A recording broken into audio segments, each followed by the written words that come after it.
I see that order from last time.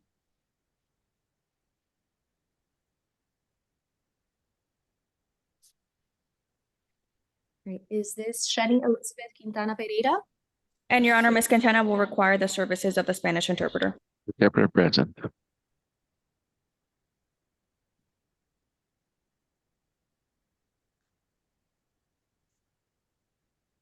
With the assistance of the Spanish interpreter. Good morning, Ms. Shani Elizabeth Quintana Pereira. How are you? Muy buenos días, señora Quintana Pereira. ¿Cómo se encuentra usted? Digamos que bien. You tell me. Fine. Right. I'm appointing the public defenders on your case provisionally. Le nombro provisionalmente a los abogados de la Defensoría Pública. You are charged with one count of misdemeanor battery on October 1st of this year. Se le acusa de un cargo de agresión doméstica es un delito leve el 1 de octubre de este año. Gonna read the allegations in the arrest affidavit. Leeré los alegatos que contiene la declaración jurada de su arresto.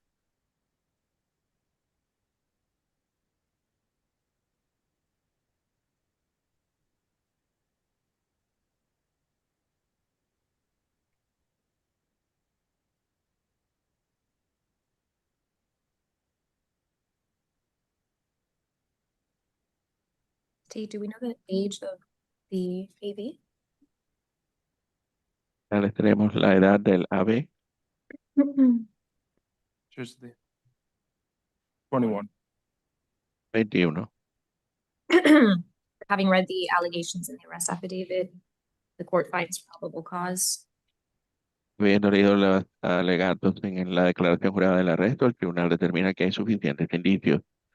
State, does Ms. Quintana Pereira have any prior arrest and convictions or DV injunction? No, Judge. La señora Quintana Pereira tiene algún arresto, condena por violencia doméstica o por cualquier cosa o no.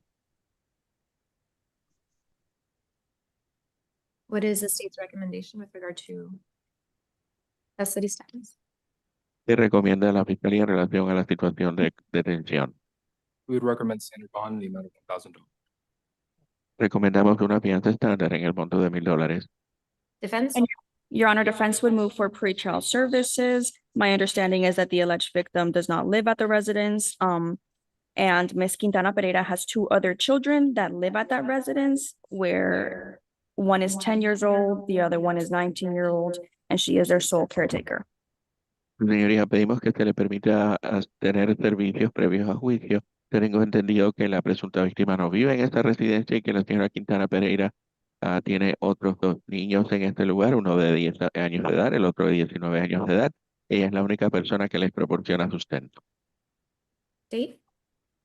Judge, we leave that up to your discretion. We just Señoría, eso lo dejamos a tu albedrío. still ask for that standard. Sorry, after you said discretion, it's just sometimes the interpreter's interpreting. I didn't hear what you said. Of course, I would leave it up to your discretion, Judge, but we'd still stand on our position of standard bond $1,000. Pues usted dijo algo, el intérprete dijo algo y no lo escuché. Señoría, eso te lo dejamos a tu albedrío, a su discreción, pero sí pedimos la fianza estándar. Right, the court is going to issue $1,000 standard bond for this first degree misdemeanor battery. El tribunal impone una fianza estándar de $1,000 en relación a este delito leve de primer grado de agresión. Ms. Quintana Pereira, you are prohibited from having any direct or indirect contact with Sol Rojas Quintana, Se le prohíbe, señora Quintana Pereira, tener contacto directo o indirecto con Saúl Rojas Quintana, including contact in person, in writing, by telephone, through social media, or any other electronic means, or through third Esto person. incluye contacto en persona o por escrito o a través de teléfono, mensajes a través de terceros.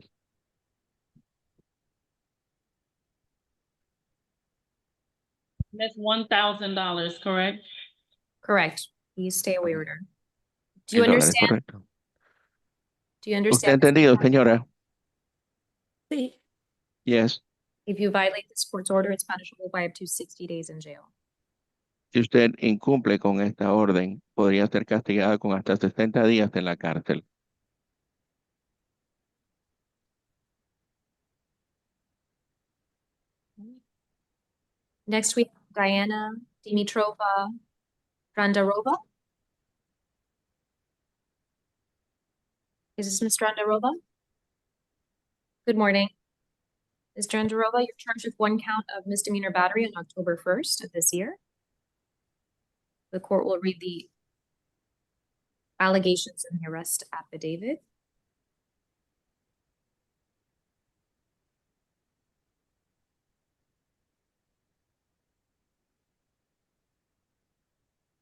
Judge, I'm sorry, Miss Drandarova can't hear you very well. If you could speak up a little bit, I'm sorry. Are you able to hear me, Ms. Loisa? Yes, Judge, I can hear you. Okay. Ms. Drandarova, do you hear me? I Yes. couldn't hear her. Okay, I'm gonna Yes. read to myself the allegations in the arrest affidavit. One moment.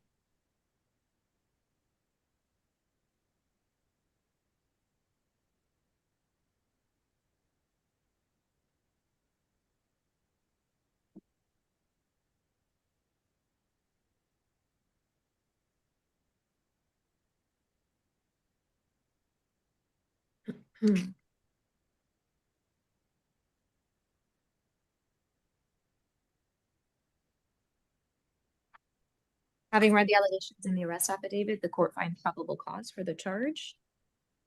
Does Ms. Drandarova have any prior arrest and or convictions or DV injunction state? No, Judge.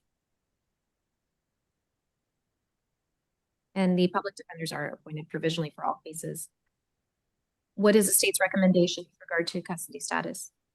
Judge, we'd be asking for a standard bond, $1,000. Ms. Loisa? Your Honor, I would ask for pretrial services, given that Ms. Drandarova does not live with this individual and there are no allegations that her and the alleged victim live together. State? Judge, we stand by our request for $1,000.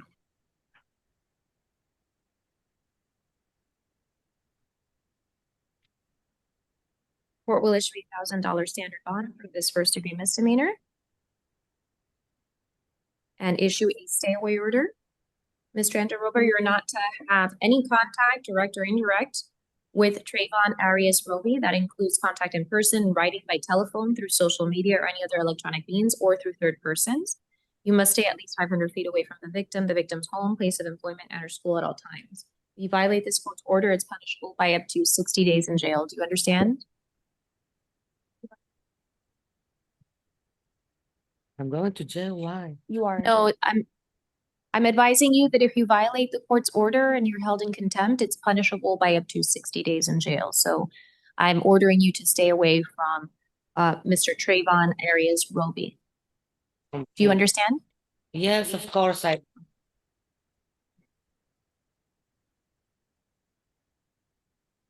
Thank you. Next, we have Alberto Antonio Varas. 1,000 straight bond, correct? Is it 1,000 straight bond? 1,000, yes.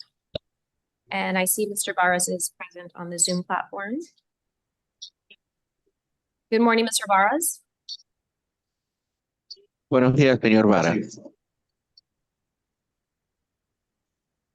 I'm looking at Judge Canava's notes from yesterday. One moment. Un momento. Where probable cause was found. Revisando una orden expedida ayer en la que se determinó que había suficientes indicios.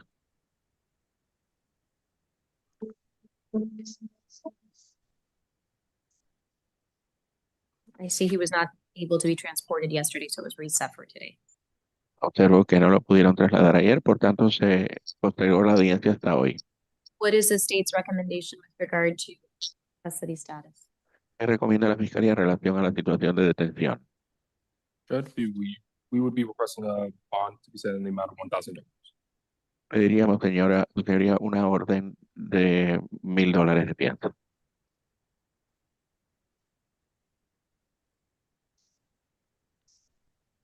Defense? And Your Honor, defense would move for pretrial services with an alternative address. Defensa, pediríamos servicios previos a juicio con una dirección alternativa. Does Mr. Varas have any prior arrests and or convictions or DV injunctions? ¿El señor Varas tiene algún arresto, condenas o en relación a algún interdicto? No, Your No, su señoría. The court will issue a standard bond of $1,000 with a stay away order. El tribunal impone una fianza estándar de $1,000 y una orden de alejamiento.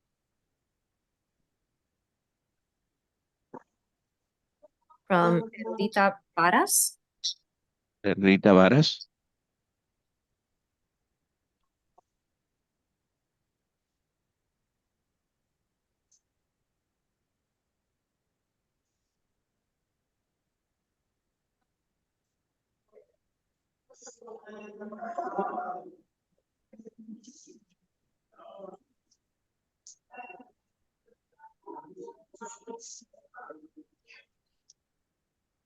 Do they have children in common? Fiscal, ¿tiene niños en común?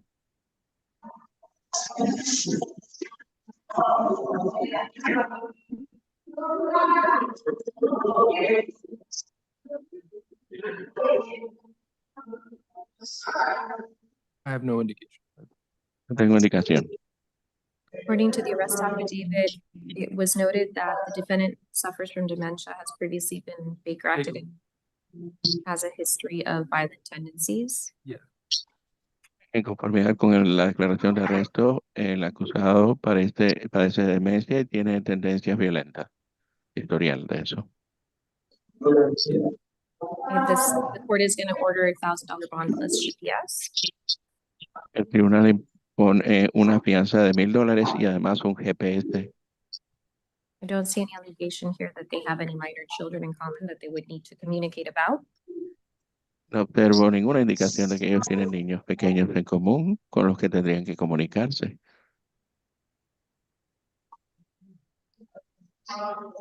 And Ms. Loaiza, does Mr. Varas have any items at the residence that he would need to retrieve?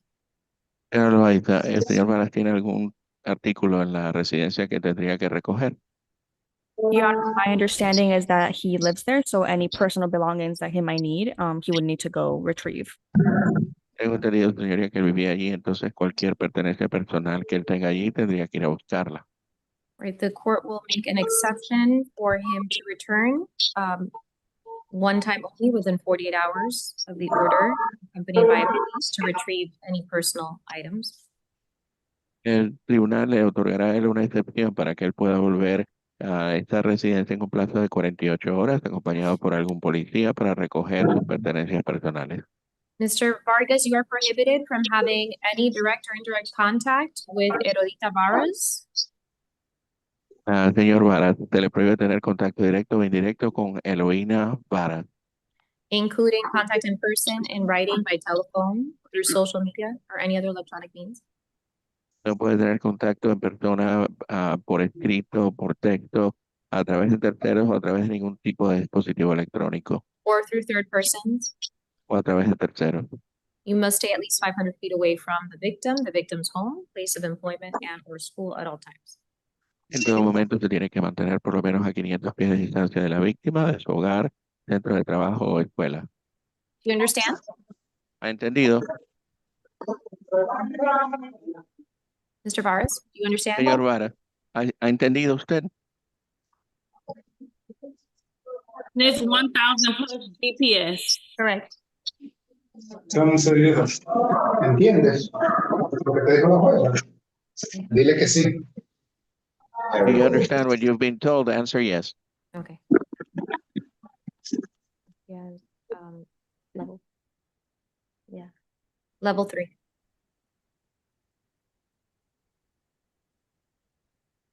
Right, next we have Sergio Cruz. Oh, did I give you? Sorry.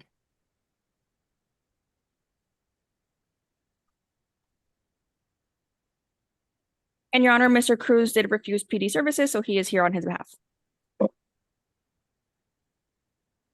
He received the bonds already on the felony cases yesterday. What were they? On one case, it's no bond. He has several bonds on the cases. Good morning, Mr. Cruz. Good morning. You're charged with 1 count of misdemeanor battery on July 9th. of this year. The court is going to read the allegations in the arrest affidavit. Give me one moment.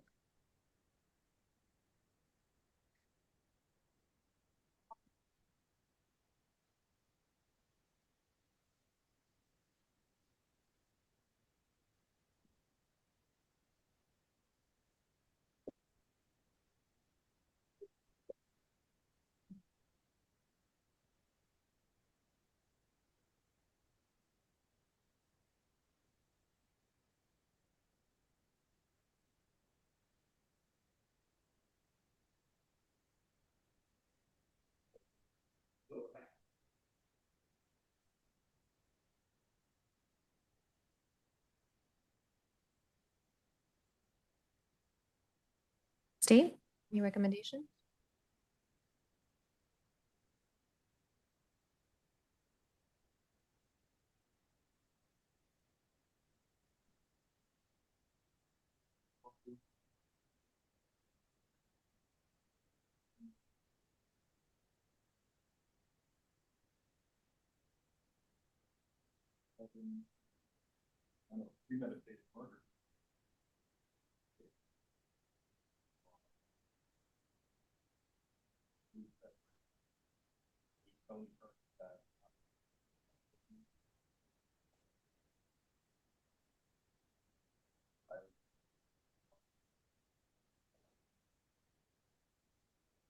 The court, having read the allegations in the arrest affidavit, finds probable cause. What was the recommendation, State? And will issue a $25,000 bond plus GPS.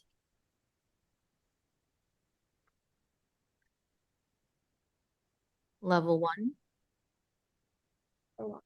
I'm also issuing a stay away order from Alexander Lopez. Mr. Cruz, you are not to have any contact, direct or indirect, with Miss Alexandra Cruz, including contact in person, in writing, by telephone, through social media and or electronic means, or through third persons. You must stay at least 500 feet away from her, her home, place of employment, and her school at all times. Do you understand? Ma'am.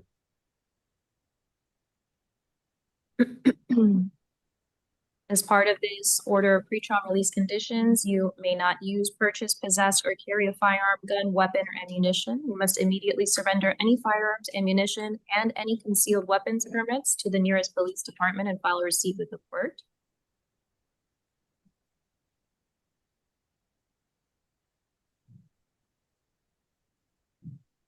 Do you understand? Yes, ma'am. If you violate this court's order, it's punishable by up to 60 days in jail.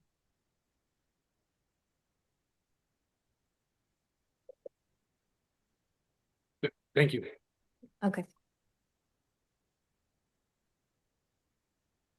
Next we have Ives Fortin. Good morning, Mr. Fortin. Appointing the public defenders on your case provisionally. You are charged with 1 count of misdemeanor battery on October 1st of this year. The court is going to read the allegations in the arrest affidavit. This is against Casia Almonte.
Right, the court finds probable cause for the charge. Does Mr. Fortin have any prior arrests and convictions or DV injunctions?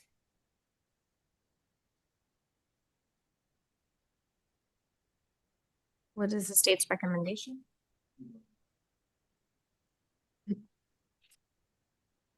And Judge, defense counsel can't hear the state. I would recommend bond to be set in the amount of $1,000. And Your Honor, defense would move for pretrial services or house arrest roaming, given that Mr. Fortin does not live at the above mentioned address and has no prior arrest or convictions. He will abide by the stay away order from the court. Narrative in the arrest affidavit alleges that he and the victim currently live together at the listed address. That's correct, Your Honor. He has a new address. State?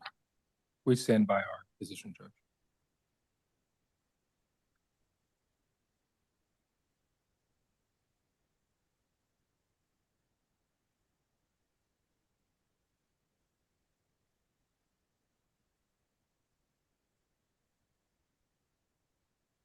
The court will issue standard $1,000 bond and a stay away order from Cassia Orquídea Almonte.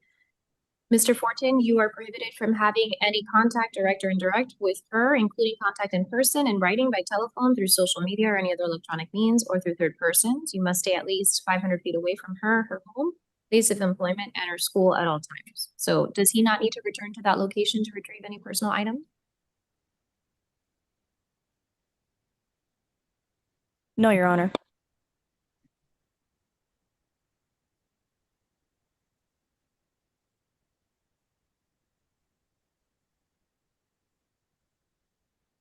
Right. Do you understand, Mr. Fortin, what I'm ordering you to do? Stay away. I stay away. Yes. Okay, thank you. Next week, Richard Hung.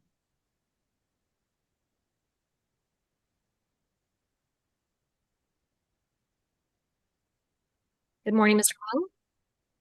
We're appointing the public defenders on your case provisionally.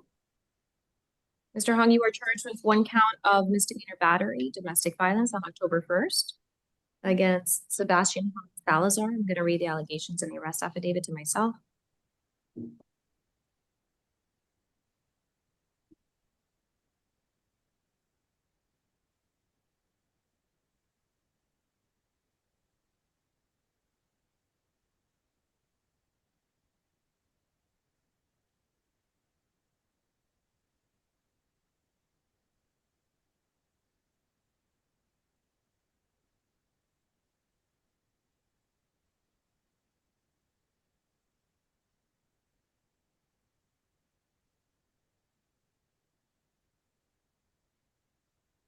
The court finds probable cause for the charge. Does Mr. Richard Jose Hung have any prior arrests and or convictions or DV injunctions? State? In terms of the local court, Judge, no, there are no convictions or arrests. What is the state's recommendation with regard to custody status? Standard bond is amount of $1,000. Defense? Defense would ask for pretrial services or house arrest roaming, given that Mr. Hung has no prior arrests, no prior convictions. He has minor children and he provides for his family. The alleged victim in this case does not live with him at the address where the incident happened. So we would be asking for pretrial service or house arrest.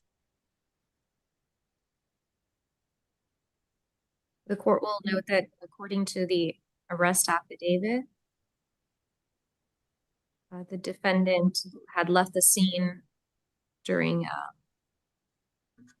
the altercation or verbal argument with his son, but he came back and he grabbed the victim by the neck, pushed him down and hit him twice with his hand on the neck.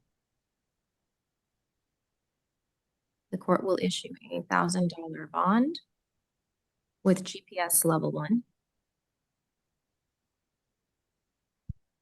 1,000 plus GPS. I'm sorry, Judge. Sometimes Yes, I'm sorry. They'll bring the microphone closer. Yes, it's going to be a $1,000 bond with GPS plus GPS level 1. And I'm issuing a stay away order from Sebastian Hung Salazar. You are not to have any contact with that person directly or indirectly through social media, in person, in writing, or any other electronic means, or through third persons. You must stay at least 500 feet away from the victim's home, place of employment, and or school at all times. What is the age of the victim state? Is Okay. How long you gonna be 21 years old, Judge. on this 10? Okay, thank you.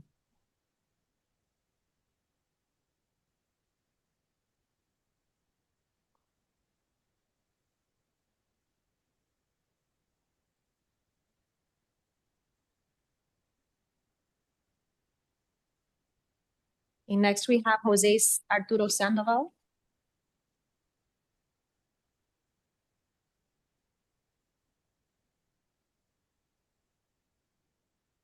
Hello.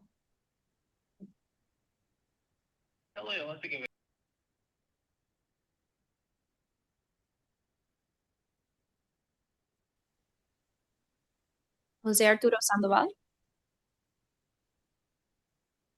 And Your Honor, he does require the services of the Spanish interpreter. Right, with the assistance of the Spanish interpreter. Good morning, Mr. Sandoval. Muy buenos días, señor Sandoval. You're charged with one count of misdemeanor, first-degree misdemeanor battery, domestic violence on October 1st of this year. Se le acusa del delito leve de primer grado de agresión en el contexto de violencia doméstica el 1 de octubre de este año, Against Adriana Josefina Navea. en contra de Adriana Josefina Naveo. I will appoint the Public Defender's Office provisionally on your case. Le nombro provisionalmente a los abogados de la Defensoría Pública para que lo representen. I'm reading the allegations in the arrest affidavit to myself. Me estoy leyendo para mí misma los alegatos que contiene la declaración jurada de su arresto.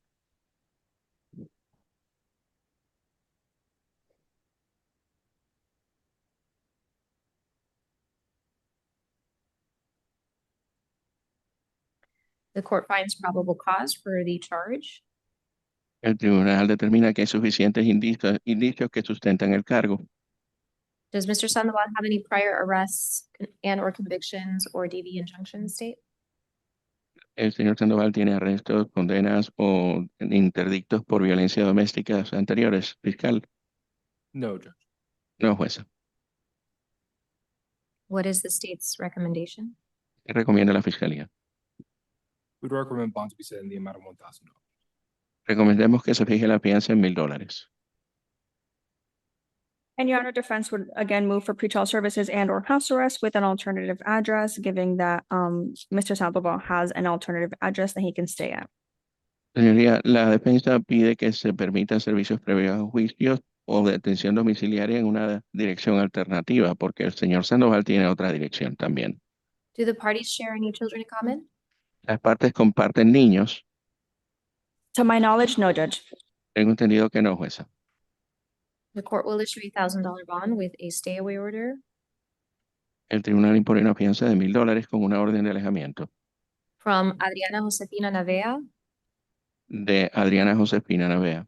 Mr. Sandoval, you're not to have any contact directly or indirectly with her, including contact in person, in writing, by telephone.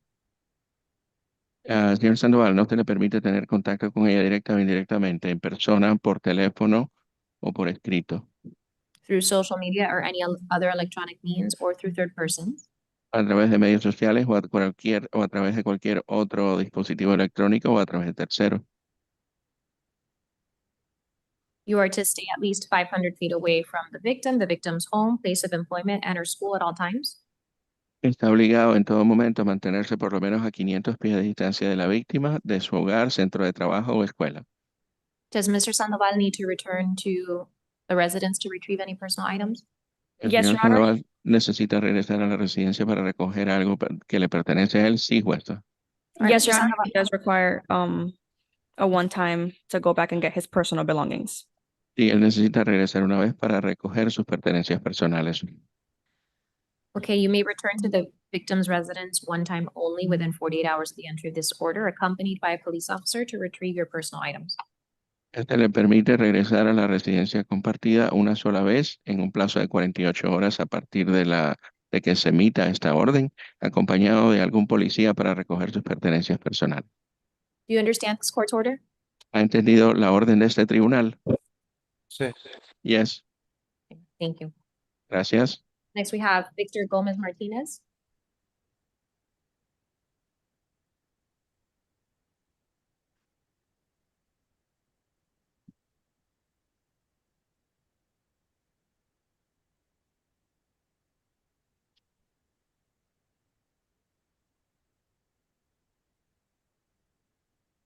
And Your Honor, Mr. Gomez does require the services of the Spanish interpreter. With the assistance of the Spanish interpreter. Good morning, Mr. Gomez Martinez. Buenos días, señor Gómez Martínez. You are charged with one count of first-degree misdemeanor battery domestic violence on October 1st.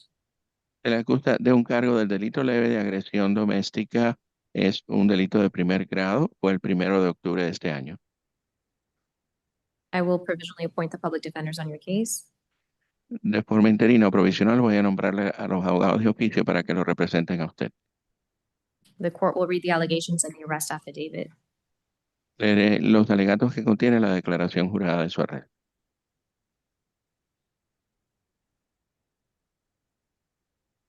Actually, there are two counts of misdemeanor battery. De hecho, hay 2 cargos del delito leve de agresión doméstica. Yes. One from Alicia Gomez Rosales and another against Arcidia de la Rosa. Uno en contra de Alicia Gómez Rosales y el otro en contra de Arcilia de la Rosa. Is it de la Rosa de León? De Leo. De la ¿De Rosa. León? It says, I can't read the handwriting there. De No puedo León? leer. Okay, ¿Es de de la León? Rosa de León. Thank you. O de la Rosa.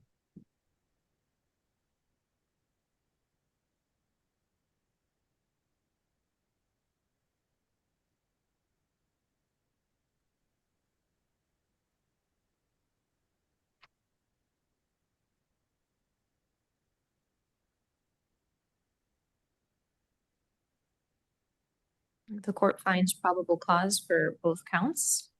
El tribunal determina que hay suficientes indicios que sustentan ambos cargos. What is the state's recommendation? ¿Qué recomienda la fiscalía? Bond to be set in the amount of $1,000 per count. La fianza se debe establecer en el monto de $1,000 por cada cargo. Defense? And Your Honor, we Okay. would ask for pretrial services and or house arrest, given that he has no priors and has an alternative address. Señoría, pedimos servicios previos a juicio o retención o detención domiciliaria en vista de que él no tiene antecedentes y tiene otra dirección.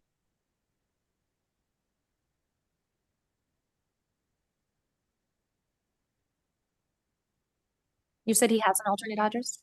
Ha dicho que tiene una dirección alternativa. Yes, Your Honor. Sí, su señoría.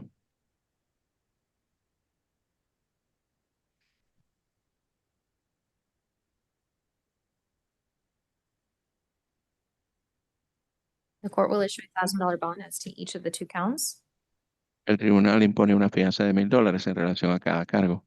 and issue a stay order as to each of the alleged victims, Alicia Gomez Rosales and Arcidia de la Rosa de León.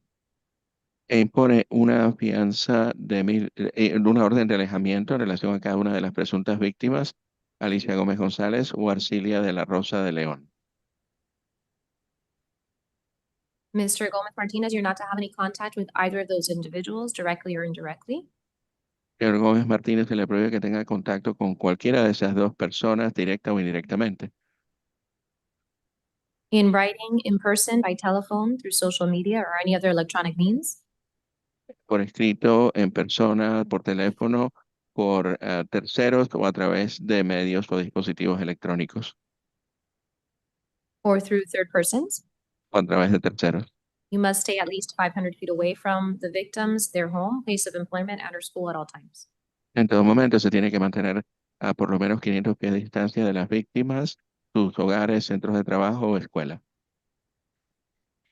Does he need to return to the residence to retrieve any personal items? Él necesita Yes, Your regresar Honor. a la residencia para recoger pertenencias personales, sí, su señoría.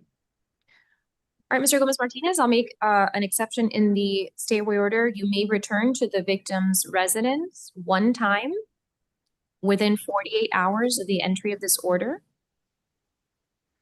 Muy bien, señor Gómez Martínez. Voy a hacer una excepción a la orden de alejamiento. Se le va a permitir regresar a la residencia de la presunta víctima una vez en un plazo de 48 horas a partir del momento en que se emite esta orden, Accompanied by a police officer to retrieve your personal items. acompañado por algún policía para que usted pueda recoger sus pertenencias personales. Thank you. Next, we have Yadier Gonzalez Rodriguez. Gracias. The court will appoint the public defenders provisionally. Good morning, Mr. Gonzalez Rodriguez.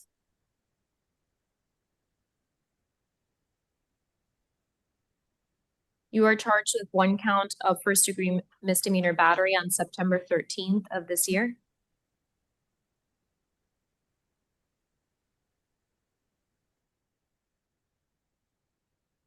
The court will read the allegations in the arrest affidavit.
The court finds probable cause for the charge.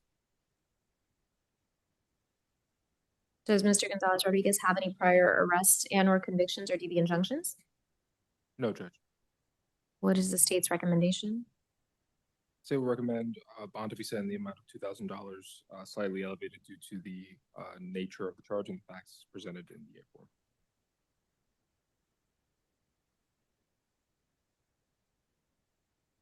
And defense would move for pretrial services, given that Mr. Gonzalez Rodriguez does not live with the alleged victim. As stated in the arrest form, they are married, but they have lived apart for approximately 1 year. Additionally, he does not have any prior arrest and or convictions. The court will issue a standard bond of $1,000 and a stay away order in favor of Claudia Balmaceda Orellanos. Do not have any contact with that person directly or indirectly, in person, in writing, by telephone, through social media, or any other electronic means, or through third persons. You must stay at least 500 feet away from the victim's home, place of employment, and or school at all times. Does he need to return to the residence if they've been living apart for a year? For No, any Your personal items?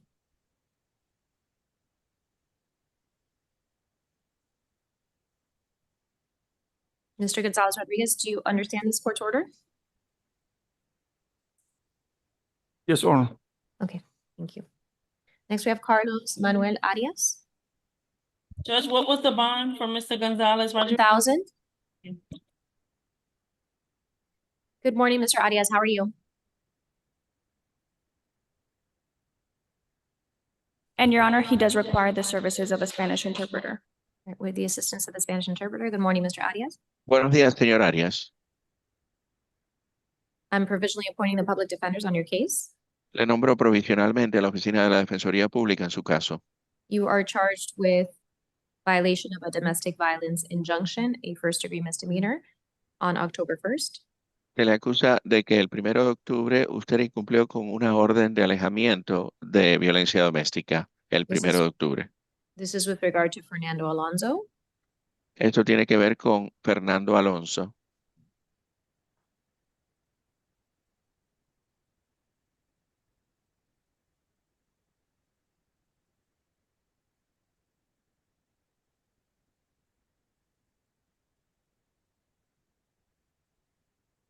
The court will read the allegations in the arrest affidavit.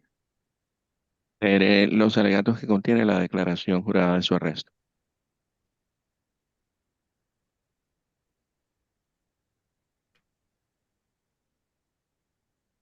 It appears as though Mr. Arias has a permanent injunction Da la impresión de que el señor Arias tiene un interdicto permanente in favor of Mr. Alonso. a favor del señor Alonso. The court finds probable cause for the charge. El tribunal determina The court finds probable cause for the charge. tribunal determina que hay suficientes indicios que sustentan el cargo. What are his prior arrests and or convictions and any other injunctions? ¿Qué State. arrestos o condenas previas tiene o qué otro interdicto tiene? Judge, I'm not seeing any priors, however, he does have a leaving the scene of an accident conviction as well as a driving while license suspended conviction out of Excuse me, Okeechobee. Your Honor, the interpreter is barely able to hear the counsel. Apologies. So I am seeing a leaving the scene of an accident conviction as well as a driving while license suspended conviction from Okeechobee County. He visto una condena por una licencia de conducir suspendida del condado de Okeechobee. In addition, there is a violation for using a motor vehicle in connection with a felony. However, I don't have the NCIC report to confirm what that felony is. Además, hay una condena por usar algún vehículo cuando se está llevando a cabo cometiendo un delito grave, pero no tengo la relación del NCIS, no tengo el detalle. What is the state's recommendation? ¿Qué recomienda la fiscalía? Elevated bond in the amount of $2,000. Una fianza elevada en el monto de $2,000. Defense? Defensa. Defense would ask for standard bond, Your Honor. La defensa pide la fianza estándar, jueza.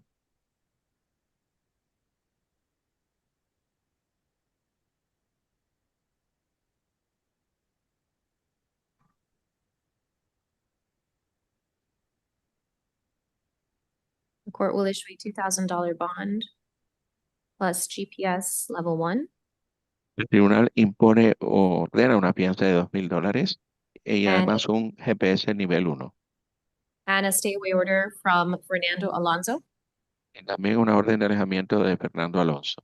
Mr. Arias, you are not to have any contact, direct or indirect, Señor Arias, no se le permite tener ningún contacto directo o indirecto, including contact in person and writing by telephone, through social media, or any other electronic means, no puede tener contacto en persona, por escrito, por teléfono, por terceros o a través de medios sociales o cualquier dispositivo electrónico or third person. o terceros. And this is with regard to Fernando Alonso. You must stay at least 500 feet away from him, his home, base of employment, and or school at all times. Esto en relación a Fernando Alonso. No se le permite acercársele a él a menos de 500 pies, ni al hogar de él, ni al centro de trabajo de él, ni a la escuela donde él está estudiando. You understand? ¿Ha entendido? No. Yes, ma'am, in English. All right, next we have Arlen Maltez.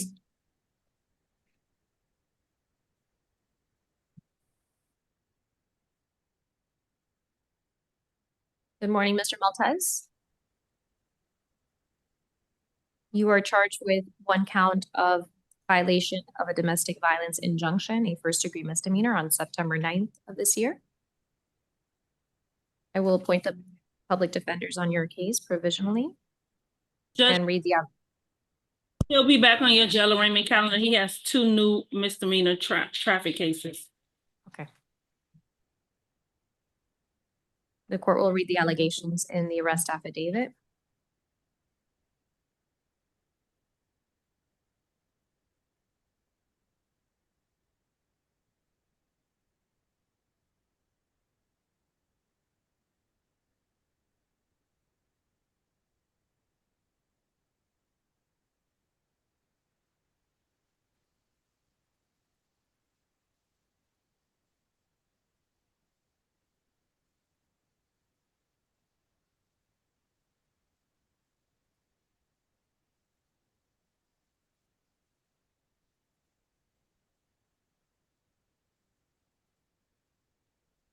The court finds probable cause for the charge.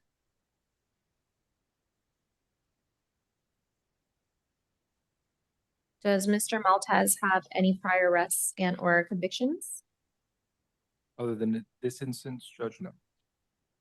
And he does have the injunction in favor of Diana Science Medina. It appears as though the parties have one child in common. What is the state's recommendation? Recommend bond to be set in the amount of $1,000. Defense?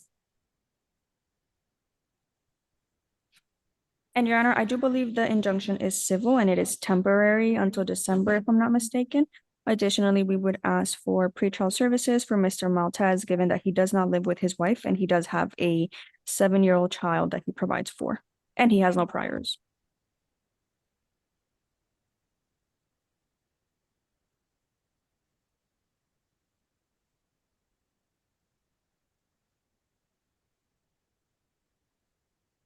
The court will issue a standard $1,000 bond with a stay away order from Diana Science Medina. You are not to have any contact directly or indirectly with that person, including contact in person, in writing, by telephone, through social media and or electronic means, or through third persons. You must stay at least 500 feet away from the victim's home, place of employment, and or school at all times. Do you understand this court's order?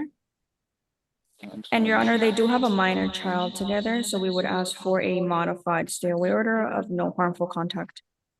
What are the conditions in this injunction state? Judge, of that, I don't have any knowledge of the conditions of that actual injunction, other than what is listed in the apron. What was that?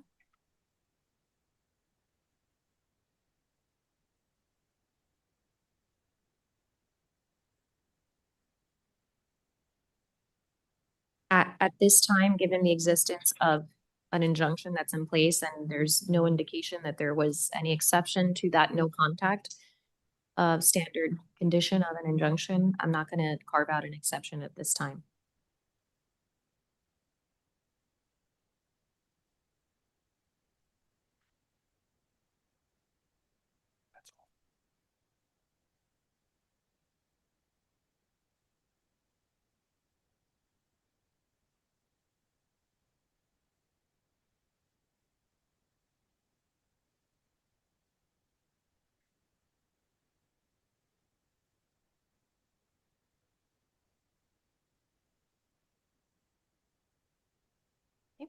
Is that it for TV?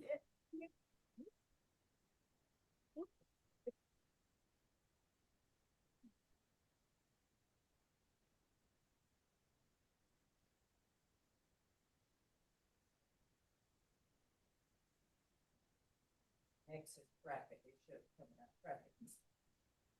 you have them ready or not yet?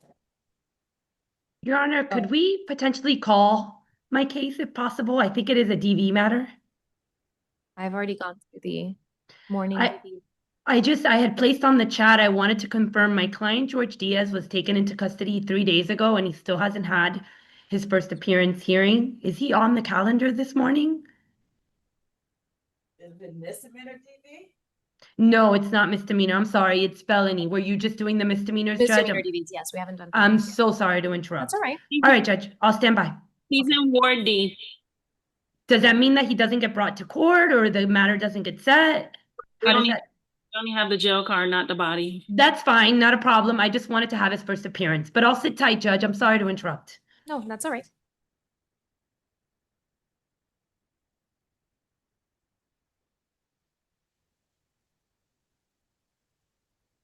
Good morning. Yes, thank you. Recording stopped. Good morning, Marcus. How are you? Mm-hmm. Nice to meet you.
Thank you.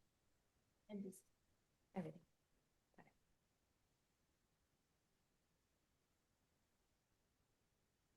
All right, on the record for misdemeanor crimes and criminal traffic bonds. Recording in progress. Yes, ma'am, Your Honor. This is Judge Christina Rivera Correa presiding. Counsel, please announce your appearance. Assistant State Attorney Gabriel Reeves for the record. Assistant Public Defender Christine Loaiza for the record.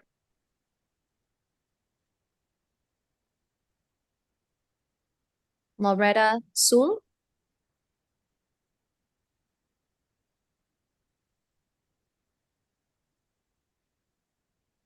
Good morning, Ms. Sul. You're charged with 1 count of trespass to property after warning. I already have it. Here's the picture.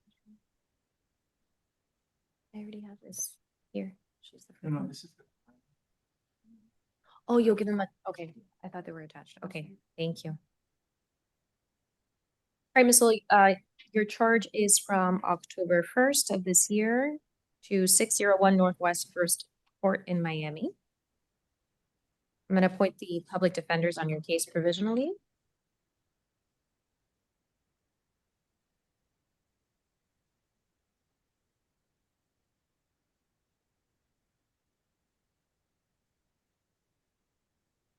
For purposes of efficiency, the court will find probable cause on all cases unless there's argument otherwise. So Ms. Loaiza, please let the court know if you have an argument regarding I will, Your probable Honor. cause. I see that Ms. Loretta does not have any priors. State? no, Judge, no priors. Okay. Ms. Loaiza? Your Honor, defense would move to release Ms. Sewell on her own recognizance and give a date certain to come back for her court date, given that she has no priors and she is currently unhoused. Thank you so much, Marcus. You answered my next question. All right, the court finds probable cause for the charge. As stated earlier, is there any objection to releasing Ms. Sewell on her own recognizance? No objection. All right, Ms. Sewell, you're going to be released on your own recognizance. I'm going to issue a stay away order from 601 Northwest First Court in Miami. Do not go back there, otherwise you risk being rearrested. And if you're held in contempt of this court's order, it's punishable by up to 60 days in jail. Do you understand? Yes, I do. All right, and I'm going to reset your case for October 15th at 8:45 in courtroom 4-9. These are reports. Right? All right, we'll see you then. Do not fail to appear. I'm ordering you to appear. If you fail to appear, bench warrant can be issued for your arrest. Do you understand? Yes, I do.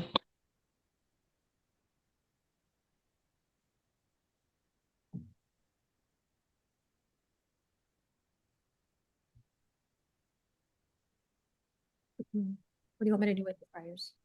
We throw them away. The G file. Yeah.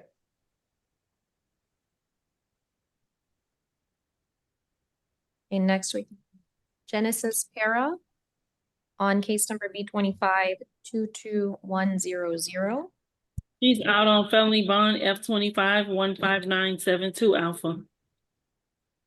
The court will place a hold for bond review by the circuit judge.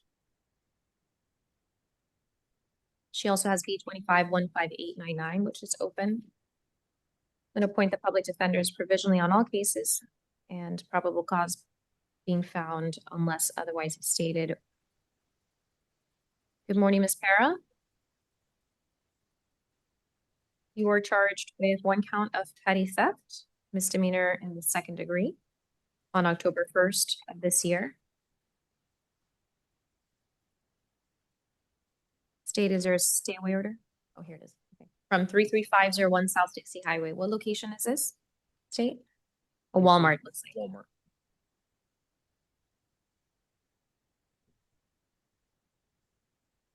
And in B25-15899, the court has a readout. It's an add-on.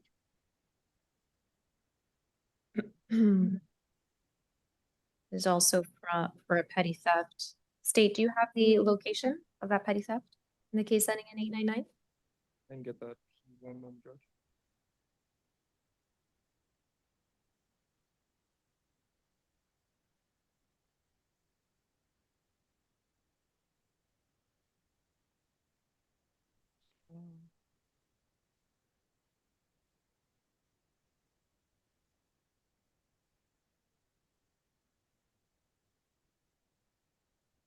have the address here.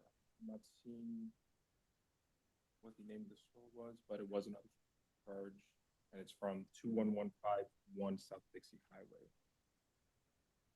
Do you know if that's a retail location? It is. I'm not sure what the actual name of the location was. It does say it was shoplifting as merchant. And what was her prior form of release on that case?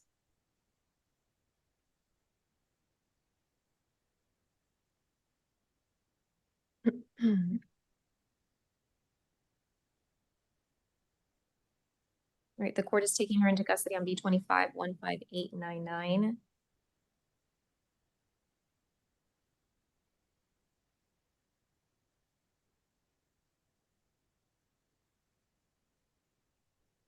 And issuing $1,000 bond.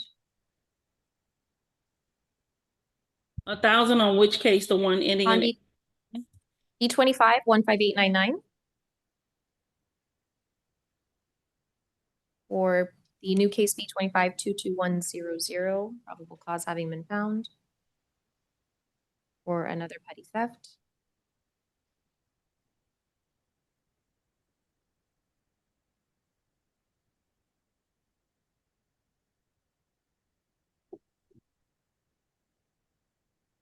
And with regard to her new case, let me take a look at her priors.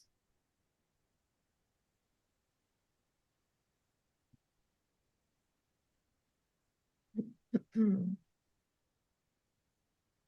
bond on B25-22100. And I'm also issuing a stay order from the Walmart at 3501 South Dixie Highway. Do not go back there, otherwise you risk being rearrested. And if you're held in contempt of this court's order, it's punishable by up to 60 days in jail. Do you understand? Yes, ma'am. Okay.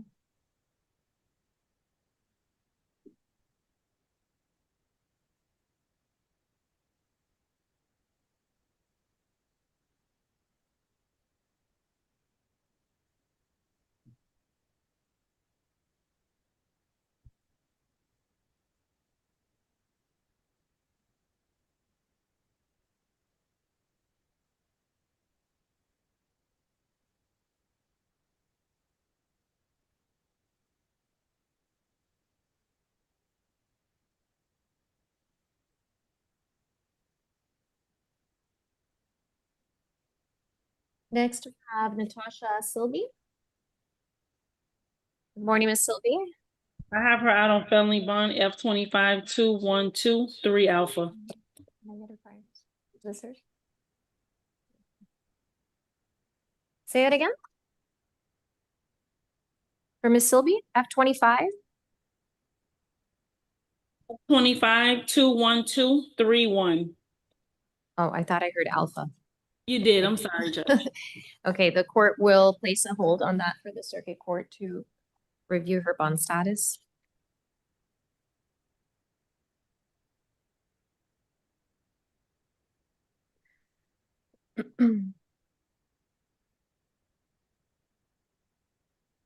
What is this for?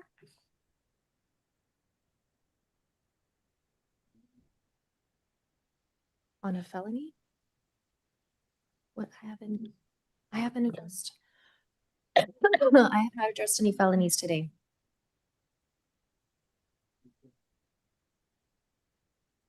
But I didn't, I wasn't here. Who was it? Judge Canava? Capote? Okay.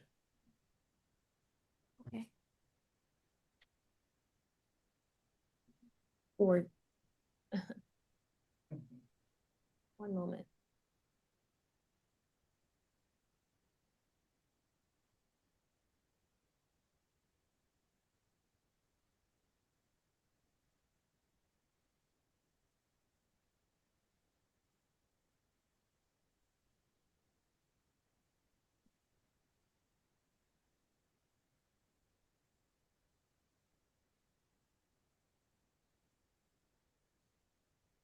Right, Ms. Sylvie in M25-22105 is charged with petty theft M1 from the Nike store at Dolphin Mall on October 1st.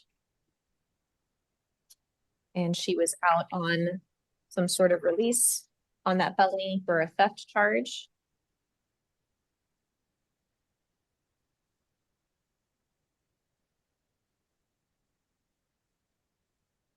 Court will issue $8,000 Excuse me, bond.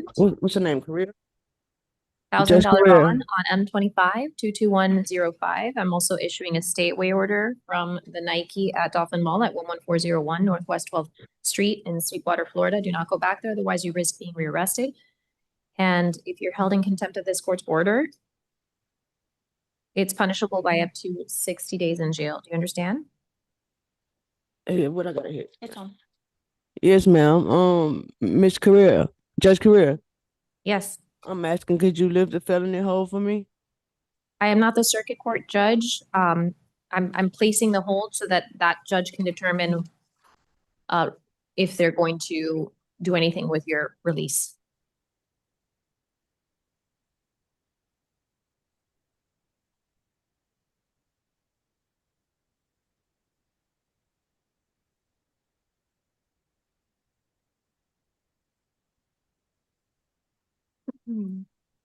Next, we have Kimberly Chavarria.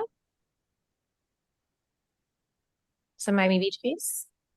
Good morning, Ms. Chavarria. Ms. Chavarria is charged with one count of possessing an open container of alcohol near a location that sells or serves, and one count of smoking cannabis or marijuana hemp in public place were prohibited on October 1st. Your Good morning, appearance? Jesse Bessing, Corona Bear with the City of Miami Beach. She has no priors, so I wouldn't object to an ROR. Do we have an address for Ms. Chavarria? Yes, Your Honor, it's the address on the arrest form. Right, you'll receive notice in the mail for your next court setting at that address, and she'll be released on her own recognizance as to both counts in B25-22104. And what about the traffic case? Oh. Maybe it's attached here. Yes, it is. State? She has a no valid driver's license charge under citation AFN 2XLE. She bench warranted. There's a $250 bench warrant. Judge, we'd ask for bond to be set at the amount of the bench. I'm sorry? We'd ask for bond to be set at the amount of the bench warrant. If that's Okay. All right, it'll be a $250 bond on AFN 2XLE.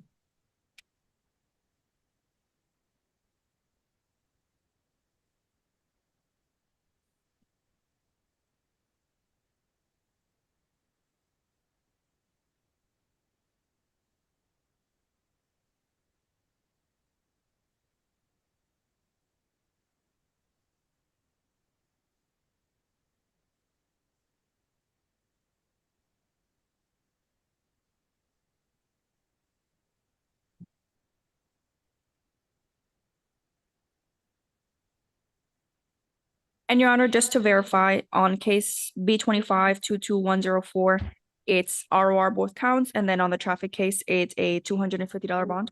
Correct. I have an ad on here, but I don't have the name. This is. No, I'll just skip for now. Okay, Beatriz Perez Ferrari. Good morning, Ms. Perez Ferrari. She'll be back on the bond hearing calendar. She has a new felony case. Right, Ms. Ferrari is charged with driving under the influence in citation A9KUDBE. There's also related third-degree felony for child neglect, no great bodily harm. That's on the first. that will be on the felony calendar. Right. Does she? She has no priors, is that correct, State? correct, Judge. What is your recommendation? I'd recommend an elevated bond of $5,000. There was 2 minors in the car. Defense? Judge, we would ask for pretrial services at the permanent address that she resides in, which is on the arrest form. Given that she does have minors that she provides for, and they are currently not with her, well, not with their parent. Additionally, she does not have any priors. In the alternative, we would ask for for standard bond. And Judge, if I may, according to the A form, when looking at the breath results, it was a 0.299 of 0.310. It's an egregious amount of, we'd asked for $5,000. The court will issue a $5,000 bond on A9KUDE.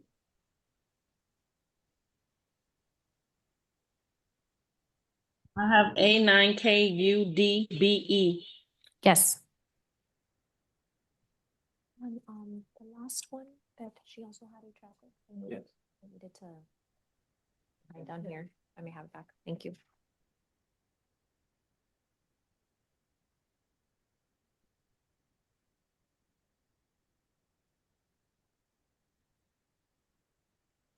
Thank you.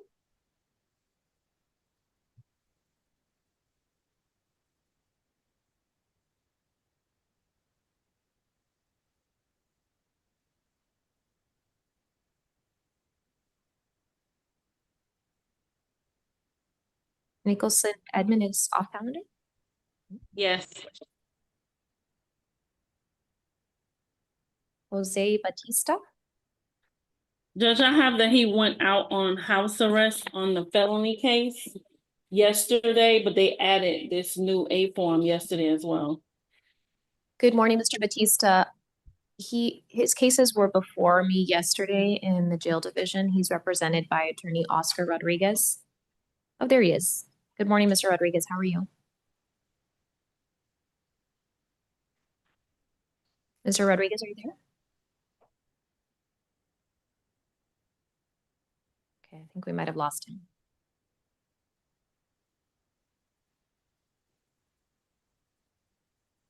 Your Honor. Judge, we can pass. Mr. Rodriguez is present on Zoom. I don't see him in the main session. He was there just a moment ago.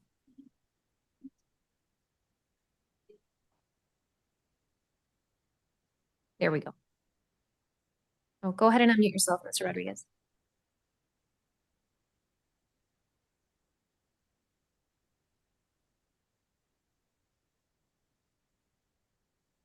Your Honor, Yes, I can hear can you you now. hear me? Yes, I'm sorry, like I said, my appearance. that's all I right. apologize. How are you? I'm doing well. How are you? I'm fine, Your Honor. Thank you very much. Right, so we're here on Mr. Batista's B25 22090. Where he's alleged to have violated the injunction for protection against stalking from TGK on September 27. I believe we discussed the matter yesterday, Your Honor. Correct. I believe is what I said. Is there a possibility that Your Honor could release him on the bond, on the existing bond, and maybe add a bond to this and make sure that we discuss with him the stay away order, and I would greatly appreciate it.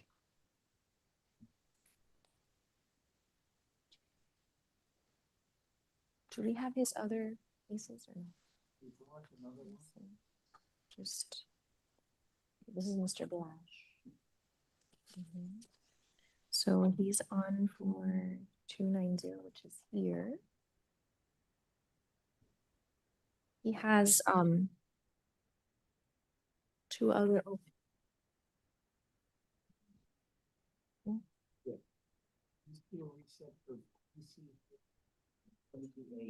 Oh, I see that. Yeah. But we don't know what correction. Right. The other two cases have bond 10,000 each, and then these two are reset.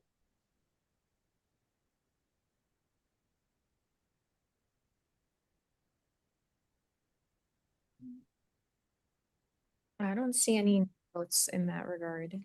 Corrections, is Mr. Batista being held on the cases ending in 762 and 764? It says bond to be set. He posted the bond on those cases. On Okay. September 29th, he posted a partial bond on the felony case. The B25-21762, B25-21763, B25-21764, and B25-21765. He posted a bond on all those cases. The felony case was the only one that he was given the GPS plus $5,000, which he posted the bond on that as well. And he went out on house arrest yesterday, and then they dropped the new A form yesterday on this case that you're addressing now.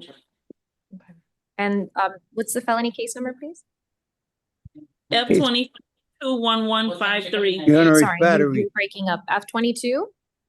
F25-21153. 211? The felony case is F25-21153. Thank you. And what's the charge? 7? Battery felony.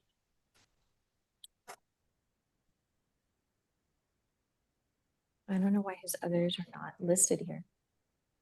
These two are not listed here. I saw him yesterday, he had 4 cases. They're open.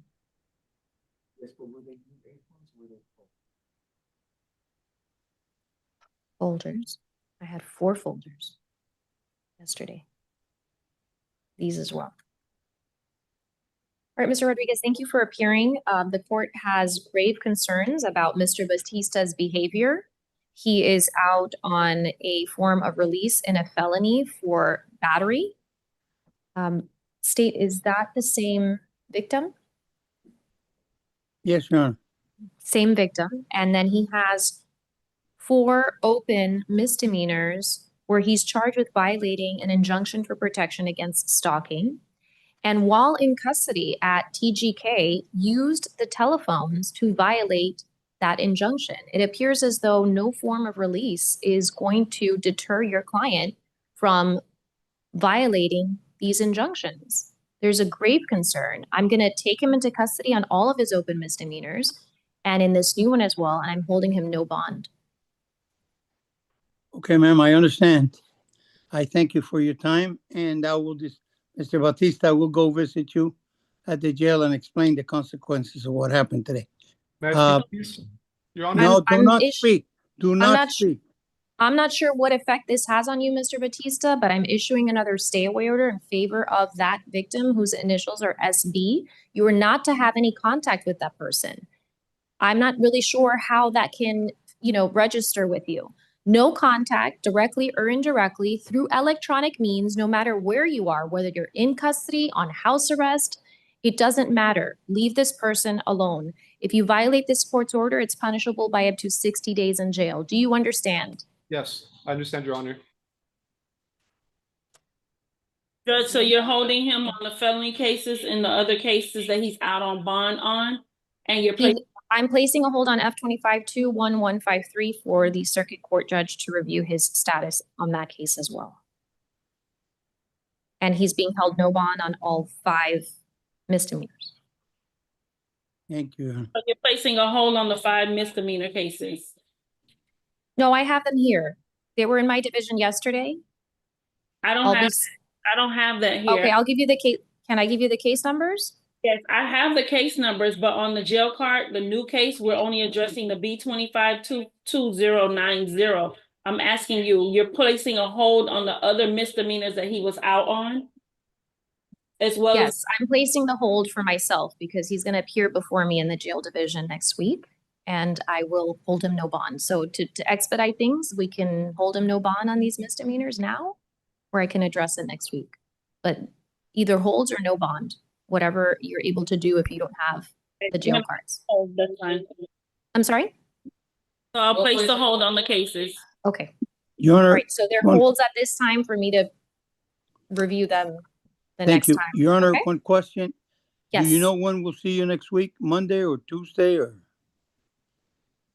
can you do it for Monday? I would greatly appreciate it. I think the clerks are telling me likely Monday. Okay. Okay. I appreciate it. Thank you so much. Have a good weekend and holiday. Mr. Batista, I will speak to you in person. Okay? Do not speak here. All right? I'm sorry. Do not speak at all. Have a good day, ma'am. I'm going to leave the Zoom. Okay? Thank you. Okay. Thank you for your time. And what's the bond on B25-22090? No bond.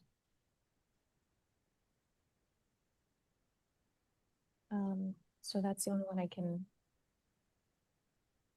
Here's a stay order from the new one. This is a prior one. Here's the new one. I don't know that I mean, If you, no, because we can put the felony hold on each one. And that way, at least on. it's a hold on the felony and then a hold for me on the other 4 open misdemeanors, but I can just put that on his new case. All the holds on all 4 misdemeanors and the felony. I don't need to annotate these. No, but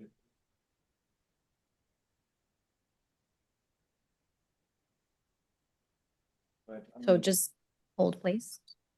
yeah, you're gonna write the felony. Okay. Hold on, put each case number here. No, not the misdemeanor. Yeah, but you said there were. I'm sorry, Your Honor. Can you Right. give me the case number on the new matter? Yes, it's B25-22090. 22090. Thank you, Your Honor. Have a good day. You too.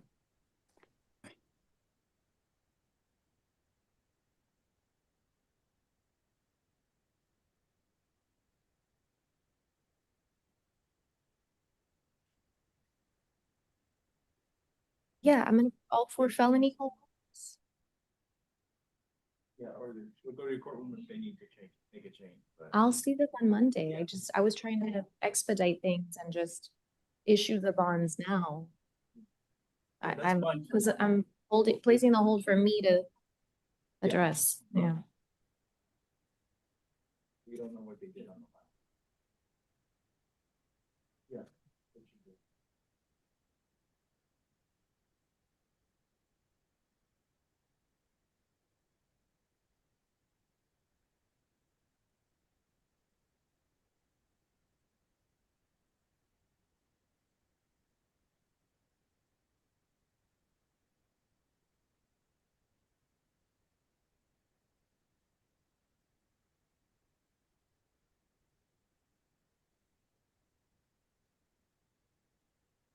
So eventually end up with you.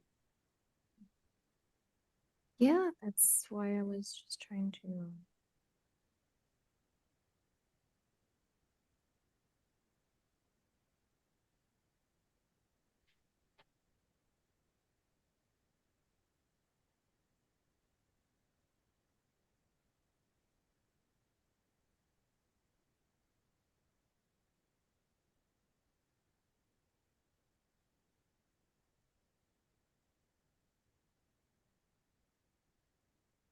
Right, so that should be sufficient, right?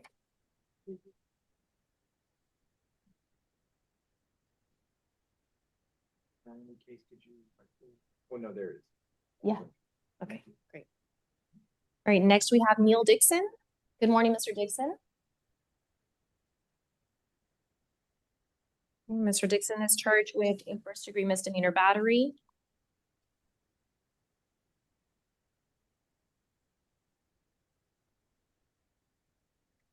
Looks like yesterday he was not brought to court. And on the felony case, he was given $2,500. His presence was waived.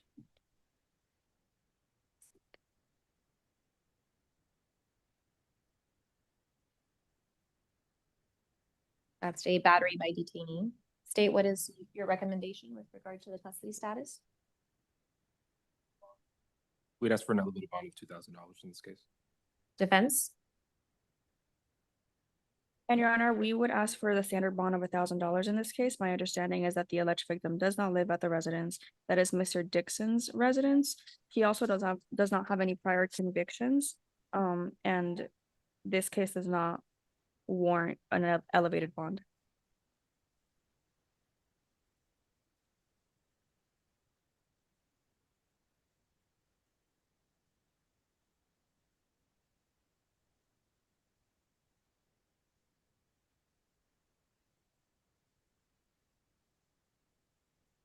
The court will issue $1,000 bond and a stay order from the individual whose initials are RH. You're not to have any contact with that person directly or indirectly, in person, in writing, by telephone, pager, fax, or through third persons. You must stay at least 500 feet away from the victim's home, place of employment, and or school at all times. That includes electronic contacts such as emailing, texting, Facebook messages, or by Twitter. If you violate this court's order, it's punishable by up to 60 days in jail. Do you understand? Can the court repeat the initials, please? RH. The name is protected by Marcy's law. Is that correct, C? RH? Yes.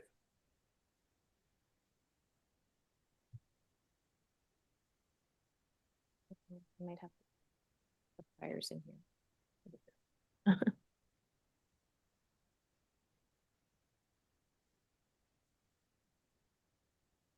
Next, we have Alexis Pagan. The other one. Good morning, Mr. Pagan.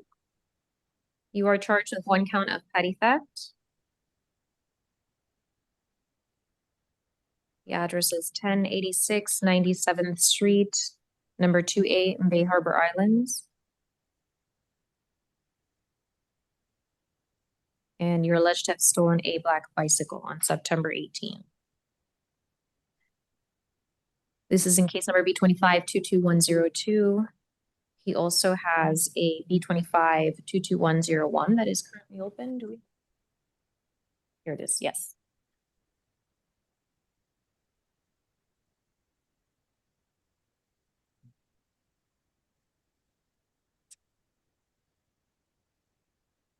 State? Judge, we've asked for an elevated bond of $2,500. The priors are extensive. This is a repeated history, and additionally, they are out on felony bond at this moment. We'd ask for that elevated bond.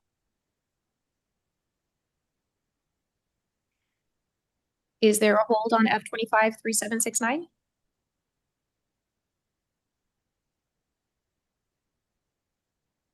The court will place a hold on F25-3769.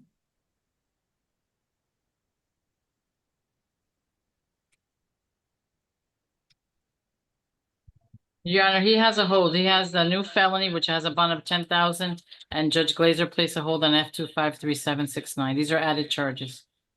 Okay.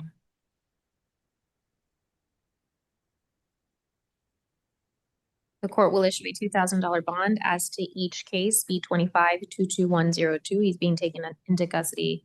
Oh, these are added, as well as B25-22101. The court is issuing a stay away order. This is a different address. Judge, $2,000 each? Yes.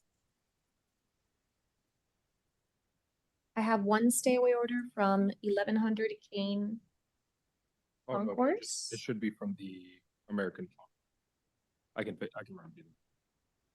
You gave me one for the case ending in 101, but there's also 102, so I need a second stay away order. I don't see it up here. So I'm issuing a stay away order in the case ending in 101 from 1100 Kane Concourse, Bay Harbor Islands, and a stay away order from 1086 97th Street, number 2A in Bay Harbor Islands, in the case ending in 102. Do not go back to that location, otherwise you risk being rearrested, and if you're held in contempt of this court's order, it's punishable by up to 60 days in jail. Do you understand? Do you understand, Mr. Pagan? Yes, ma'am.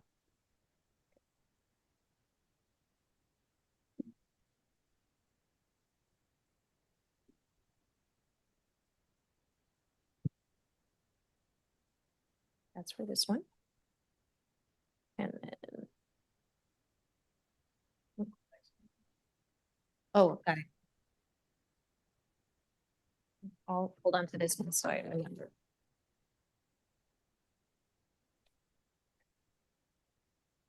Good morning, how you doing? Good morning, I'm doing well. How are you? Fine, thank you.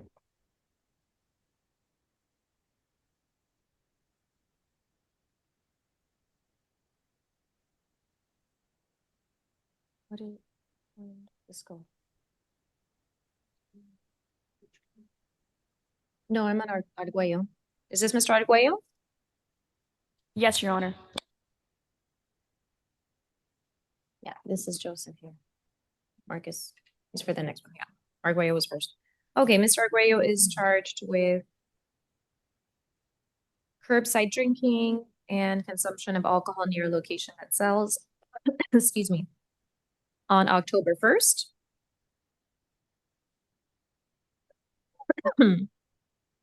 State? Yes, Judge. This will be an announcement of these charges. I'm sorry? This will be an announcement of these charges. Okay. So in the case M250-22029, sit down, so no process for both charges.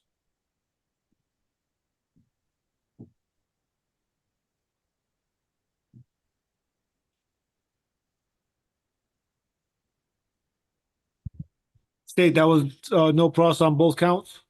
Yes.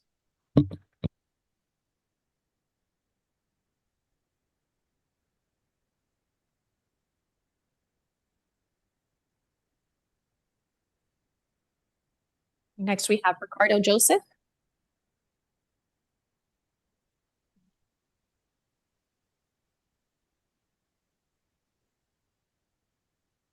Good morning, Mr. Joseph. You are charged with one count of first-degree misdemeanor battery against Nesky Leon on October 1st.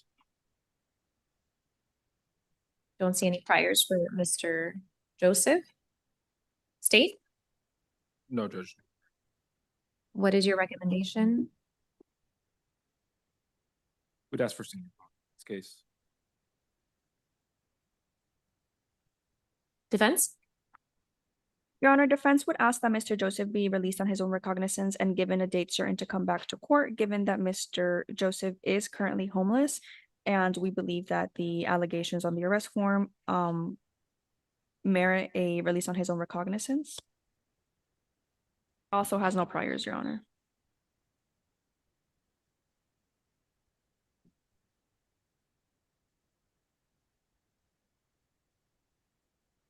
It's alleged that he spit on the victim. The court will issue $1,000 bond with a stay away order from Nesky Leon. Do not have any contact with that person directly or indirectly in writing, in person, telephone, pager, fax, or through third persons. You must stay at least 500 feet away from that victim, their home, place of employment, and or school at all times. And that includes electronic contact such as emailing, texting, Facebook messages, or Twitter, which are prohibited. Do you understand? Yes, Your Honor. And next we have Berna Aregueta Garcia.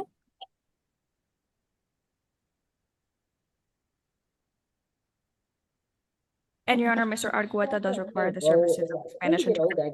With the assistance of the Spanish interpreter. Good morning, Mr. Argueta. Buenos días, señora Arqueta. This is a Miami Beach case. Mr. Argueta Garcia is charged with violating a City of Miami Beach ordinance against camping where prohibited on October 1st. Este es un caso del Miami Beach. Al señor Argueta se le acusa de no cumplir con una parte del reglamento de Miami Beach que prohíbe hacer campismo donde está prohibido el 1 de octubre. Your Honor, he has ICE hold, excuse me. Señoría, tiene orden de retención por parte de las autoridades migratorias. I don't see any priors. He has no. No hay antecedentes. Or if he wants to close out with a withhold. I don't know if the interpreter heard you. Could you repeat that? The interpreter did not hear. Oh, yeah, he has no priors. I wouldn't object to the ROR if he wants to close out his case with a withhold. No tiene antecedentes.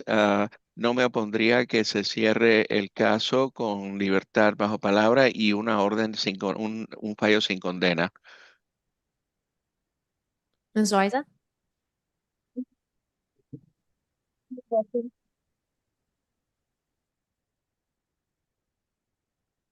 Señora Loaiza.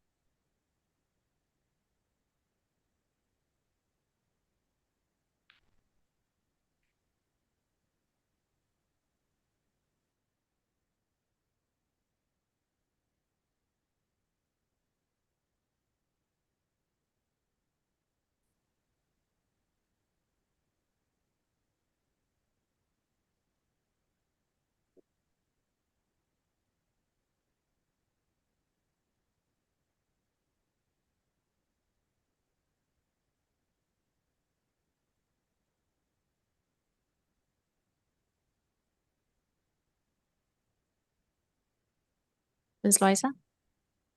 Señora Loaiza.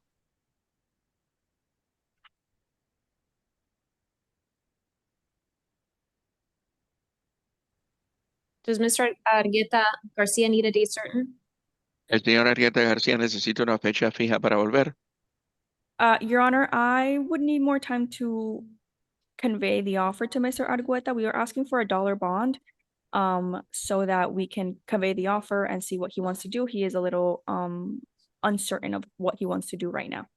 Su señoría, necesito más tiempo para explicarle la oferta al señor Argueta. Le pido una fianza de $1. En este momento, él no está seguro de qué desea hacer. Necesito más tiempo para explicárselo. All right, he'll be issued a dollar bond on B25 22040. Bueno, se le pondrá una fianza de $1 en el caso B25 22040. Next, we have Tanner Newberger. Another Miami Beach case. Tanner Newberger. Good morning, Mr. Newberger. You're charged with violating a City of Miami Beach ordinance against camping where prohibited on October 1st. Ms. Bettencourt? He has no local priors. He has a couple things out of St. Lucie and Martin. I wouldn't object to the ROR if he wants to close out with a withhold today, but he wouldn't be PTD eligible. Ms. Loaiza?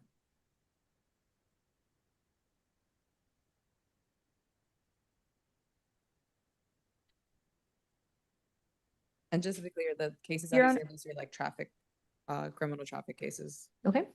And Your Honor, we would just ask for a date certain so that Mr. Newberger does get notice of his future court date, but we would be asking for an ROR. Right. It'll be ROR'd on B25 22044 per stipulation of the parties, and his case will be reset for October 15th at 8:45 a.m. in courtroom 4-9 of the Richard E. Gerstein Justice Building. I'm ordering you to appear. Do not fail to appear, otherwise a bench warrant can be issued for your arrest. Do you understand? Yes, Your Honor.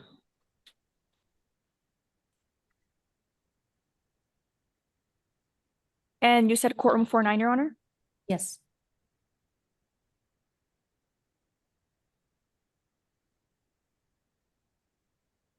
That's all for my beach. Thank you. Yes.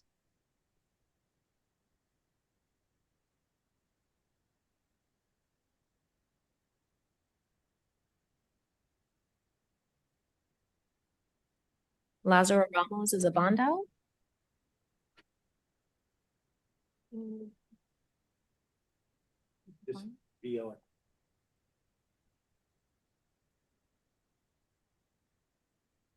Oh, bottom, is that not the bottom? Or is that? Yeah. Okay. Next we have Gerald Juarez Manzanares. Good morning, Mr. Juarez Manzanares. How are you?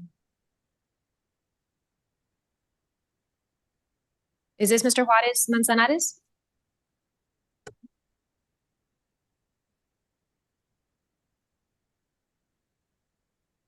Looks like him. Yes, Your Honor.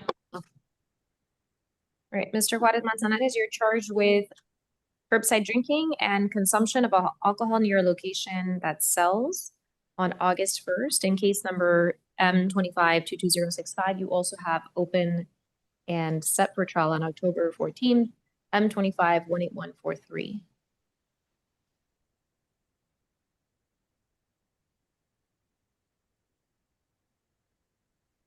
Do we have that A4? Oh, I apologize. Yes, I think this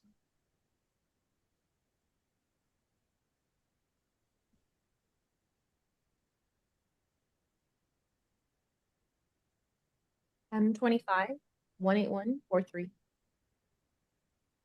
I could just place a hold on. Yes, I know.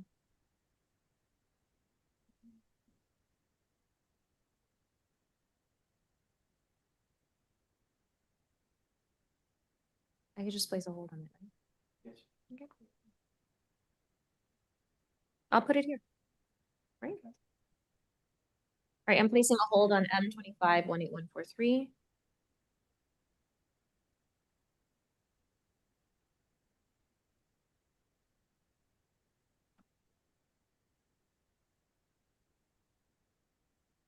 Date? Judge, we've got to present about this case. Defense? Your Honor, I can't hear the state. Sorry, we'd be asking for standard bond in this case.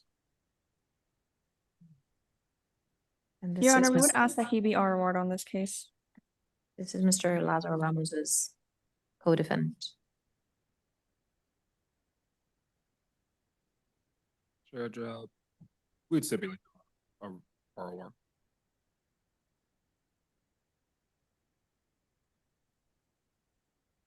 And Judge says he does have a misdemeanor hold on the case ending in 8143. We would ask for a dollar bond on 2065, so he does have credit for that case as well. Right, dollar bond as to each count. For stipulation.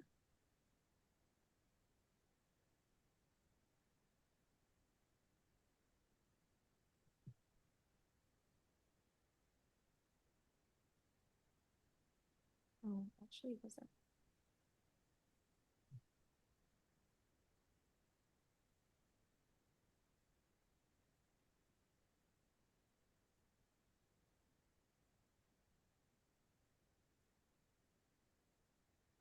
Next, we have Garland Walls.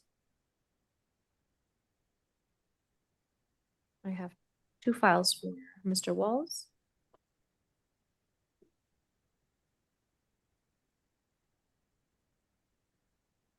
They're in bench warrant status. Good morning, Mr. Walls. In M25's 2655. Failed to appear before me on July 28th for trial.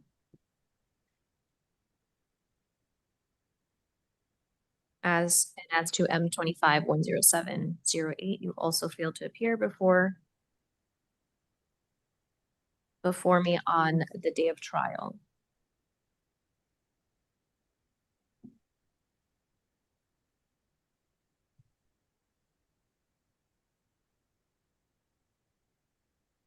And on these cases, Public Defender's Office were previously appointed through the trial, and I see an offer of credit time served for the case ending in 708.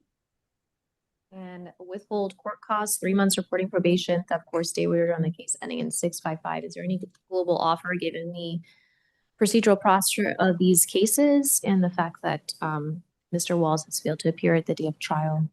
Is there a global offer that can be extended at this time for his consideration? Judge, we can offer an adjudication court cost CTS for per count. Per case? Ms. Loaiza? A moment to convey, Your Honor. Sure.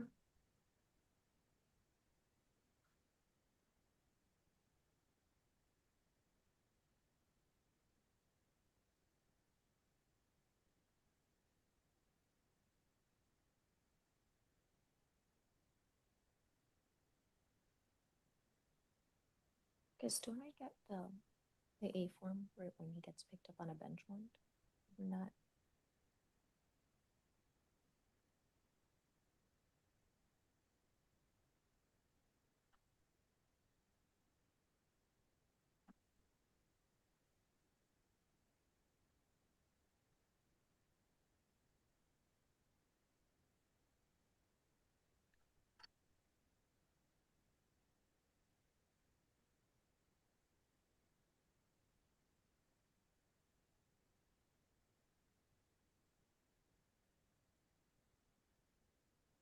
One might already be in here. Yeah.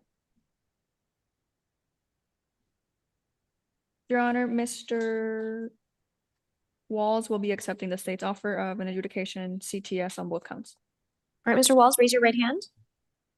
Do you swear or affirm to tell the truth, the whole truth, and nothing but the truth? If so, say I do. I do. You may lower your hand. State your full name and date of birth. Garland Walls, 1/20/1980. Are you under the influence of any drugs, alcohol, or medication? No, Your Honor. Have you been prescribed any medication that you are not currently taking? Yes, Your Honor. And the fact that you're not taking that medication, does it affect your abilities to make decisions? No, Your Honor. Have you ever been treated for a mental illness? Yes, Your Honor. Are you currently experiencing any symptoms or manifestations of any mental health disorder? No, Your Honor. You have two cases open before this court, M25-2655, where you are charged by information with one count of petty theft from the Target at 3825 Northwest 7th Street in Miami on February 9th of this year. And you have M25-10708, where you are charged by information with 1 count of petty theft from the Target on March 27th of this year. Each of these charges is a second degree misdemeanor, each punishable by up to 60 days in jail and up to $500 in fines. My understanding is that the state has conveyed an offer for you to close out these cases. If you plead guilty to each, you'll be adjudicated guilty as to each, sentenced to credit for time served as to each, and assessed court costs in the amount of $308, which you'll have 2 years to pay. That's for each case. Is that your understanding of the plea offer? Yes, Your Honor. Is that the plea offer you wish to accept today? Yes, Your Honor. Has anyone forced, coerced, or threatened you to plead guilty? No, Your Honor. Have you been promised anything different from what I've said? No, Your Honor. Are you pleading guilty to these charges because you're guilty? Yes, Your Honor. The court has reviewed the files and finds a factual basis for your plea. You've been represented by the public defender's office on these cases. Are you satisfied with their services? Yes, Your Honor. I'm going to go through some rights that you're giving up by pleading guilty and accepting this offer. I'll ask you in the end if you understand, so please listen closely. You're giving up your right to a trial and your right to be represented by an attorney at that trial, to testify or remain silent, to confront witnesses against you, to require the court to compel the attendance of witnesses in your favor, to require the state to prove the charges against you beyond a reasonable doubt, and to appeal an adverse judgment against you. Do you understand these rights? Yes, Your Honor. And by pleading guilty and accepting this offer, there will be immigration consequences, including deportation, if you are not a U.S. citizen. Do you understand? Yes, Your Honor. Knowing all that, do you still wish to plead guilty?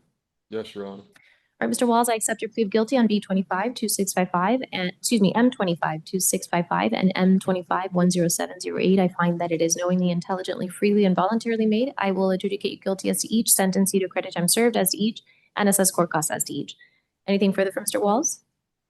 No, Your Honor. All right, Mr. Walls, your cases are now closed. Good luck to you.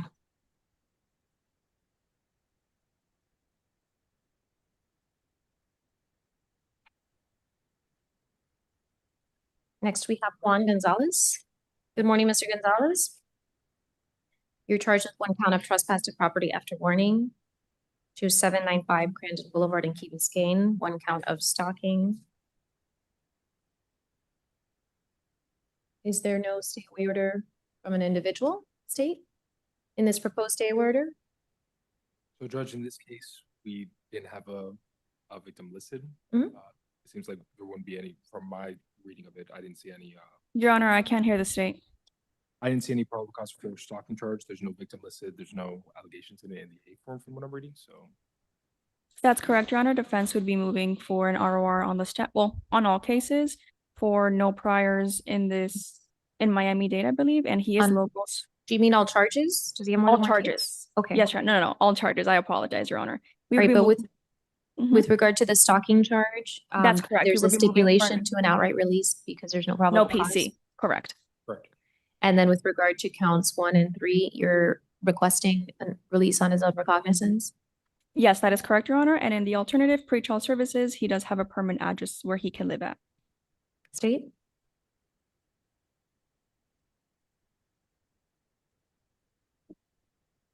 Judge, we'd stipulate to an ROR for the other counts.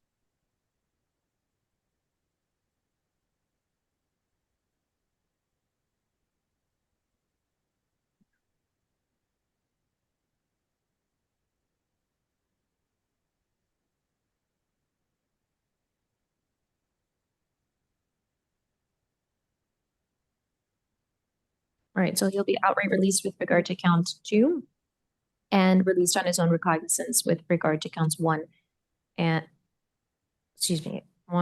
3 for stipulation.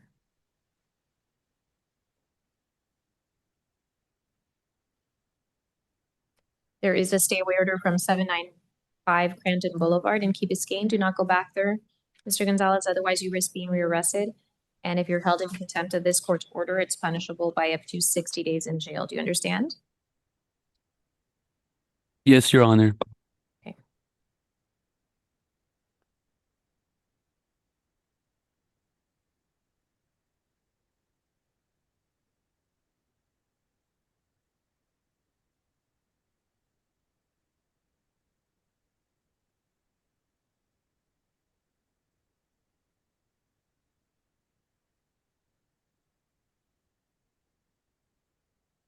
Next, we have Jason Walker. Good morning, Mr. Walker.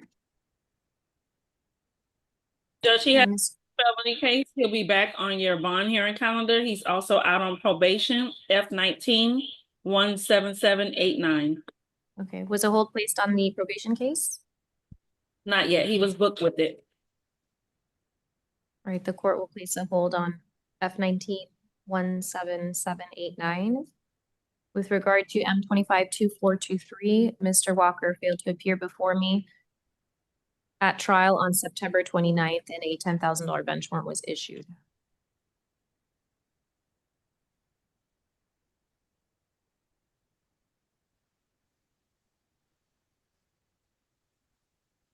I am looking at Mr. Walker's priors.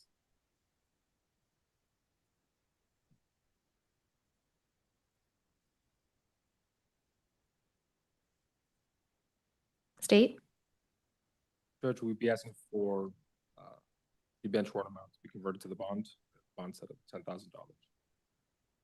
defense, Your Honor, defense would ask for the standard bond amount on this case, given that he does have other holds that will likely still hold him in custody.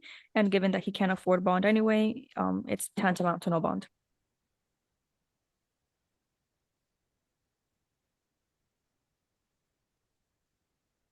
the court will issue a $10,000 bond.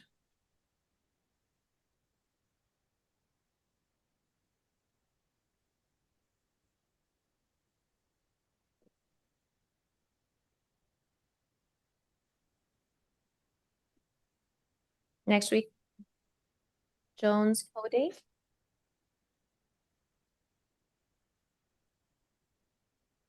Thank you.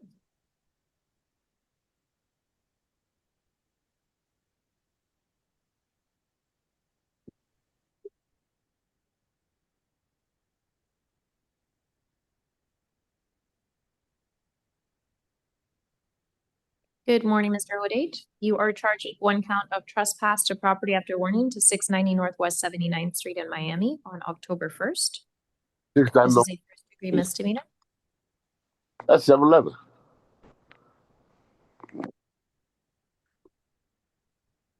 State, You gonna feed it up? We'd be asking for same bond in this case. defense, Your Honor, defense would ask for a date certain on the homeless calendar for Mr. Hodate.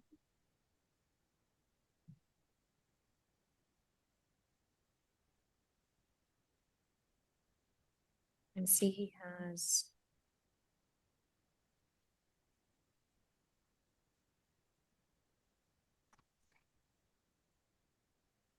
He has 9 convictions for trespass on his record and convictions for other charges, including battery. Did you say standard bond, State? Yes, Judge, but Hmm. convictions as well. That is for elevated bond of $2,000. Court will issue a $1,500 bond and a stay away order from 690 Northwest 79th Street in Miami. Do not go back there, sir, otherwise you risk being rearrested. And if you're held in contempt of this court's order, it's punishable by up to 60 days in jail. Do you understand? Is there an offer for Mr. Hodate? We can do an adjudication and credit censure. You want to talk to him about that? Yes, Your Honor. Okay.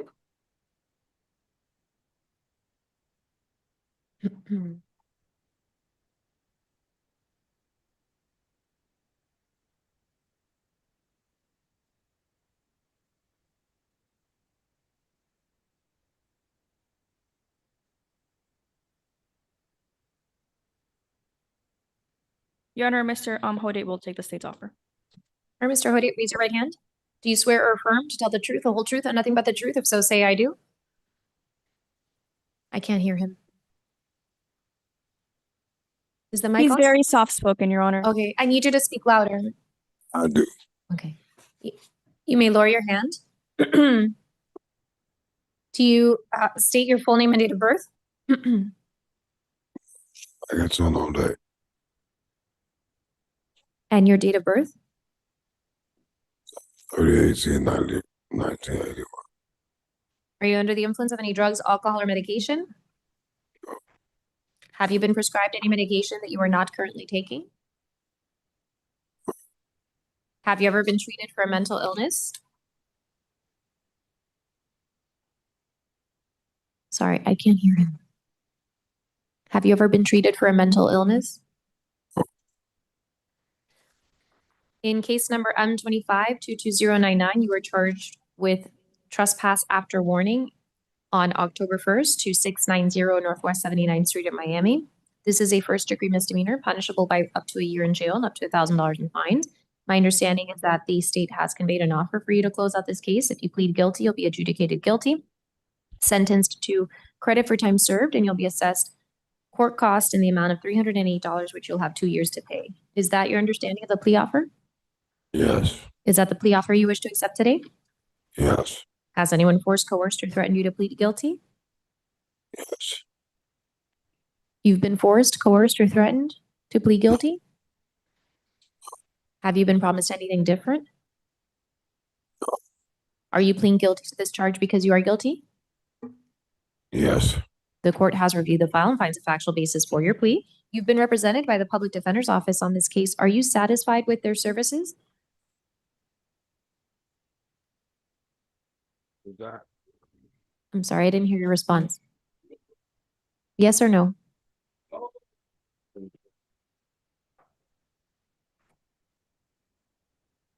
I can't hear him. Sorry, Your Honor. One moment. Mr. Hode just urinated. Okay.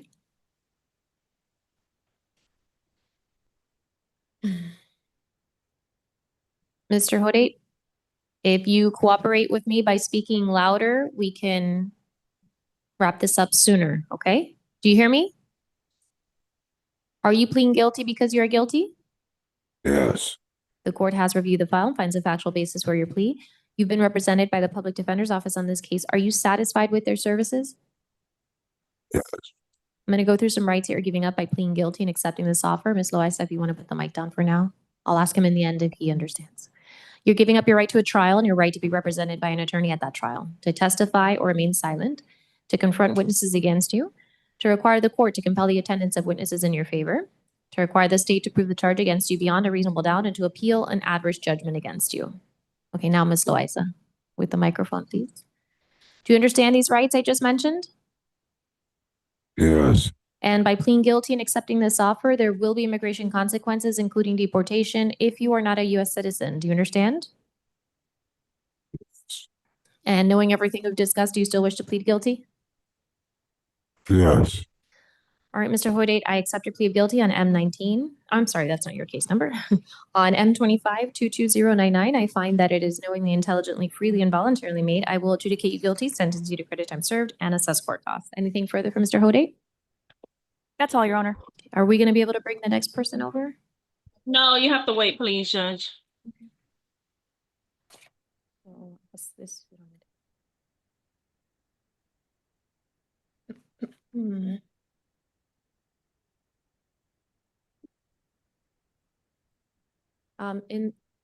Okay.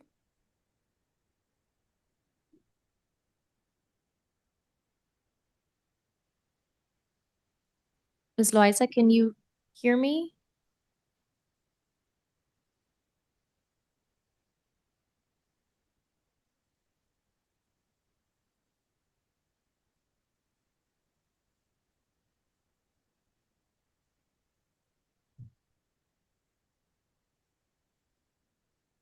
Recording stopped.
Ready to proceed?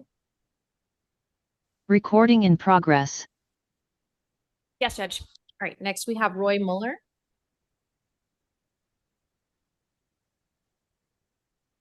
Thank you. He has a And- felony case. He'll be on the bond hearing calendar. Good morning, Mr. Muller.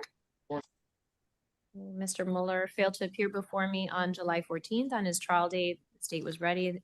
The court issued a $10,000 bond. There is a credit time served offer from May 12th. Is that still the offer today, state? It is, Judge. Do you want to talk to him about it? A moment to convey, Your Honor. Sure.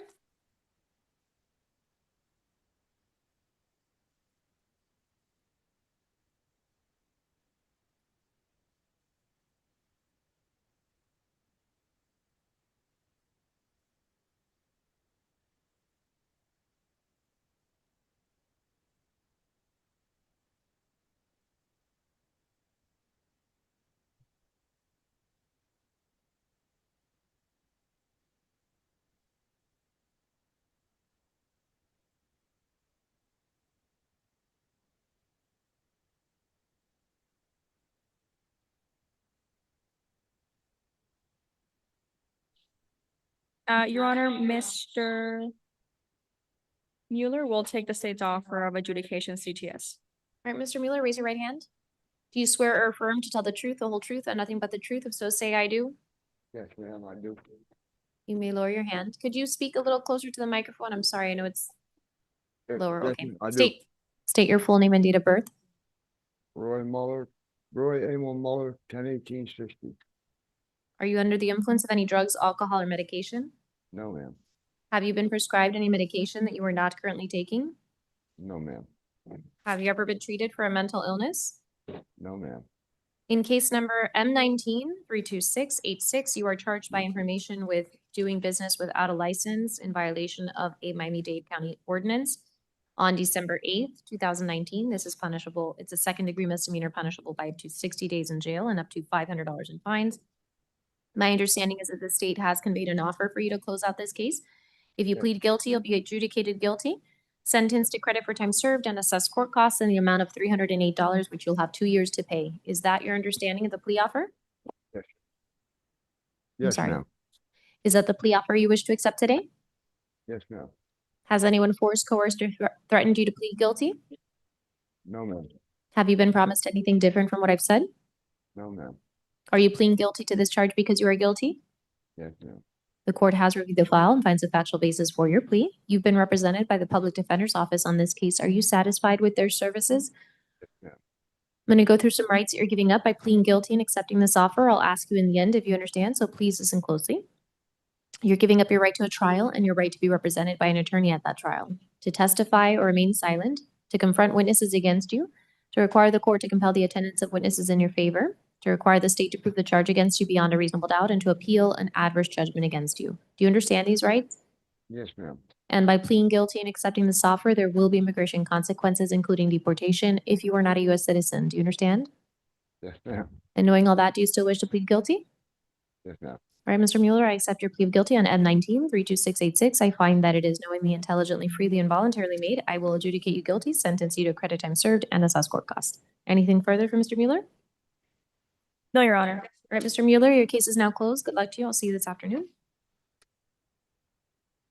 Rodney Rich.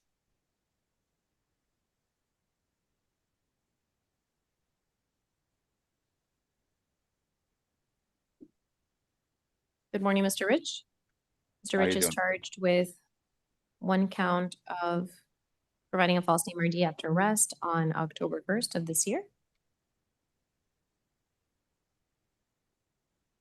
What is the state's recommendation?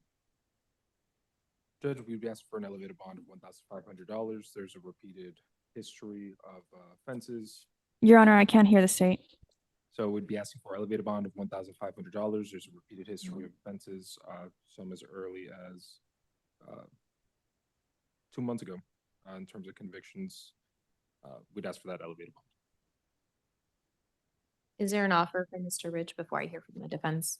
It'd be adjudication, court costs, credit times. Well, credit times. Ms. Loaiza, you want to speak to him about that? Your Honor, I can't hear the state. The offer was credit time served. Okay, You want to thank talk you, to Your him Honor. about it? He'll take it, Your Honor. All right, Mr. Rich, raise your right hand and speak into that microphone in front of you. Do you swear or affirm to tell the truth, the whole truth, and nothing but the truth? If so, say I do. I do. You may lower your hand, state your full name and date of birth. State your full name and date of birth.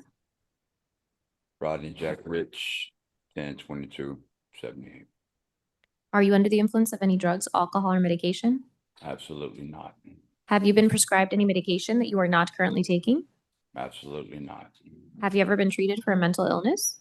Absolutely not. In case number B25-22103, you are charged with providing a false name or ID after arrest on October 1st of this year. The officers involved are Officer Santana Lopez, Officer Silk, Officer Garrido, Officer Ofe, Officer Tucci, Officer Laginas. This is a first-degree misdemeanor, punishable by up to a year in jail and up to $1,000 in fines.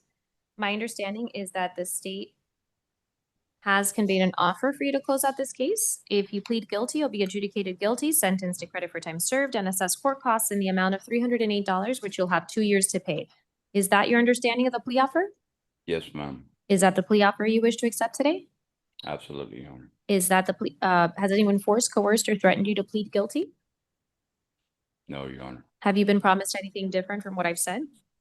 No, Your Honor.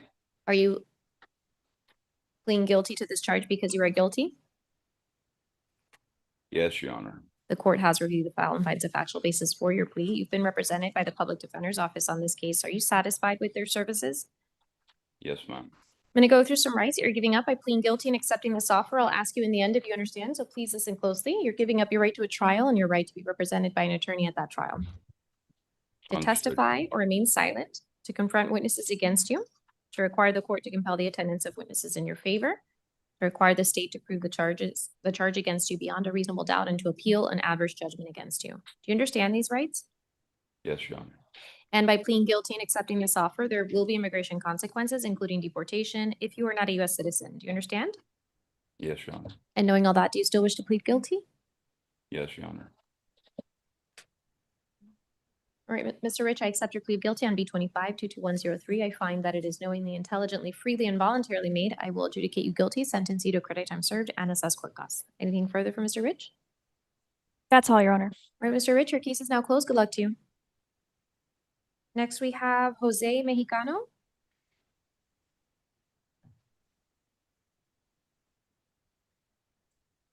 And Your Honor, Mr. Mexicano does require the services of the Spanish interpreter. With the assistance of the Spanish interpreter. Good morning, Mr. Mexicano. Buenos días, señor mexicano. Buenos días. Good morning. Mr. Mexicano is charged with 1 count of trespass to property after warning to 9 Palm Plaza in Homestead. Al señor mexicano se le acusa de un cargo de intromisión ilegal después de haber sido advertido en el 9 de Palm Place en Homestead. This is a first-degree misdemeanor Este es un delito leve de primer grado from October 1st of this year. del 1 de octubre de este año. I don't see that Mr. Mexicano has any priors. No observo que el señor mexicano no tiene antecedentes. Is there an offer? Hay una oferta. We can offer a withhold. However, he potentially may be PTD eligible. If that's something for Podemos ofrecerle una fallo sin condena, pero él podría calificar para el programa de desviación previo juicio. And what is the state's position with regard to custody release, custody status? ¿Y qué opinión tiene la fiscalía en relación a libertad condicional pendiente del juicio? We'd stipulate to an ROR. Estipulamos que puede salir bajo palabra. And Your Honor, we would ask for ROR with the date certain. Su señoría, pedimos que le den libertad bajo palabra con una fecha fija. All right, Mr. Mexicano, I'm going to release you on your own recognizance in B25-22106. Señor mexicano, le voy a permitir salir bajo palabra en el caso B25-22106. I'm also issuing a stay order from 9 Palm Plaza in Homestead. Do not go back there, otherwise you risk being rearrested. And if you're held in contempt of this court's order, it's punishable by up to 60 days in jail. También estoy expidiendo una orden de alejamiento. No regresa al 9 de Palm Place en Homestead, Florida, Si usted no cumple con la orden de este tribunal, podría ser condenado hasta 60 días en la cárcel. Do you understand this court's order? ¿Ha entendido la orden de este tribunal? Sí. Yes. All right, I'm resetting your case for October 15th at 8:45 a.m. in courtroom 4-9 of the Richard E. Gerstein Justice Building. Excuse me, the courtroom judge. 4-9. Ah, 4-9. estoy fijando su próxima cita para el día 15 de octubre a las 8:45 de la mañana en la sala 4-9 en el edificio Richard E. Gerstein. Do not fail to appear, otherwise a bench warrant could be issued for your arrest. No deje de comparecer, porque si no comparece se podría expedir una orden de búsqueda y captura por no haber comparecido. Next, we have Jose Samuel Villalobos.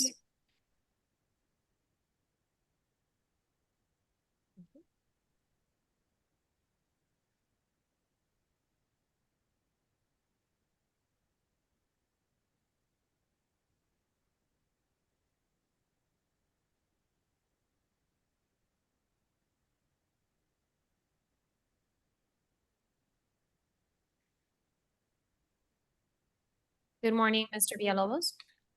Buenos días, señor Villalobos. Does he Good need- morning. Does he need the interpreter? ¿Qué necesita? Sí, lo necesita. Mr. Villalobos is charged with one count of trespass to property after warning. Al señor Villalobos se le acusa de un cargo de intromisión ilegal en algún bien inmueble después de haber sido advertido. To 9 Palm Plaza in Homestead on October 1st of this year. En el 9 de Palm Plaza en Homestead, Florida, el 1 de octubre de este año. I see he has some priors, including convictions for trespass. Observo que tiene antecedentes, incluyendo condenas por intromisión ilegal. Is there an offer for Mr. Villalobos? El señor Villalobos va a recibir una oferta. Yes, it'd be an adjudication and credit time served. Sí, sería una condena y costas procesales. Otherwise, what's the state's recommendation for custody status? ¿Qué recomienda la Fiscalía en relación a su detención? It'd be an elevated bond of $1,000. Sería una fianza de $1,000. Ms. Loaiza? Señora Loaiza. And Your Honor, defense would ask for a date certain in the homeless calendar, given that Mr. Villalobos only has one conviction for trespass, and that is the conviction on B25 13934. The other two cases are, the adjudication was withheld, I believe. Señoría, la defensa pide que se le permita salir a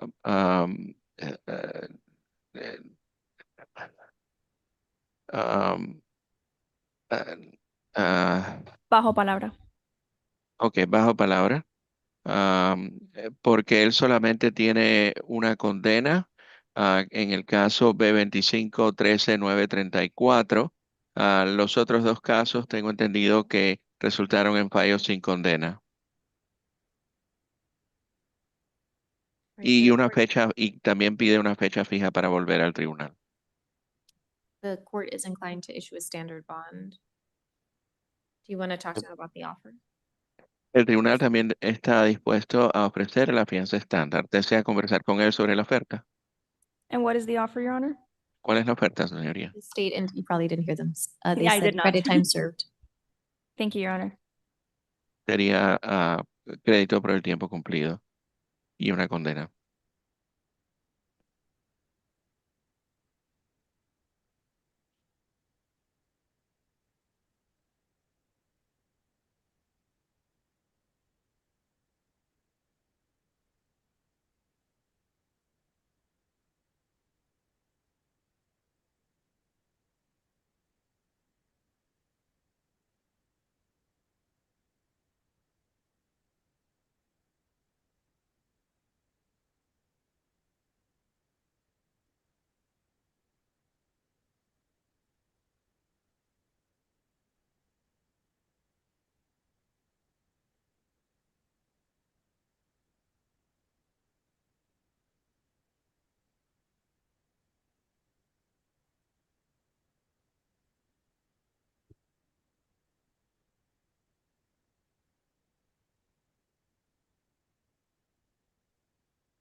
Your Honor, at this time, Mr. Villalobos is rejecting the state's offer and is asking for a trial day.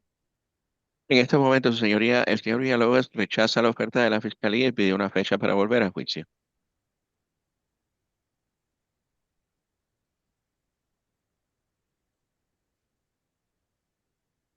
Did I say standard bond earlier? Standard.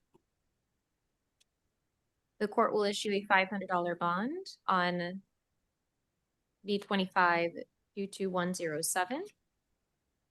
El tribunal ordena que se ponga una fianza de $500 en el B25-22107. And I'm issuing a stay order from 9 Palm Plaza and Homestead. Do not go back there, otherwise you risk being rearrested. And if you're held in contempt of this court's order, it's punishable by up to 60 days in jail. Do you understand? Expide una orden de alejamiento en relación al 9 de Palm Plaza en Homestead, Florida. No regrese allí. Si usted regresa allí, podría ser arrestado y si se determina que usted está en desacato, se le podría imponer una pena de hasta 60 días en la cárcel. Do you understand? ¿Ha entendido? Sí. Yes.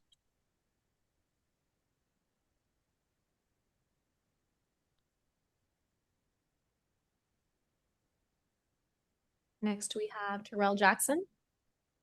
Good morning, Mr. Jackson. Good morning, Your Honor.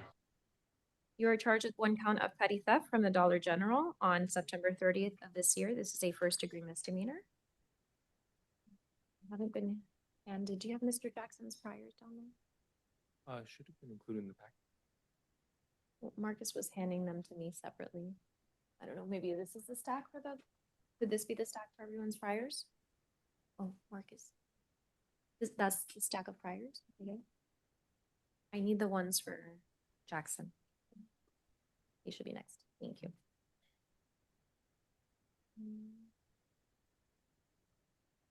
Is there an offer for Mr. Jackson?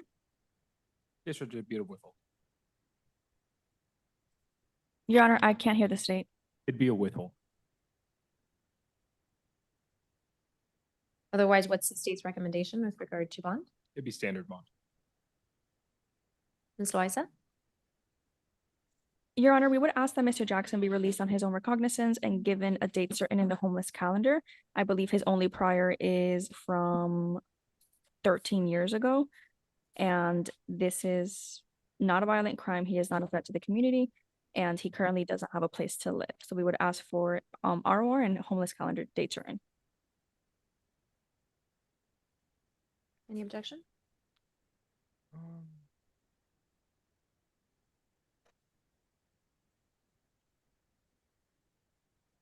No objection.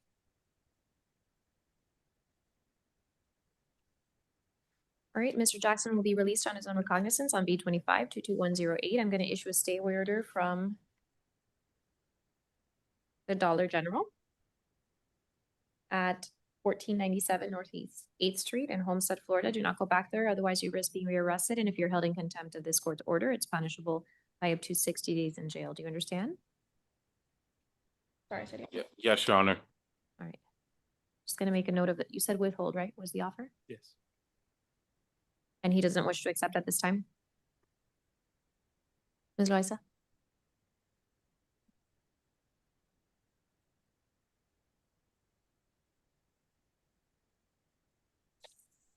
Negative.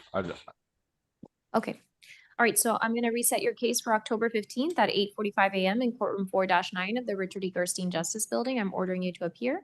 Do not fail to appear, otherwise a bench warrant can be issued for your arrest. Do you understand? Sorry, go ahead. I understand, Your Honor. Okay. We'll And see to you. clarify, Your Honor, October 15th, 2025, 8:45 in 4-9. Correct. Thank you.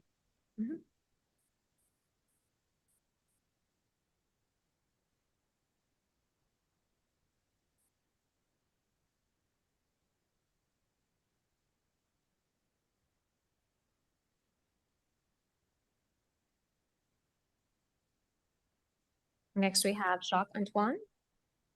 Good morning, Mr. Antoine. Morning. Mr. Antoine is charged with 1 count of battery toucher strike on October 1st of this year. This says with regard to person whose initials are KJ. There, it indicates Marcy's law was invoked, state, and your stay order has the full name. Do you wish to redact it? Yes. Okay.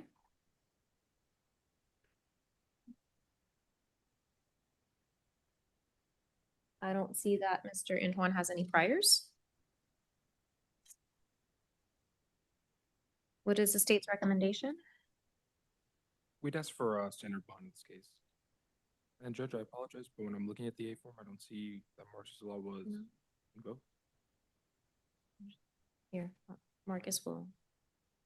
What is the defense's position? And Your Honor, we would be asking for pretrial services on this case. Mr. Antoine lives at the address that is listed on his arrest form. He has no priors and he does not know this individual personally, or is not in constant contact with this individual. There will be a stay away order in place regardless. So we'll just be asking for pretrial services. State? Judge, we stand by standard bond. So was Marcy's law invoked? Judge, I'm not seeing it as marked.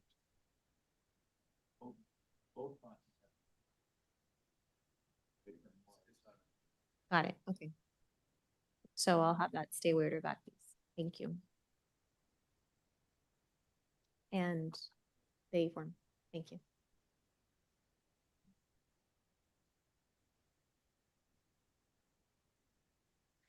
The court will issue $1,000 bond and a stay away order from Kervin Jean-Baptiste. Do not have any contact with that person directly or indirectly, in person, in writing, by telephone, pager, fax, or third persons. You must stay at least 500 feet away from the victim's home, place of employment, and or school at all times. Electronic contact such as emailing, texting, Facebook messages, and Twitter is prohibited. Do you understand?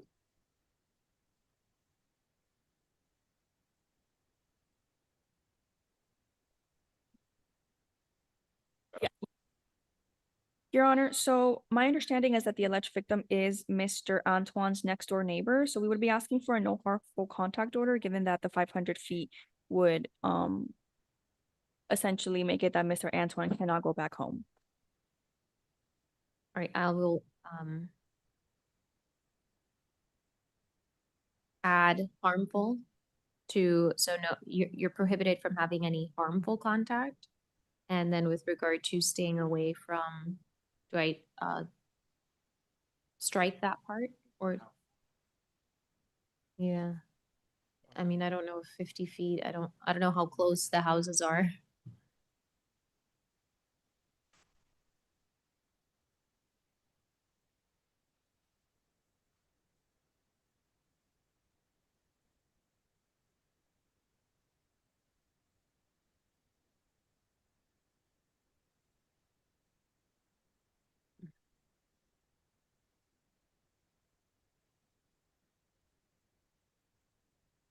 I'm gonna strike out the portion about 500 feet.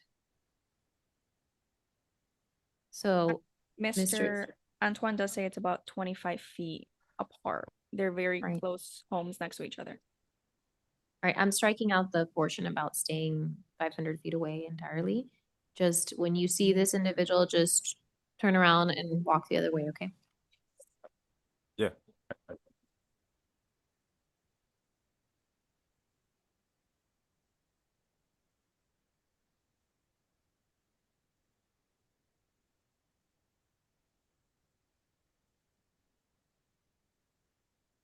Nazim Simpson?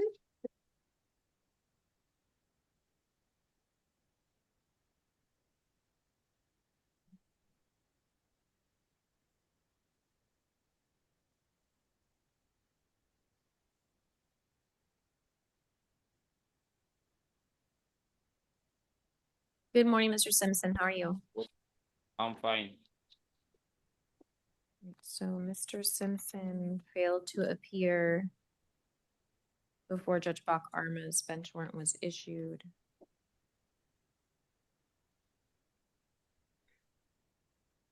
I see an offer from July 23rd of a withhold court cost, 3 months reporting probation, a special condition of a stay away order. There's a simple battery charge and a trespass after warning. From November 23rd, 2024. Is that still the offer? Yes, Judge, that'll say the offer.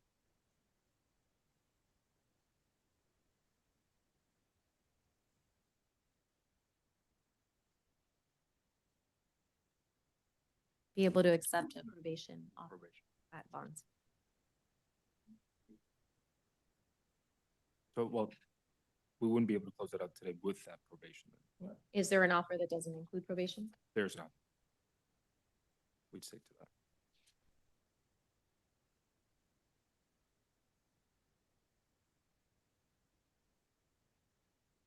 So that failure to appear was from September 16th. There's a failure to appear on February 11th.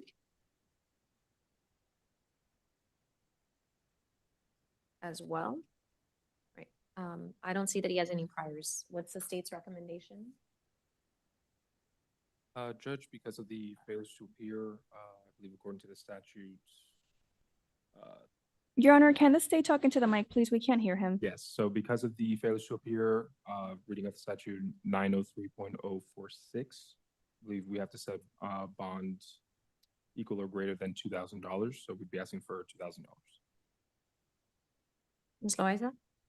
And Your Honor, we would ask the court to honor the $2 bond, given that the presiding judge over this case issued the $2 bond when Mr. Simpson failed to appear on that date, and they were aware that Mr. Simpson had failed to appear on February 11th, given that it is in the case packet. So they were already aware of the previous failure to appear, and in this subsequent failure to appear, they still granted him a $2 bench warrant. So I would ask the court to honor that $2 bench warrant. There's one here from July. I guess I'll reissue the court is going to issue a $2,000 bond as to each of the 2 counts, and I'm also reissuing a stay order in favor of Zion Baptiste, as well as the address 17100 Collins Avenue. Do not have any contact directly or indirectly with that person in writing by telephone, page, or fax, or third persons. Stay at least 500 feet away from the victim, their home, place of employment, and or school at all times. Electronic contact such as emailing, texting, Facebook messages, and Twitter are prohibited. And do not go back to that location I stated. If you violate this court's order, it's punishable by up to 60 days in jail. Do you understand?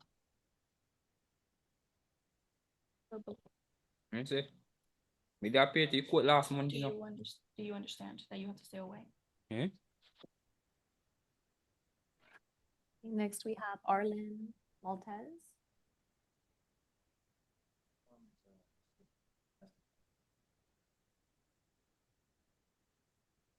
I already addressed this one, no? Probably earlier. Yes. We did. It sounds familiar. Okay, do we remove this so there's no like duplicate? Sorry.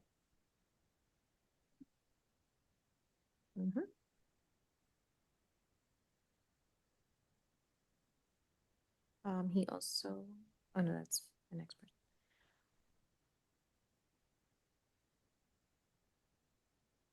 person. We need Arlen Maltez back. I understand I never feel property. He's a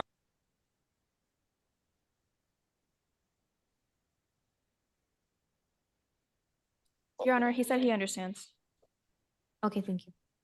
We need Arlen Maltez back.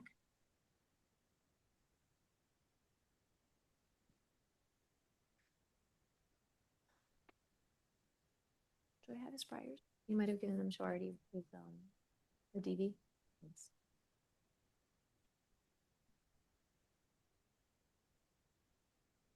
Hello again, Mr. Maltez. The court now has before it the driving while license suspended knowingly under AM3NJJE, and there's a driving under the influence on a bicycle with citation number ACN7U5E. What is the state's recommendation? Judge, we would ask for standard bond in. Did you say standard? Yes. They asked for standard. I don't know if you heard. I barely heard. Defense? Your Honor, we would ask for same thing what we asked for the for the DV case. We would ask for pretrial services given that Mr. Maltez can get out with an alternative address. The court will issue a $150 bond on AM3NJJE and a $500 bond on ACN7U5E. And I'm also going to issue a no drive order. That means you may not operate a motor vehicle unless and until you have a valid driver's license. You violate this court's order, it's punishable by up to 60 days in jail. Do you understand? Yeah, so no drive get out of the suspension. I'm sorry? No, I cannot drive till I get out of suspension. The suspension? For your- Right.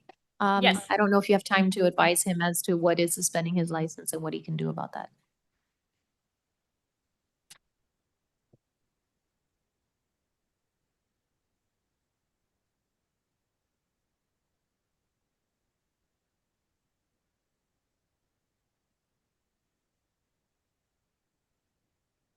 Next, we have Travis Phillips.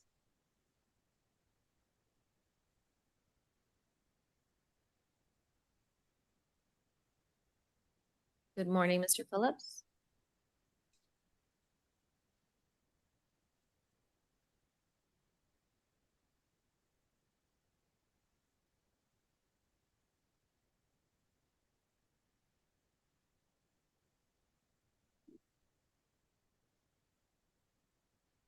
Right, Mr. Phillips has AHF 31WE where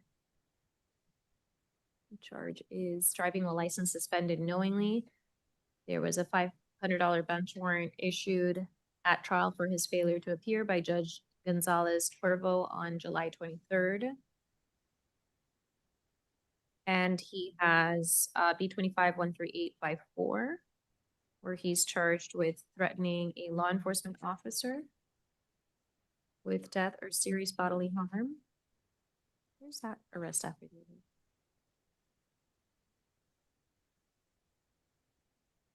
Oh, thank you.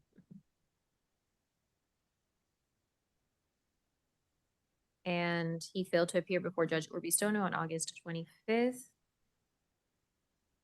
A bench warrant was issued in the amount of $1,000. Is there a global offer for Mr. Phillips? Looks like in the paper file, adjudication 20 DCJ with credit time served was extended back on July 24th. You may have that credit or if there's a revised offer. And then with regard to the traffic matter, is there a global offer that the state can extend? Judge, there's going to be no offer for this case, and we'd ask bond to be set in the amount of $2,000 as according to the statute.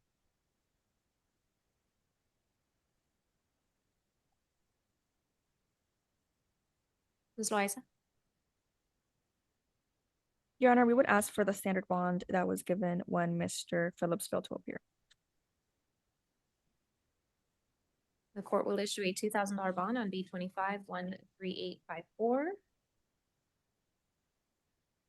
and a $2,000 bond on AHF 31WE. The court is also going to issue a no drive order in AHF 31WE. That means that you may not operate a motor vehicle unless and until you have a valid driver's license. If you violate this court's order, it's punishable by up to 60 days in jail. Do you understand? Yes.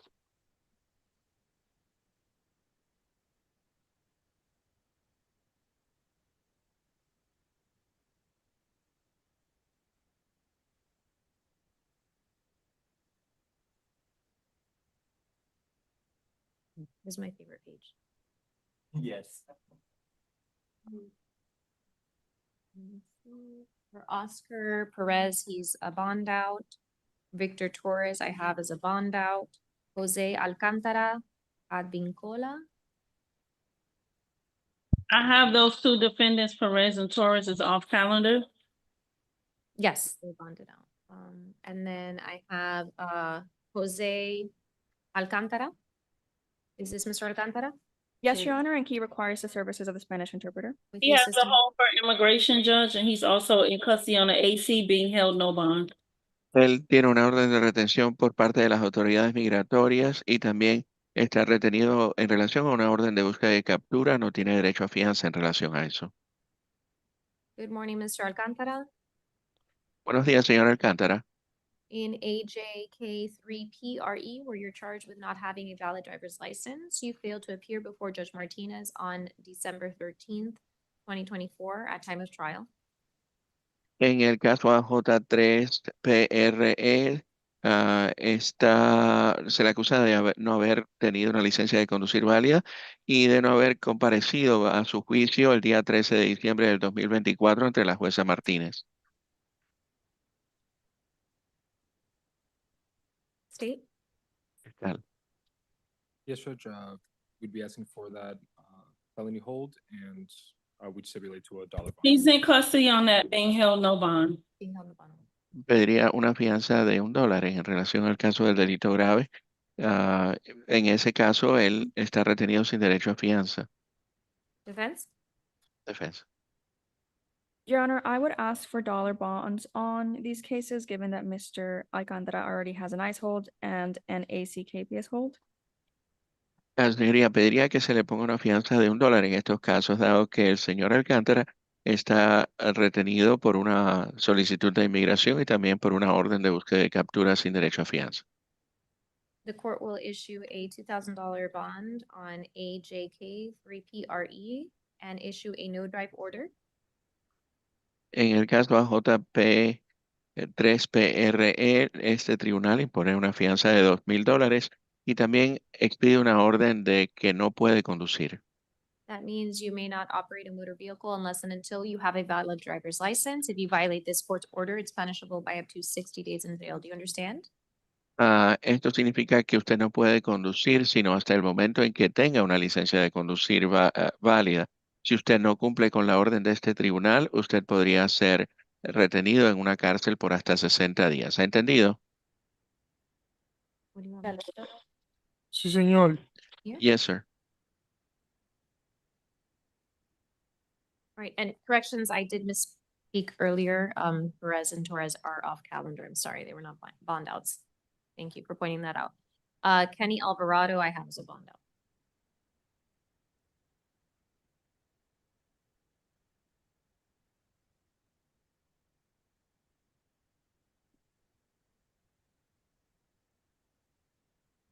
Eloy Cabrera.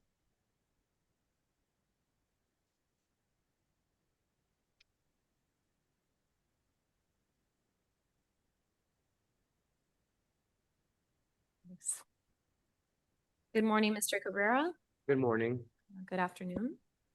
Mr. Cabrera is charged with driving while license suspended knowingly on ALVBGBE.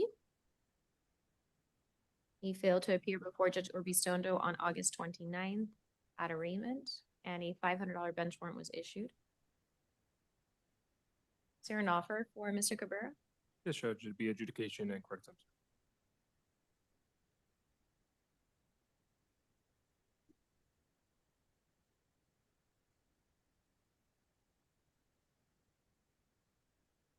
For statute, the court would be issuing a $2,000 bond on this case. Do you want to talk to him about the offer?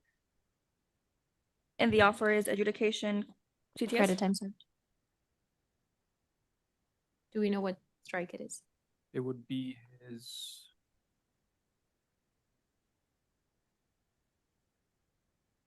It'd be his second strike.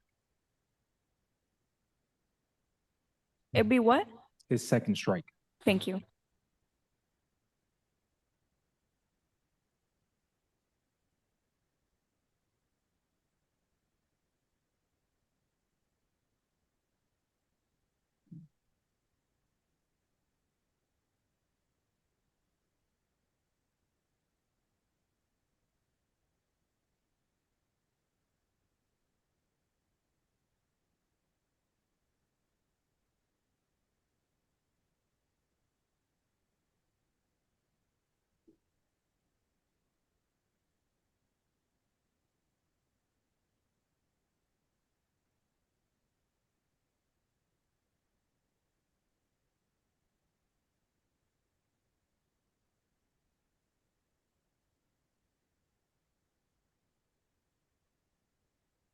All right, it appears as though you may need some more time to talk to him, Ms. Liza. So the court is going to issue a $2,000 bond and also a stay away order, excuse me, a no drive order. That means you may not operate a motor vehicle unless and until you have a valid driver's license. If you violate this court's order, it's punishable by up to 60 days in jail. Do you understand, Mr. Cabrera? Yes.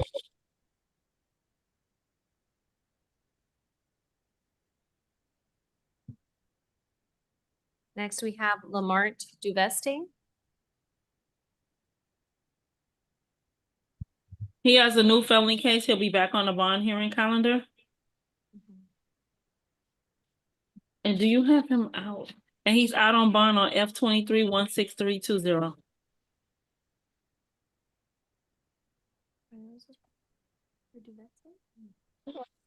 Good morning, Judge.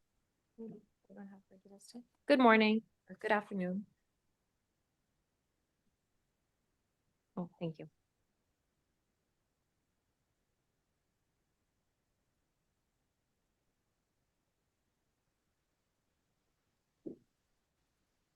The court will place a hold on F-23-16320.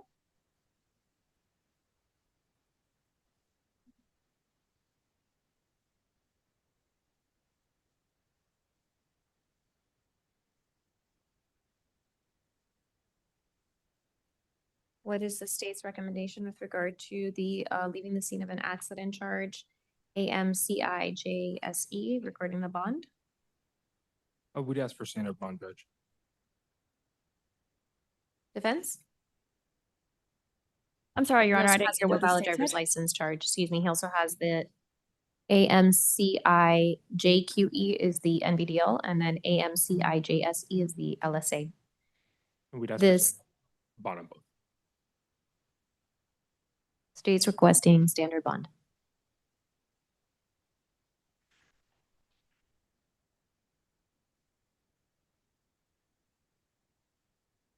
Defense?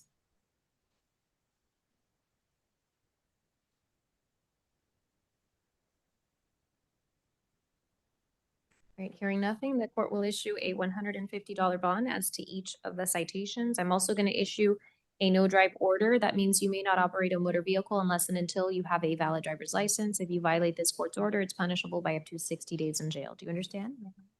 Yes, Judge. Thank you.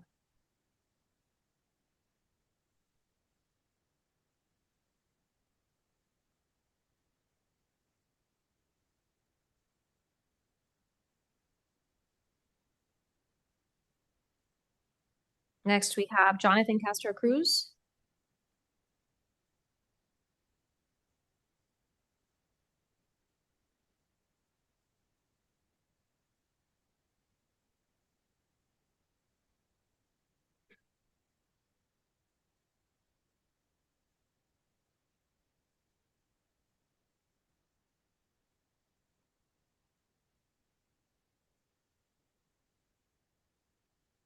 Jonathan Castro Cruz. Judge, if you can give us 1 second, we're waiting for the individuals. Okay.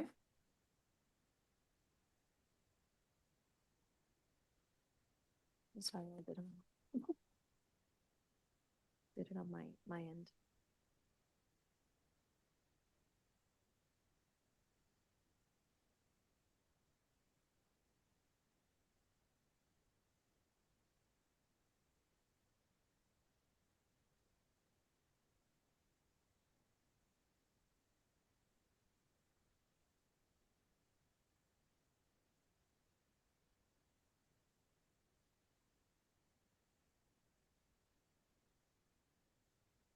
Are we still waiting for Mr. Castro Cruz?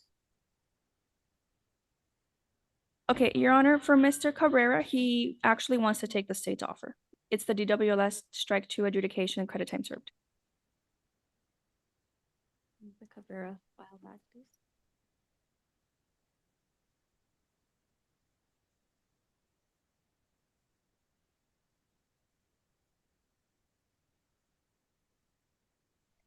All right, Mr. Cabrera, come closer to that microphone, raise your right hand. Do you swear or affirm to tell the truth, the whole truth, and nothing but the truth? If so, say I do. I do. You may lower your hand, state your full name and date of birth. Eloy Cabrera, 2/20/92. Are you under the influence of any drugs, alcohol, or medication? No, ma'am. Have you been prescribed any medication that you are not currently taking? No, ma'am. Have you ever been treated for a mental illness? No, ma'am. In case number ALVVGBE, you're charged with. Can I have the file, Mr. Cabrera?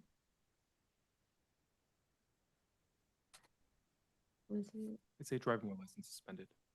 Yeah, I know, I had already passed it up because I just issued a bond, but he wants to close out his case.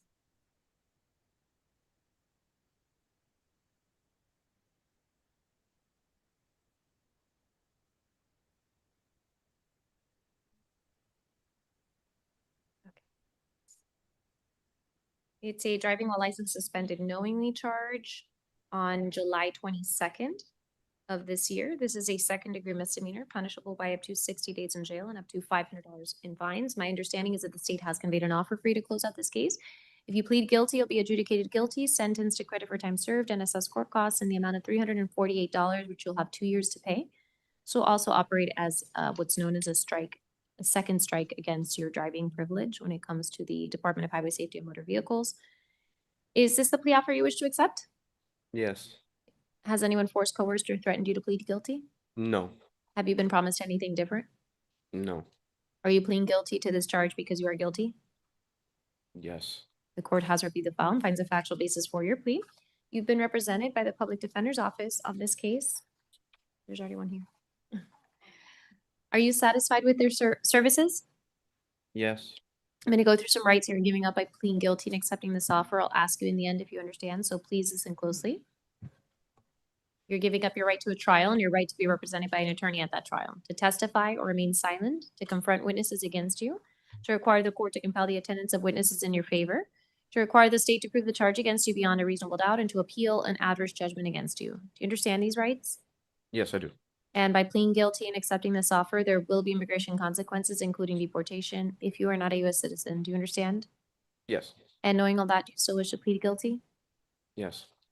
All right, Mr. Cabrera, I accept your plea of guilty on ALVVGBE. I find that it is knowingly, intelligently, freely, and voluntarily made. I will adjudicate you guilty, sentence you to credit time served, and assess court costs. Thank you. No. Anything further for Mr. Cabrera? That's all, Your Honor. All right, Mr. Cabrera, your case is now closed. Good luck to you. Are you ready on Mr. Castro Cruz? Yes, Your Honor. Oh, the judgment. Sorry, I thought it was the no drive order. Good morning, Mr. Castro Cruz. Good morning. You are charged with reckless driving on October 1st of this year.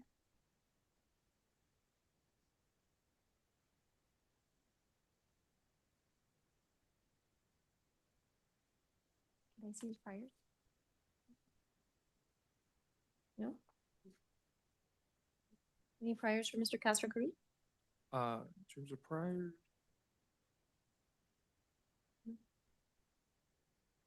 No, Judge, there aren't any criminal priors, and looking at the TPO, nothing as well. What is the state's recommendation? Oh, we'd ask for standard bond in this case, Judge. Defense? Your Honor, defense would move for ROR. Mr. Castro Cruz has no priors, and he does have a permanent address where he lives at and can receive mail. Oh, I don't understand first. First, like there's a marking of reckless driving first. Is that the first offense? Yeah, his first reckless drive. Oh, first, okay. Right, the court will issue a $150 bond.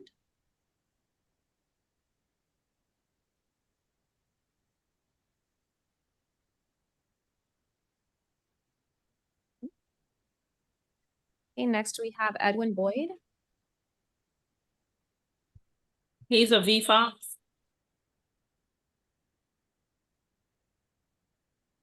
Yeah, no priors for Mr. Boyd? Mr. Boyd, yes, Judge, there are. They should have all been included in the packet, but I can't. We don't have them up here in the stack.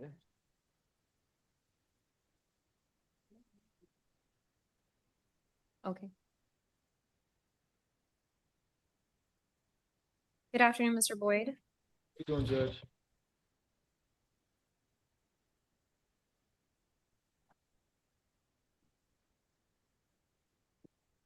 And is he currently on probation?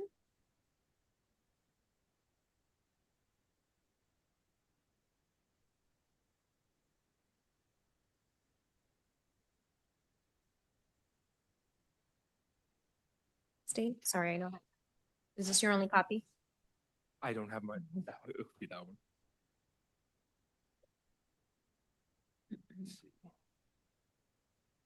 What is the state's recommendation? Judge would ask for, standard bond in this case. We can offer. We'd ask for standard. Is there an offer?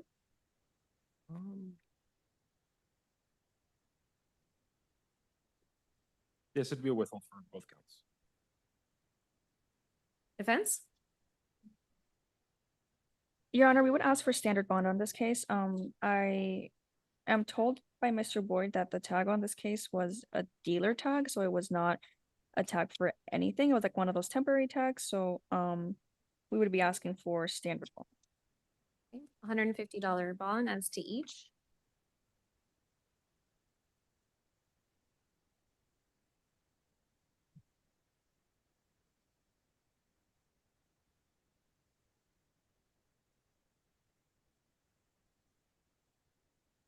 Renee Alvarez.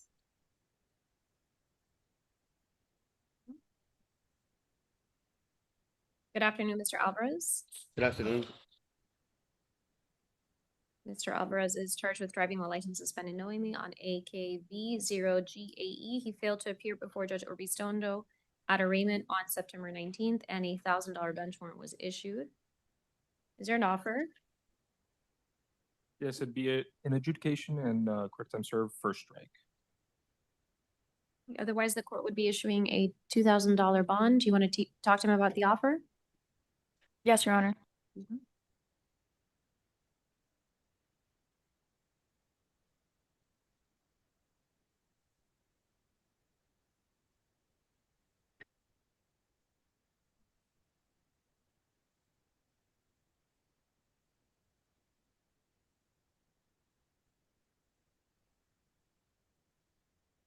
What's the name for this person? Oh, okay, Lash. Right?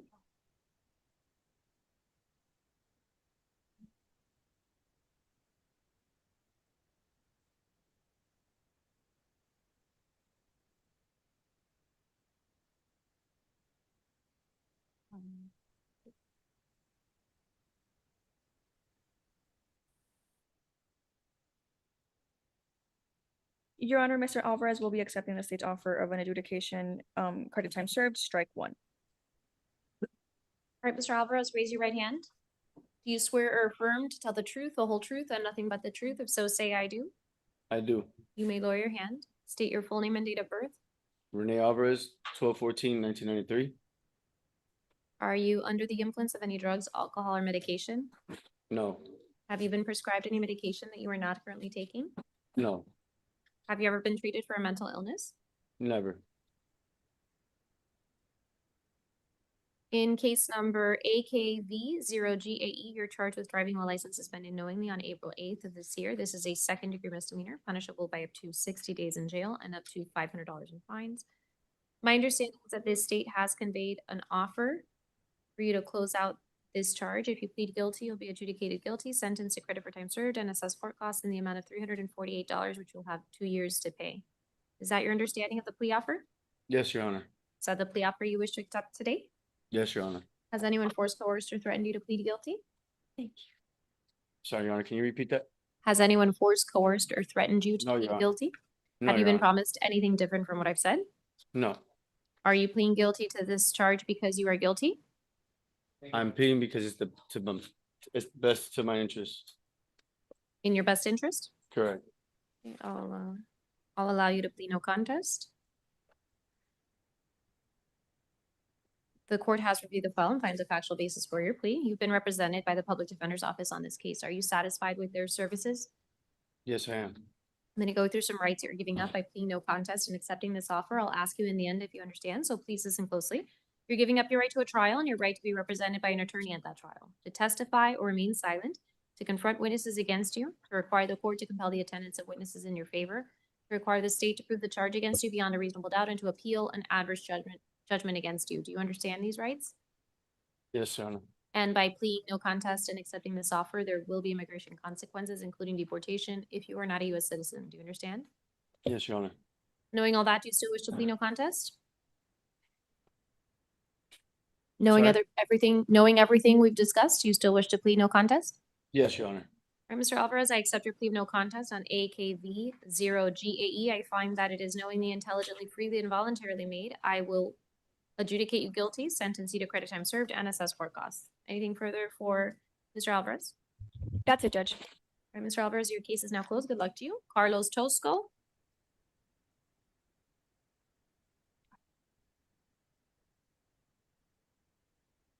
He has a new felony case. He'll be on the bond hearing calendar. He's also a fugitive from Broward County being held no bond. All right, good afternoon, Mr. Tosco. Good afternoon, ma'am. Mr. Tosco is charged with driving while license suspended knowingly under citation AMAJ95E and resisting an officer without violence. Well, that's the misdemeanor charges associated with the felony F25-21477. But with regard to the traffic matter, what is the state's recommendation? We'd ask for standard bond, Judge. Defense? Standard bond. Court will issue a $150 bond on AMA J95E, as well as a no drive order. That means you may not operate a motor vehicle unless and until you have a valid driver's license. If you violate this court's order, it's punishable by up to 60 days in jail. Do you understand? Yes, ma'am. We'll see you later. Michael Wimbley.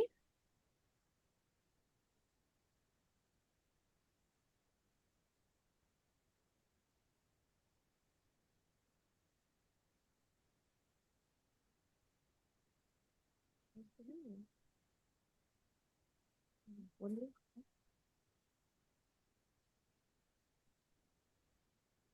Good afternoon, Mr. Wimbley. You're charged with leaving the scene of an accident where there's property damage in ALXZT2E on October 1st of this year. What is the state's recommendation? We'd be asking for standard bond, Judge. You can close that out to a withhold if you'd like. Not sure if you heard, Ms. Loiza. There's an offer of a withhold or a request for standard bond. Okay, thank you, Your Honor.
Your Honor, Mr. Wimbley will be taking the state's offer of a withhold and court costs.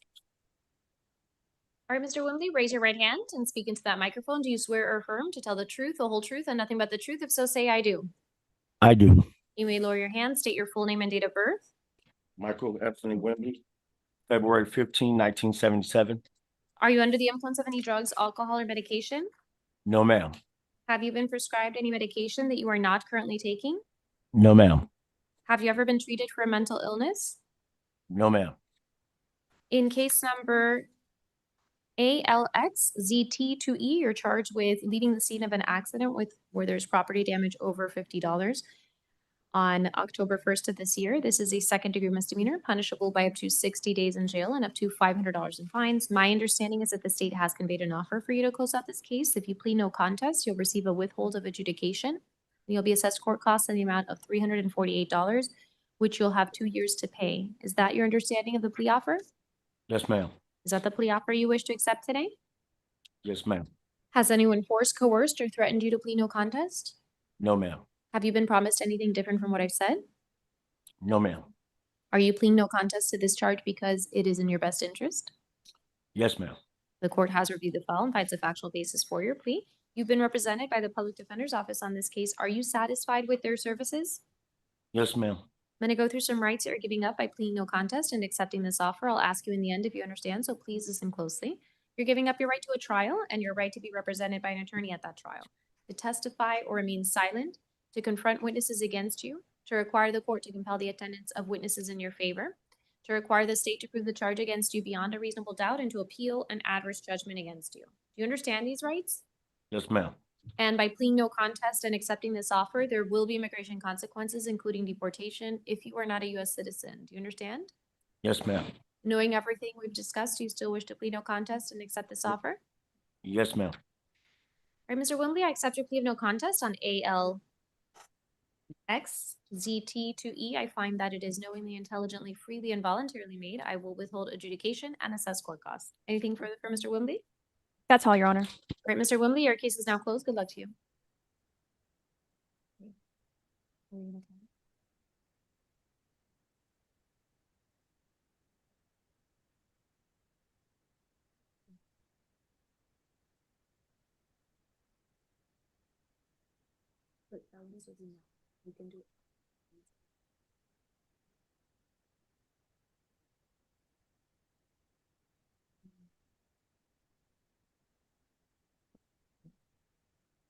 Great. Next, we have Angel Herrera.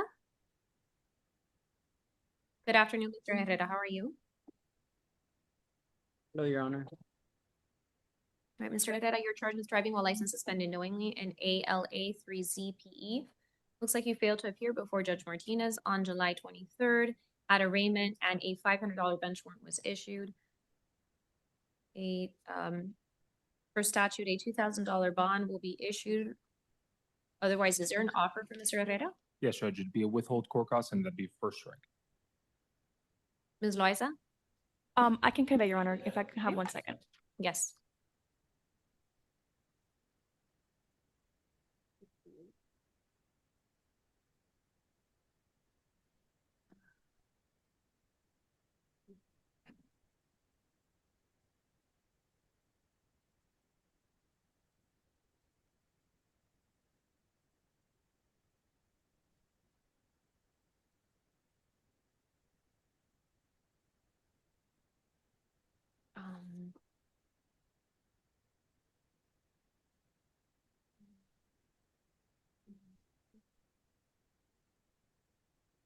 We have 1 page left. How many pages?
Your Honor, he will be accepting the state's offer, but withholding court cost strike one. All right, Mr. Herrera, raise your right hand. Do you swear or affirm to tell the truth, the whole truth, and nothing but the truth? If so, say I do. Do. Can you speak closer to the microphone, please? Yes, I do. You may lower your hand, state your full name and date of birth. Angel Herrera, May 9, 1996. Are you under the influence of any drugs, alcohol, or medication? No, ma'am. Have you been prescribed any medication that you are not currently taking? Yes. And the fact that you're not taking that medication, does it affect your ability to make decisions? No, ma'am. Have you ever been treated for a mental illness? Yes, ma'am. Are you currently experiencing any symptoms or manifestations of any mental health disorder? No, ma'am. In case number ALA3ZPE, you're charged with driving while license suspended knowingly on April 17th of this year. This is a second-degree misdemeanor punishable by up to 60 days in jail and up to $500 in fines. My understanding is that the state has conveyed an offer for you to close out this case. If you plead no contest, you'll receive a withhold of adjudication and you'll be assessed court costs in the amount of $348, which you'll have 2 years to pay. Is that your understanding of the plea offer? Yes, ma'am. Is that the plea offer you wish to accept today? Correct. Has anyone forced, coerced, or threatened you to plead no contest? No, ma'am.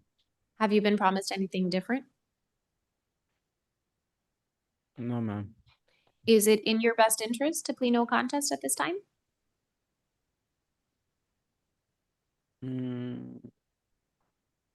Correct.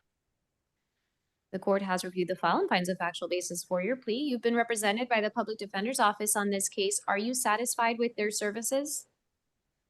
Yes. I'm going to go through some rights you're giving up by pleading no contest and accepting this offer. I'll ask you in the end if you understand, so please listen closely. You're giving up your right to a trial and your right to be represented by an attorney at that trial, to testify or remain silent, to confront witnesses against you, to require the court to compel the attendance of witnesses in your favor, to require the state to prove the charge against you beyond a reasonable doubt, and to appeal an adverse judgment against you. Do you understand these rights? Yes, ma'am. And by pleading no contest and accepting this offer, there will be immigration consequences, including deportation, if you are not a U.S. citizen. Do you understand? Yes, ma'am. And knowing everything we've discussed, do you still wish to plead no contest? Correct. All right, Mr. Herrera, I accept your plea of no contest on ALA3ZPE. I find that it is knowingly, intelligently, freely, and voluntarily made. I will withhold adjudication and assess court costs. Anything further from Mr. Herrera? No, Your Honor. All right, Mr. Herrera, your case is now closed. Good luck to you. Abel Campos? He was taken back because he was disruptive, Judge. Reset for tomorrow. Okay.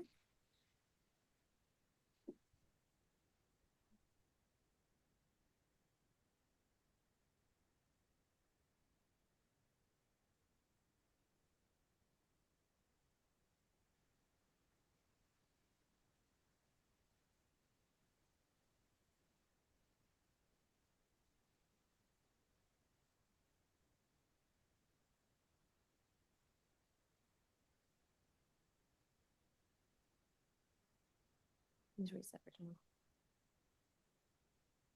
Gary McKinnon? Good afternoon, Mr. McKinnon. How you doing, man? You're charged with driving while license suspended knowingly in citation number AMCJNWE on October 1st of this year. What is the state's position with regard to bond status, or is there an offer for Mr. McKinnon? Judge, we'd be asking for standard bond. If I have a moment, I can pull up his TPO and then formulate an offer.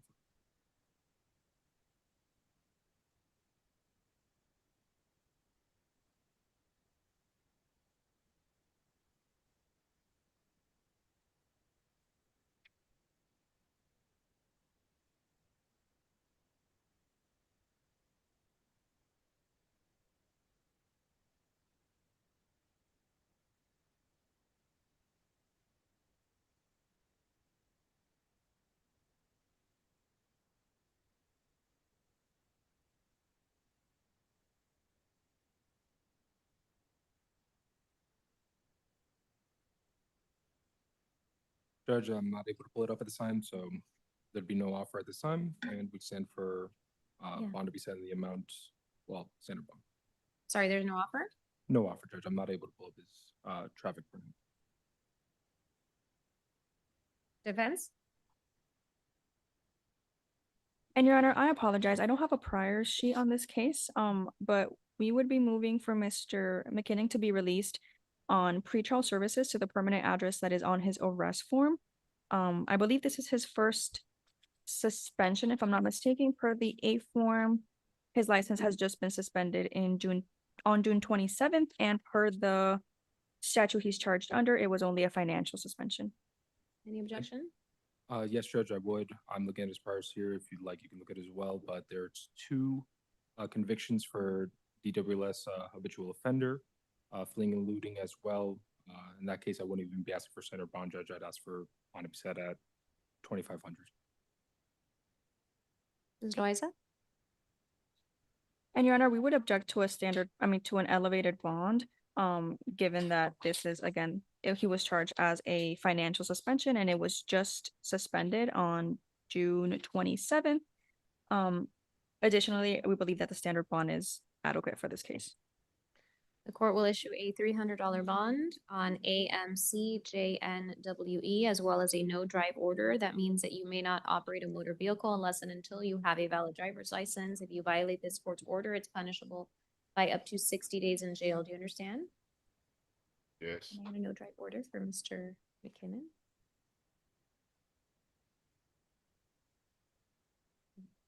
Next, we have Liddell Rusley. Thank you. Also infractions? Yeah. Did closed out?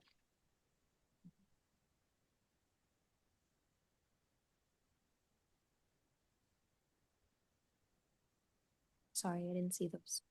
Liddell Rusley.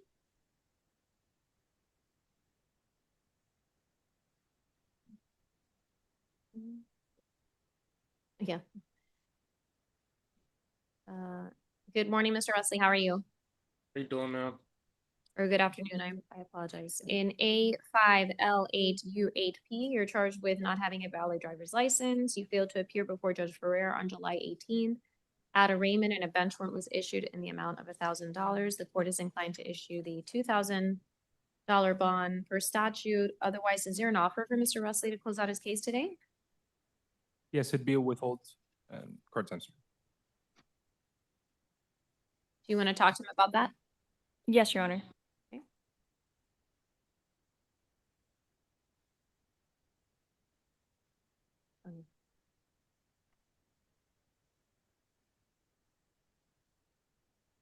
One more. Oh, no, what about these two? I'll do Blash next. This one.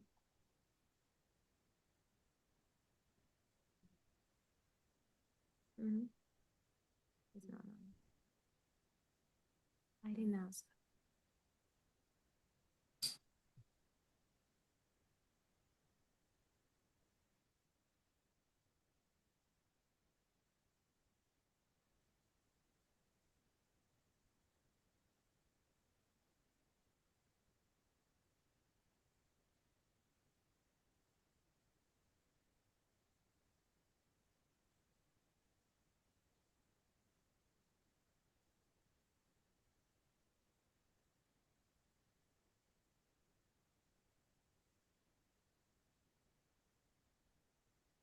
And Your Honor, at this time, Mr. Rusley will be rejecting the state's offer, and we would be asking the court to honor the $1,000 bench warrant amount that was given on August 18th. Court will issue a $2,000 bond on A5L8U8P as well as a no drive order. That means you may not operate a motor vehicle unless and until you have a valid driver's license. If you violate this court's order, it's punishable by up to 60 days in jail. Do you understand? Okay, ma'am. You said 2,000. 2,000. Rafael Martinez is next.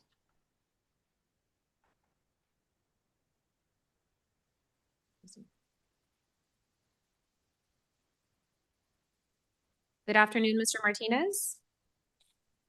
Under citation number ALHOEIE, you're charged with driving while license suspended knowingly. It looks like you failed to appear before Judge Alvarez-Zane at arraignment on August 28th, and a $1,500 bench warrant was issued. Is there an offer for Mr. Martinez? Yes, it'd be a withhold. That'd be the first strike. The court is inclined to issue the $2,000 bench warrant. Do you want to talk to him about the offer? Yes, Your Honor.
Your Honor, Mr. Martinez will be accepting the state's offer of a withholding court cost, strike one.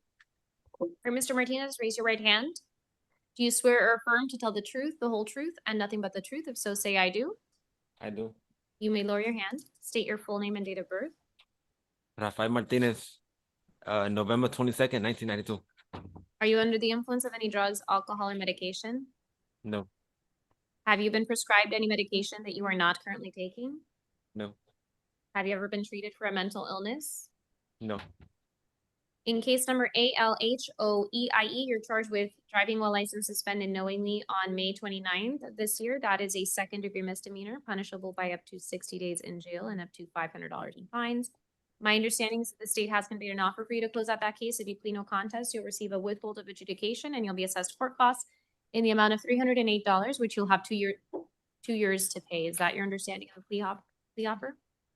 This I don't have to pay no bond, and you gotta get released, right? Correct. No, your case will, once your case is closed, you get released. Well, Has it anyone could be forced closed coerced? today, right? Sometime. Okay, thank you. Yeah. Ms. Liza? No, we're not there. He should be Yes. able to, he'll be released today, correct? Yes, that's correct, Your Honor. No. He's closing out. Has anyone forced, coerced, or threatened you to plead no contest? No, Have you been promised anything different from what I've said? no. Are you pleading no contest to this charge because it is in your best interest? Yeah, I gotta take my daughter to gymnastics. I gotta get The home. court has reviewed the file and finds a factual basis for your plea. You've been represented by the public defender's office on this case. Are you satisfied with their services? Yeah, I guess. I'm gonna go through some rights that you're giving up by pleading no contest and accepting this offer. I'll ask you in the end if you understand, so please listen closely. You're giving up your right to a trial and your right to be represented by an attorney at that trial, to testify or remain silent, to confront witnesses against you, to require the court to compel the attendance of witnesses in your favor, to require the state to prove the charge against you beyond a reasonable doubt, and to appeal an adverse judgment against you. You understand these rights? Yeah. And by pleading no contest and accepting this offer, there will be immigration consequences, including deportation, if you are not a U.S. citizen. Do you understand? Yeah. And knowing all that, do you still wish to plead no contest? Yeah. All right, Mr. Martinez, I accept your plea of no contest on ALHOEIE. I find that it is knowingly, intelligently, freely, and voluntarily made. I will withhold adjudication and assess court costs. If I heard you say you were taking your daughter to Disney, do not drive there. You can take the Bright Line or have someone else drive, okay? Yeah. but I hope she enjoys herself. Anything further from Mr. Martinez? No, Your Honor, that's it. All right, Mr. Martinez, your case is now closed. Good luck to you. Oh, no, let me see, because Neloris Splash? No, Judge, Corrections. see, this will be the third time. The first time it was NBC refused, and today it's NBC.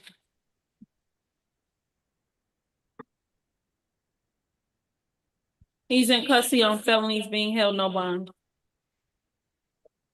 I'm gonna put it here. Yes, Your Honor. Right, anyone else for misdemeanors or traffic? Your Honor, we can waive Mr. Lenovis's presence. Okay.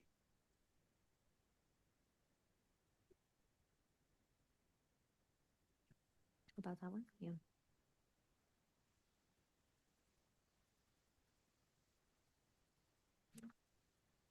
All right, on September 15th, he failed to appear before Judge Cuervo, who issued a $3,000 bench warrant in M25-1071, where he is charged by information of 1 count of resisting an officer without violence. Does he have any priors? This is, we're on, I have them. Flash. Yes, I have them.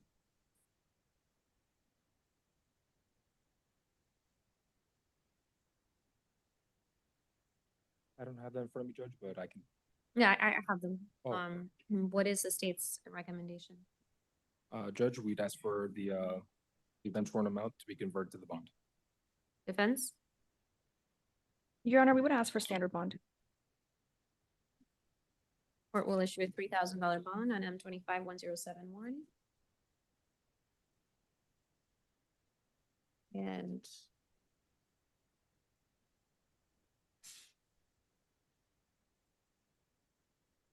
corrections, do we need to address Katrina Knight?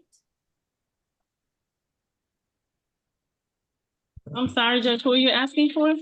Katrina Knight was reset from yesterday, I'm being told by the clerks. Do we need to address her 2 cases? I don't have that on the jail card, so it'll have to be reset for tomorrow. I don't have that on What's the the jail number? calendar. You have the jail number? What's the jail number? The clerks will give it to you now.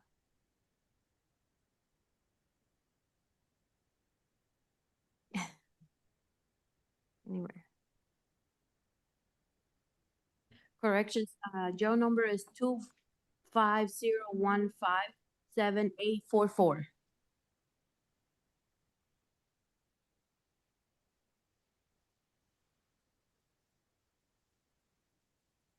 I don't need this anymore.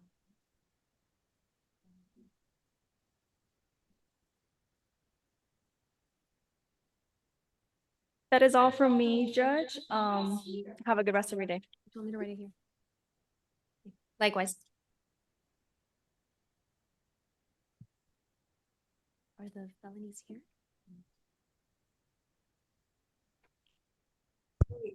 But, I don't have the jail card, Judge, and it wasn't on my calendar. I can reset it for tomorrow. okay, it'll be reset for tomorrow. All right, the court is going to be in recess until 1:30.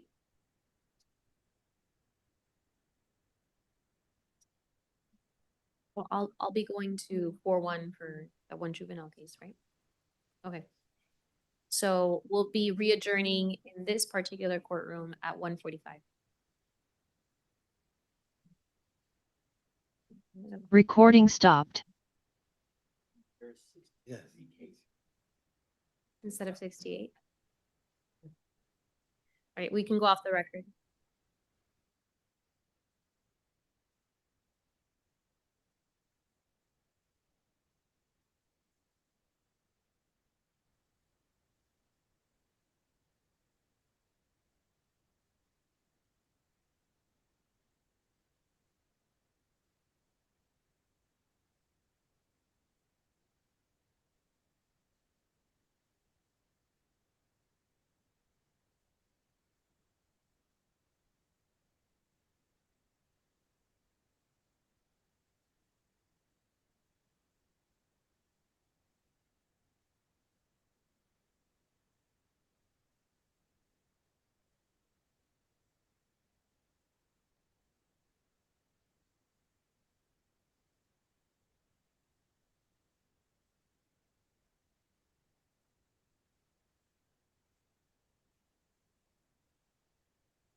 Recording in progress.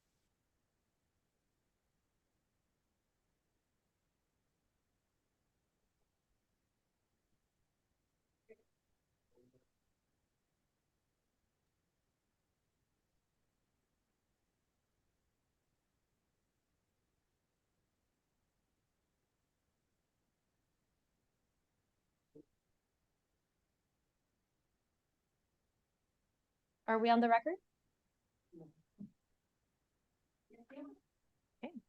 Very good afternoon, everyone. I am Judge Cristina Rivera Correa. Counsel, please announce your appearance. Buenas tardes a todos. Soy la jueza Cristina Rivera Correa. Abogados, por favor, preséntense. ASA Robert Perez Jr. on behalf of the state. Fiscal Robert Pérez Jr., a nombre de la Fiscalía. Good afternoon, Judge Angel Black for the Public Defender. Muy buenas Yes. tardes, señoría. Ángel Black, por la Defensoría Pública. And Assistant State Attorney Gabriel Rivas. Y el asistente de la Fiscalía, Gaborí. Swear in the defendants. Haga que los acusados presten juramento. All right. Do you swear or affirm the testimony you are about to give will be the truth, the whole truth, the truth? If so say I do. Juran o afirman que el testimonio que presentarán será la verdad, toda la verdad y solamente la verdad. Si es así, contesten que sí.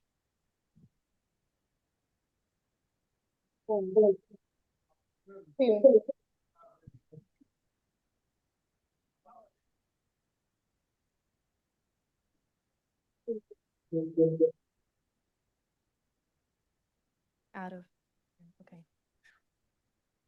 Yes, I saw him earlier. We'll pass for him then. We're gonna pass Reginald Surratt for Mr. Kovitz.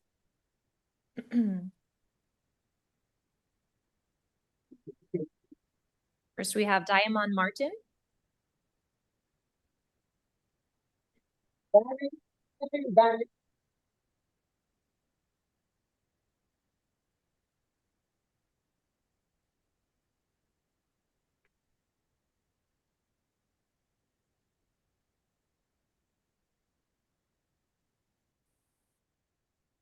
Is this Ms. Martin? Yes, Judge. Good afternoon, Ms. Martin. Right, unless otherwise stated, I'm gonna appoint the public defenders provisionally on all cases, and probable cause is found unless there is a statement otherwise. So I'll hear argument from you, Mr. Black, if you have any at that time. A menos que diga lo contrario, voy a nombrar a los abogados de la Defensoría Pública para que los representen provisionalmente y también determinaré que hay suficientes indicios de criminalidad a menos que diga lo contrario. All right, Ms. Martin, you are charged with one count of retail theft, a third-degree felony on October 1st from the Coles at 2455 Northeast 10th Court in Homestead. And I have here a sheet indicating that Ms. Martin does not have any priors. Is that correct? Okay. Look at the NCIC report, Judge, see if Okay. there's any.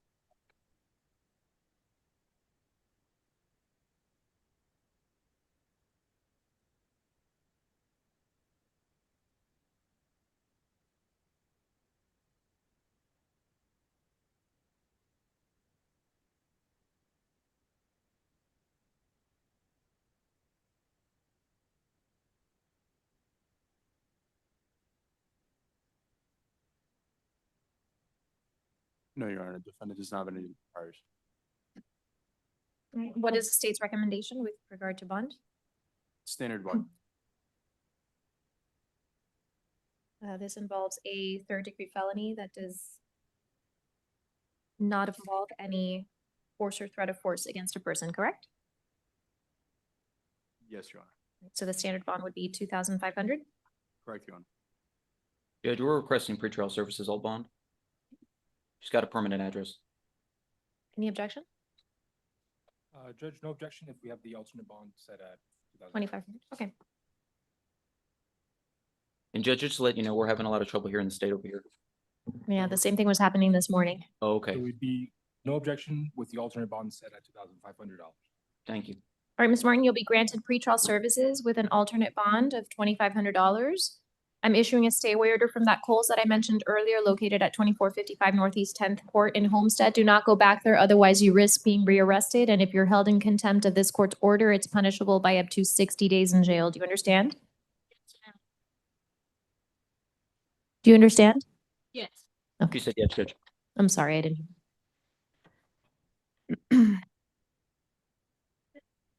Right?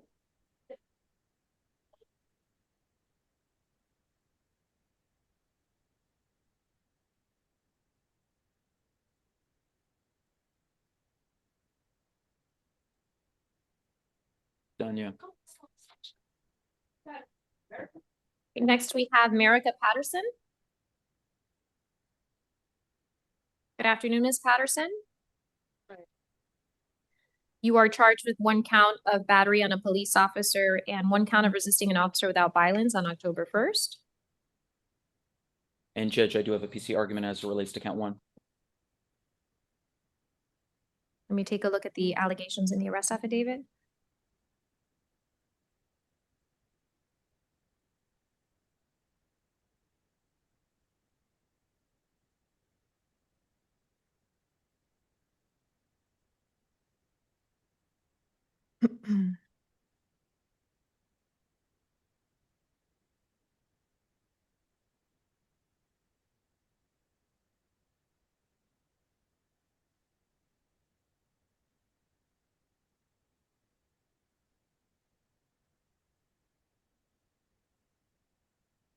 Go ahead.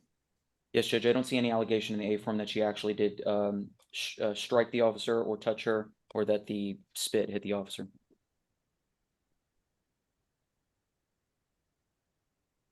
State? One moment, Judge.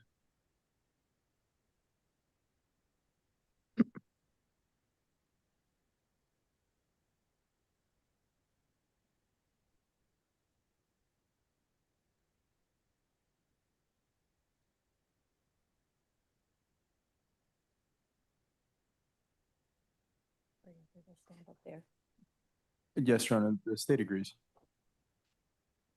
So with regard to count 1, Ms. Patterson will be released outright. No PC having been found.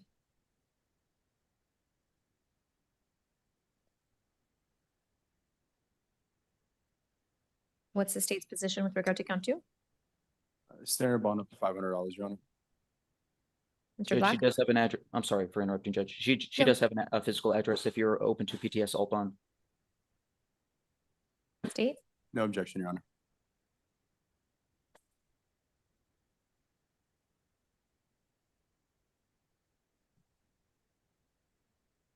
With an alternate bond of 500?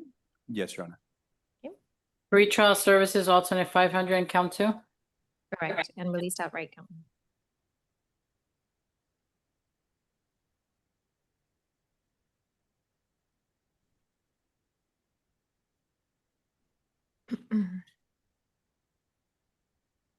Okay. Next, we have Beatriz Perez Ferrari.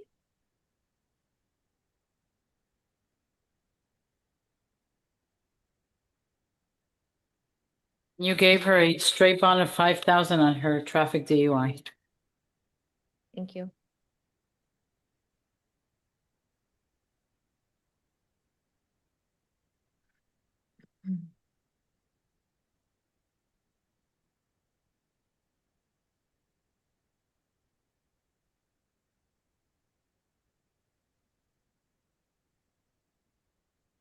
Hello again, Ms. Perez Ferrari. Hi. In F25 21419, you are charged with child neglect, no great bodily harm on October 1st.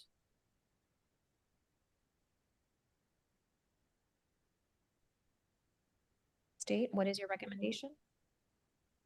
The state will be requesting a heightened bond, given that there was a minor in the vehicle, and the defendant was in the due course of dropping off her child while the DUI investigation was conducted. Judge, I would understand the enhanced bond for the DUI, given the aggravation of the child. I think that there's a standard bond for child neglect here, and it's the 2,500, and that's what we'd be asking for.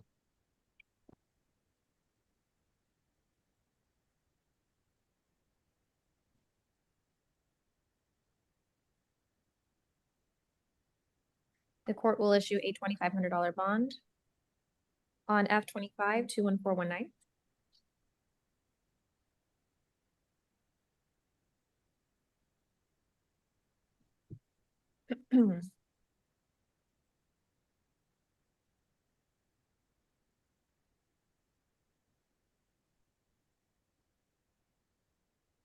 Next, we have Nurian Santos Rodriguez.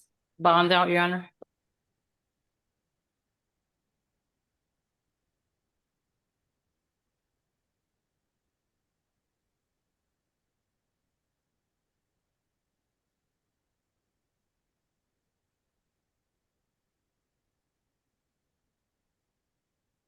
Which number was that?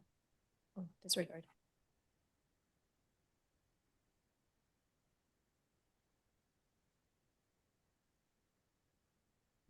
Next, we have Ugana Davis.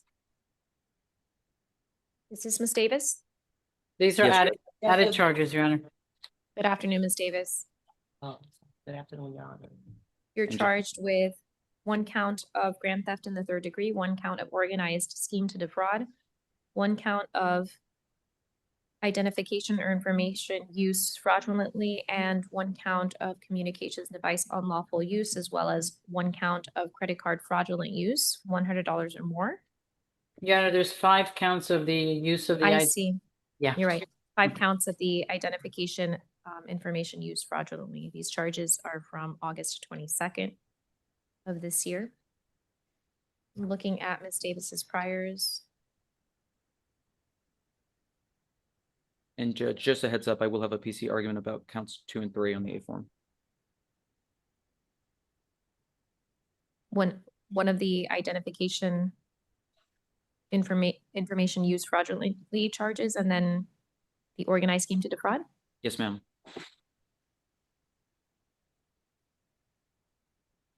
And this is for F25-21440.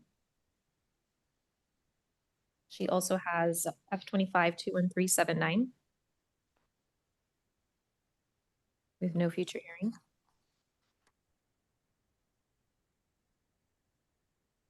The court will place a hold on F25-21379. Your Honor, this is an added charge. She's in custody on 21379 with a bond of 2,500. Okay.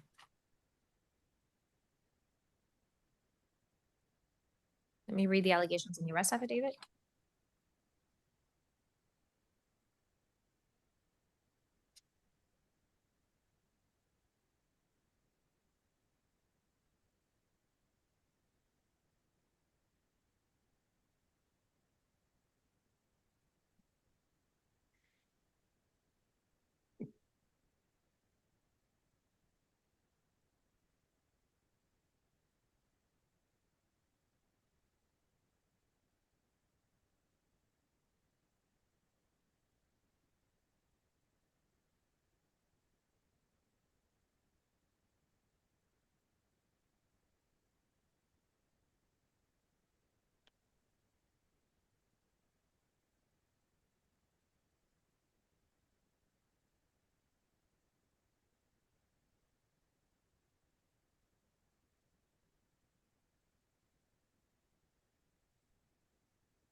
All right, is the defense's PC argument with regard to the number of transactions made or alleged to have been made?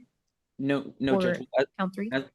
No, I mean, I guess you're referring to count 3, the use of Yes. identification.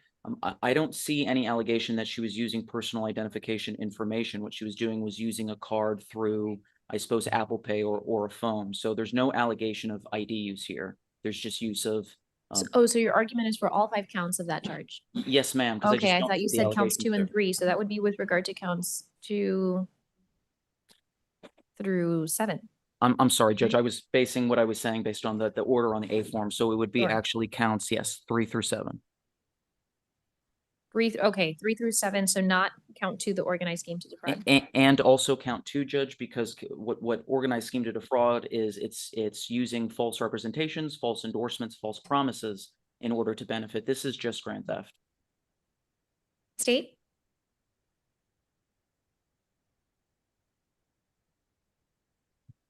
Your Honor, the state agrees as to count 2. However, as it goes to count 3, the defendant was using another individual's debit card, which has their name on it, presenting it as if they were that individual. I mean, that's a misrepresentation of their identification from the beginning for every transaction.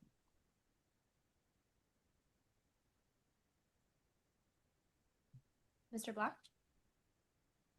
No, I just don't agree, Judge. I think there has to be use of identification information. She would have had to identify herself as this person. There's no allegation she did as such and then didn't present any ID information.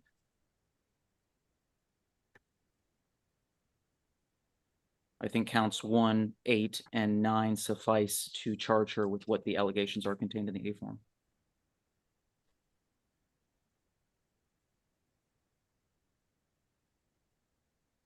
As to count 2, she's gonna be released outright.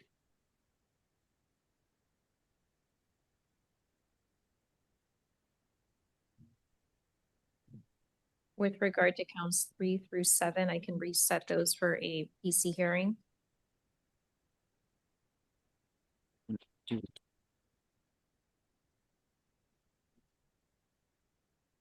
Would that be tomorrow?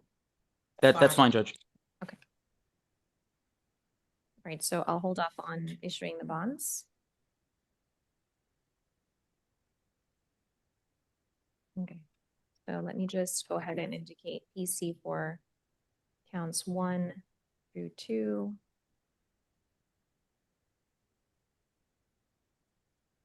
Eight and 9, right? 1, 8, and 9. Yes. Oh, I'm sorry, that's right. 1, 8, and 9.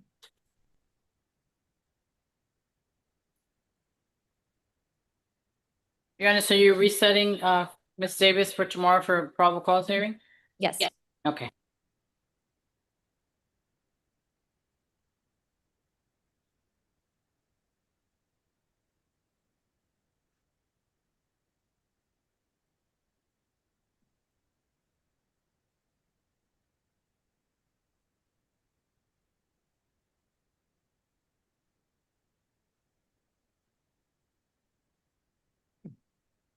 May I call an attorney, Your Honor? Yes, we have Page passed your 15. case. Thank you. I had to go out to lunch. I was starving. Your Honor, my client's name is Reginald Sarrett, Sarrette. He is a male.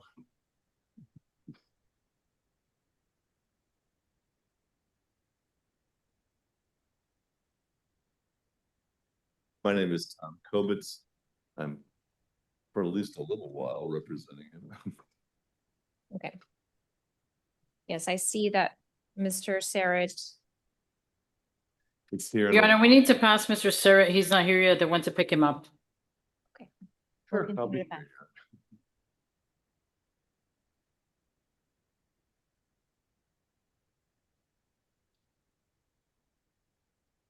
Next, we have Nieves Guevara Fleites. Is this Ms. Guevara Fleites? Yes, ma'am. This is an added charge. Good afternoon, Ms. Guevara Fleites. How are you? Buenas tardes, señora Guevara Pleitas. ¿Cómo se encuentra usted?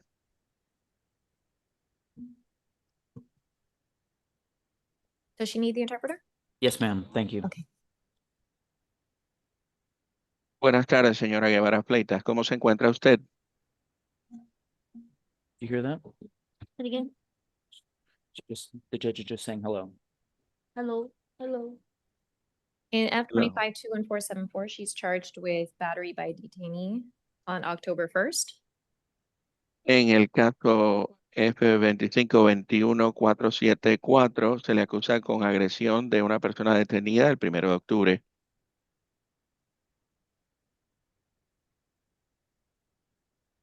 And she was already in custody on F25 20372. On 203, Ella estaba detenida en el F252372. she has a bond of 1,500, Your Honor. Su fianza de ella son 1,500, su señoría. But that's why she's in custody, right? Correct. in This is, abuse. yes, this Okay. is an added charge.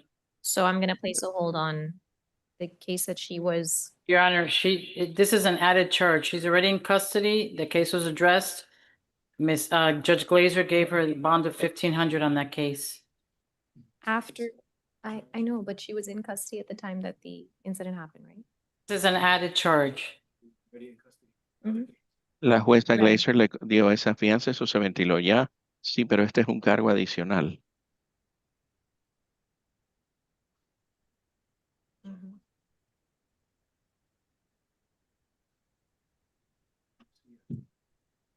No, I understand what an added charge is, but this offense was the criminal mischief ending in 372 addressed by Judge Glazer after she was alleged to have committed the battery by detainee? She came in on September 18th with a criminal mischief. She came to first appearance. Judge Glazer gave her a bond of 1,500. While she was in custody, she picked up a battery by detainee, which is this case here. Ella vino en relación al caso de daño el 18 de septiembre y cuando estaba detenida por eso, ella incurrió este cargo adicional. So I understand that she was not out of custody on the charge. However, she did pick up a new offense while on some sort of bond, and that is why I'm going to place the hold. Not So out you're on not bond. allowing her to bond out on the $1,500 bond? Judge Glazer, when she issued that bond, was not aware of this bat by detaining, correct? It had not yet Right. occurred. She picked it up while she was in Right. custody because she hadn't Right. bonded out yet. Correct. Okay. So I'm going to let Judge Glazer take a look at the bond Yeah. that was keeping her in custody. But she will because not, she will not come back to Judge Glazer. She'll have to go to division for that case, for that. Well, go ahead and interpret. Ella no va a volver ante la jueza Glazer, ella comparecerá ante el juez que está a cargo de esa división en relación al cargo original.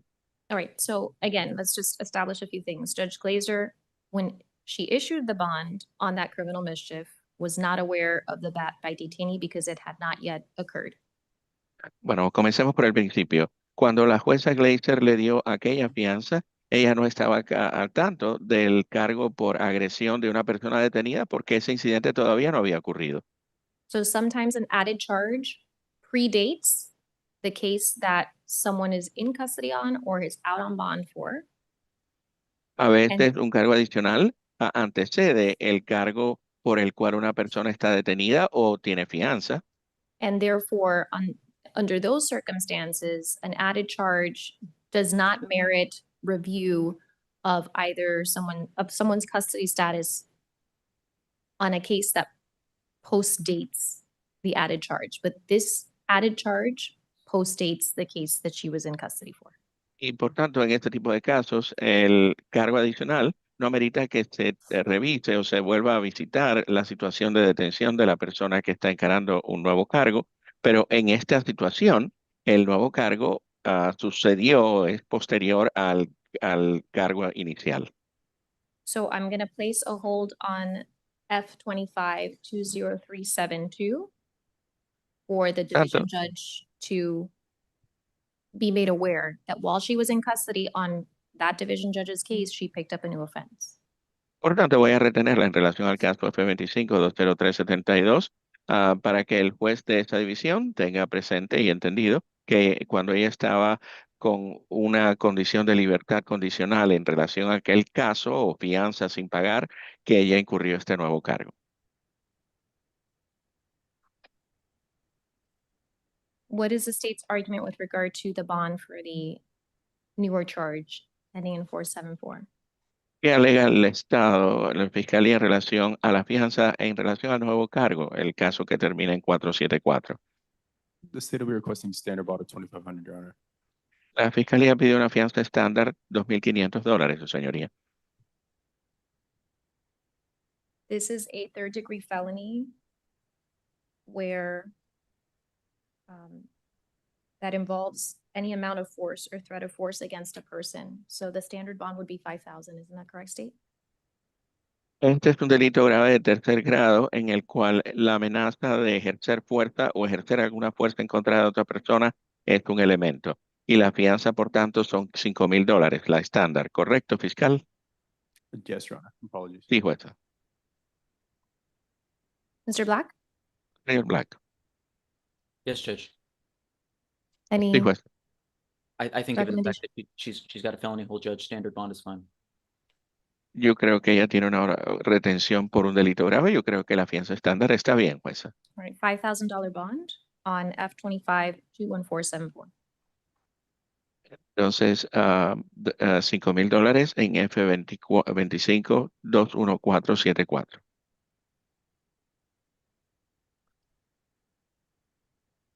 Your Honor, we have Mr. Surratt. Okay.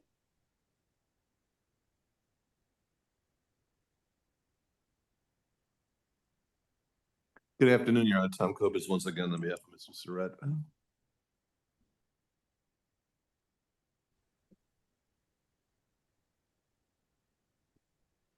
Your Honor, obviously this is an arrest warrant signed by Judge Young. It states a standard bond. The little problem is that there are 9 different counts of second-degree felonies.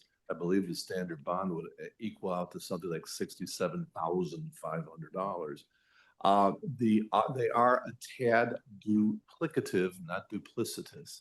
He used to be a clerk here at the county. He was fired last year because of some discrepancies in his cash till. It looks like he is accused of stealing $230 from the clerk's office. So we kind of think that a $67,000 bond for stealing which would be a petty theft if he wasn't a government employee. My suggestion is that whatever you do, make it for all the bonds together. I mean, the standard bond would be $7,500. And since they did take place over a couple of days, maybe just do a standard bond for all of them. Good afternoon, Mr. Surratt. How you doing? Good morning. State? Judge, I think we'd stand by standard bond per count. However, we'd leave it to your discretion if you wish to consolidate them and just have standard bond for the total amount of what would be one standard charge.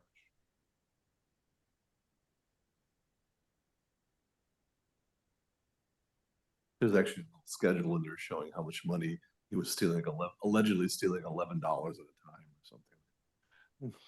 Right. Is there any stipulation to what Mr. Kobitz is requesting?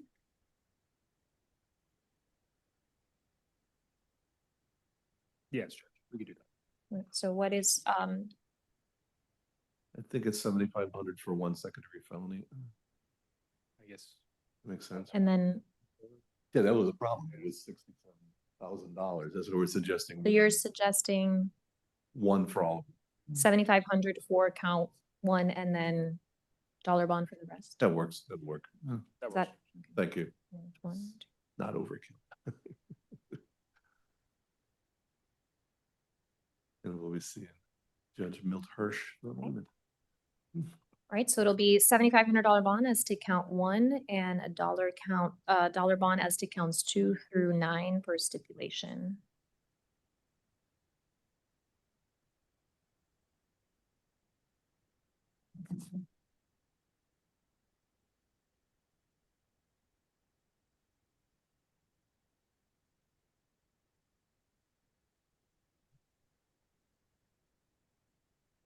Okay, anything further? No, thanks, Your Honor. Have a nice. You too.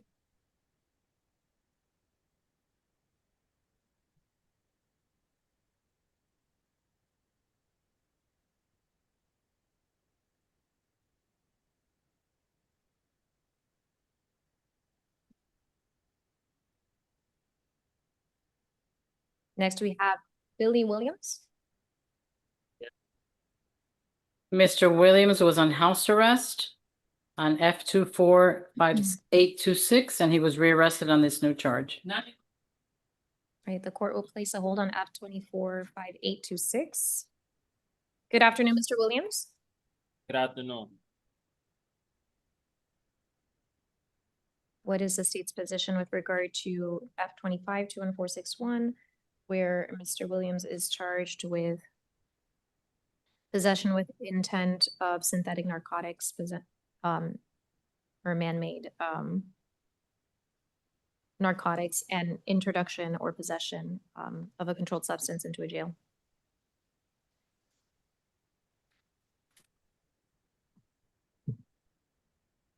Your Honor, the state will be requesting standard bond in the amount of $2,500 per count.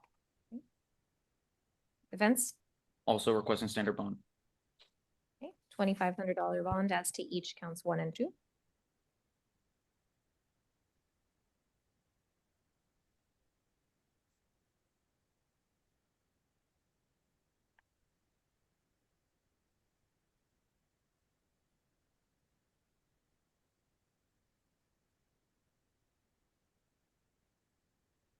Next, we have Sean Smith.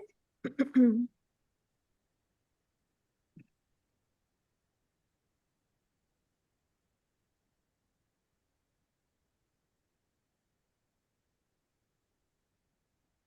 afternoon, Mr. Smith. How are you? All right, man.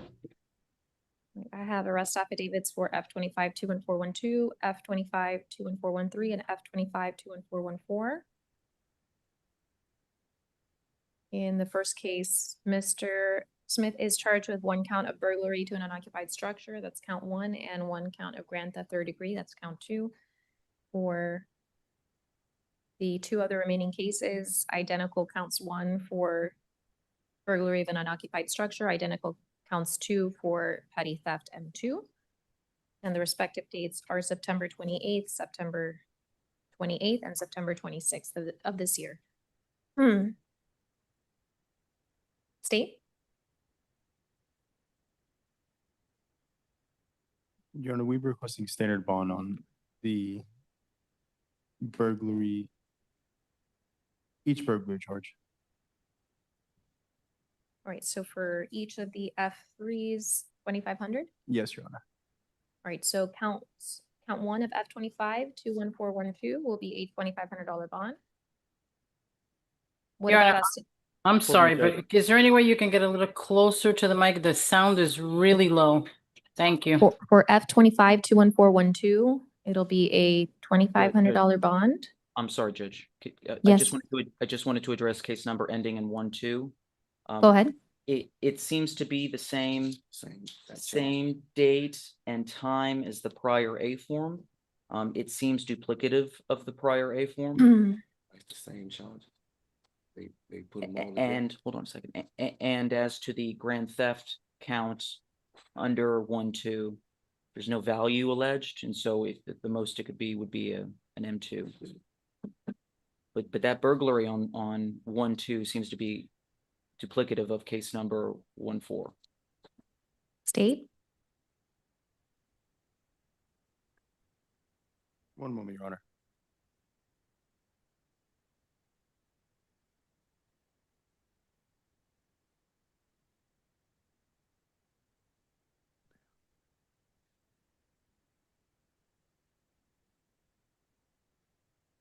You look at 414, it describes the defendant with an unknown co-defendant going to that location and obtaining an electric scooter.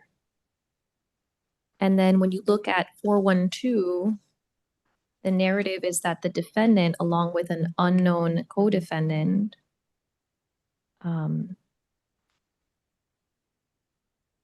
it indicates that the co-defendant fled with the defendant who was on a different stolen scooter. So it sounds like it was kind of like back to back. One of the co-defendants took a scooter. Together they went to another scooter. And so I don't find that they're duplicative. If you read, there's just like nuances in there, but it might have happened just, within moments of each other. Maybe the items are alleged to have been side by side, and it's alleged that one defendant got on one and then I guess proceeded to approach a second scooter. But with regard to count 2 on the case ending in 412, I do not see any value alleged in the arrest affidavit. So that would be a 2nd degree misdemeanor $150 standard bond for count 2. And Judge, as for count 1, would you be willing to assign $1 bond, given that it does seem to be almost the same occurrence as 14? No, I just described how it appears to be perhaps in the same location and even the same time, but Okay, understood. if you read them in conjunction, it sounds like one of the defendants obtained a stolen scooter and then they went to get a second scooter. So there is a Understood. difference between the 2 narratives, which I just pointed out. So it'll be a standard $2,500 bond as to count 1 on the case ending in 412.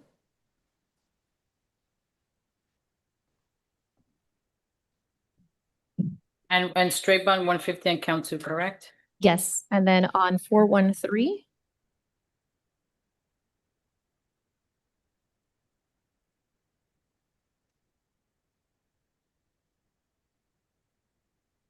$2,500 bond as to count 1 $150 bond, count 2. And as to the case ending in 414, $2,500 bond as to count 1. And $150 bond as to count 2.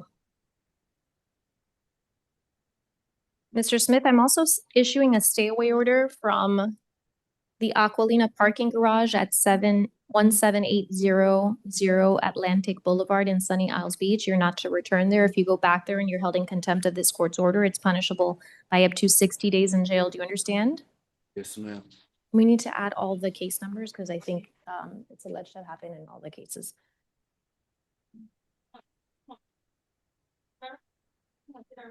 I think she still wants them for the stay away ordinance. It's the same same location, just Okay. with the 3 case numbers. Okay.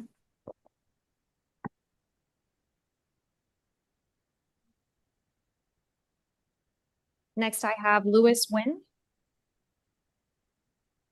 Good afternoon, Mr. Wynn. How are you? Your Honor, Mr. Nguyen is actually a sentenced inmate. He was given a 10-day straight time with credit time served on a traffic DUI. And this is another charge that he has. Okay. Mr. Wynn, you are charged with 1 count of failing to renew your ID or change your residence as a career offender. It's a 3rd-degree felony. The charge is from May 10th of this year.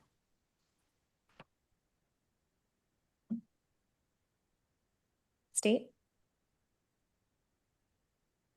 The 3rd-degree misdemeanor, excuse me, 3rd-degree felony, no force or threat of force alleged. The state will be requesting standard bond of 2,500, Your Honor. Mr. Black? Yes, Judge. Standard bond. Okay. $2,500 bond on F-25 21420.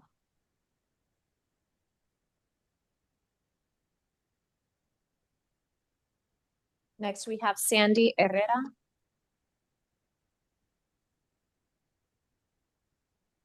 Herrera is out on felony bond on F-25 12869. The court will place a hold on F-25 12869 for Judge Gonzalez Marquez.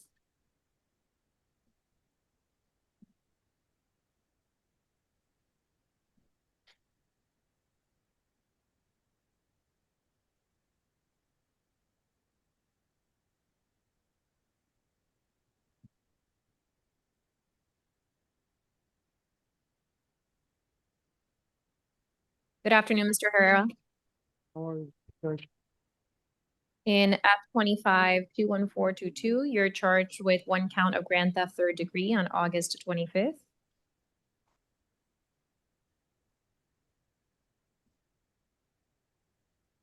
Any objection to standard bond? No objection, Your Honor. $2,500 bond on F-25 21422. Does a stay away order need to be issued in this case? I didn't see one up here. It's alleged that at 1001 West Avenue in Miami Beach, that's where he was arrested, but I don't see any indication. It looks like it was regarding a stolen electric e-bike. State, any information Yes, Judge. for a stay away order? We're going to be drafting a stay away order now from the victim. All right, please pass it up.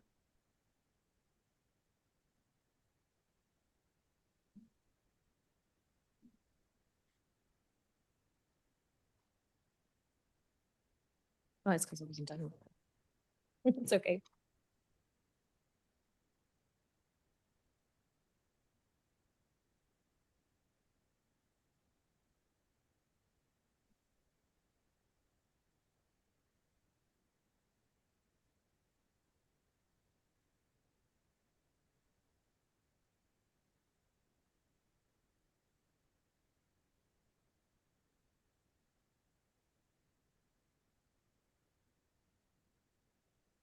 Thank you. All right, Mr. Herrera, I'm Issuing a stay order from Justin Beardsley. Do not have any contact with that person directly or indirectly, in person, in writing, by telephone, pager, fax, or through third persons. Defendants must stay at least, you must stay at least 500 feet away from the victim's home, place of employment, and or school at all times. That includes electronic contact such as emailing. Sorry, Judge, the defendant is not hearing this. Oh, Sorry, Your Honor, you're. can Mr. O'Hara come back? Yes, I'm gonna issue a Okay, stay waiver. okay. I was just waiting for the state to pass it up. He's coming back in, Your Honor. Thank you. Here Mr. he is. Herrera, I'm issuing a stay away order from Justin Beardsley. Do not have any contact with that person directly or indirectly, in person, in writing, by telephone, pager, fax, or through third persons. You must stay at least 500 feet away from the victim's home, place of employment, and or school at all times. Electronic contact, emailing, texting, Facebook messages, or Twitter are prohibited as well. If you violate this court's order, it's punishable by up to 60 days in jail. Do you understand? Okay. Next, we have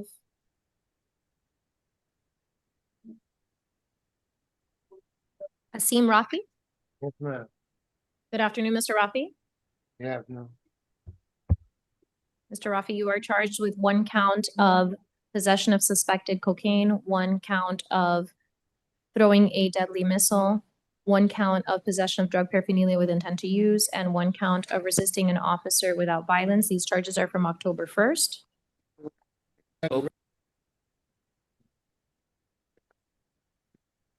Judge, I do have a PC argument as to count 2 when you're ready. Has the state taken a look at it? One moment, Your Honor. All right, we'll all look at it.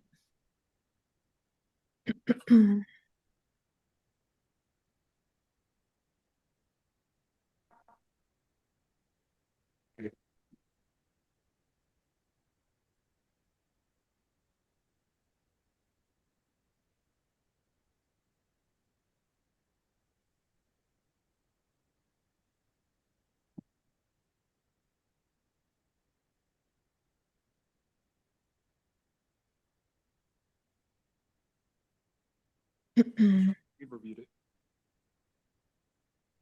Any stipulation? No, Judge. No. We could hear the. Okay. Go ahead, Mr. Black. Yes, Judge. So the deadly missile statute requires the object to be an object that would have caused death or serious bodily injury. The jury instructions say that it can't be an object that would have merely caused bruising. And so at most it's a battery or an M2 assault.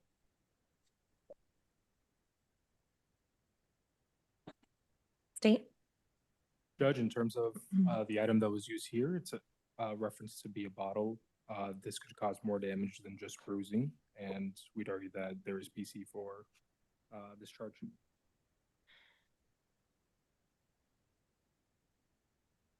I'm gonna find probable cause with regard to counts 1, 3, and 4.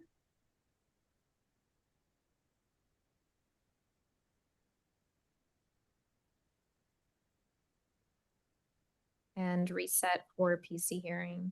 It's unclear what kind of bottle. Was it a glass bottle? Was it a plastic bottle? Tomorrow.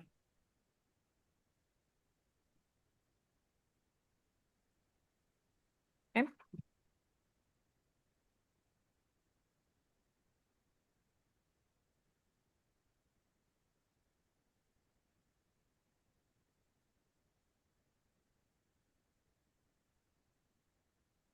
I didn't issue actual bond. No, I'm gonna let the judge who handles the PC on that remaining count issue. I found PC, but just no.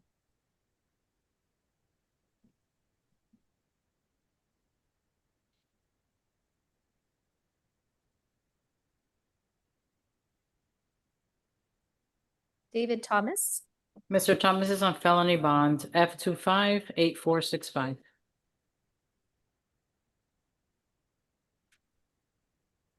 I put the 4th, I'm sorry.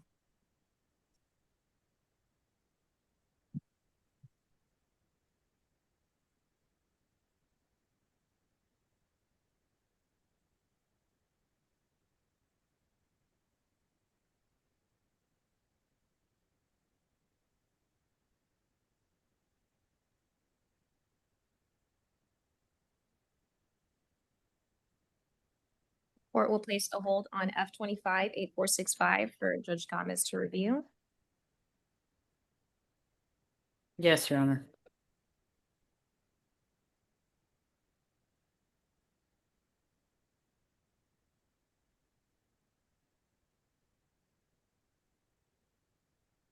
Good afternoon, Mr. Thomas.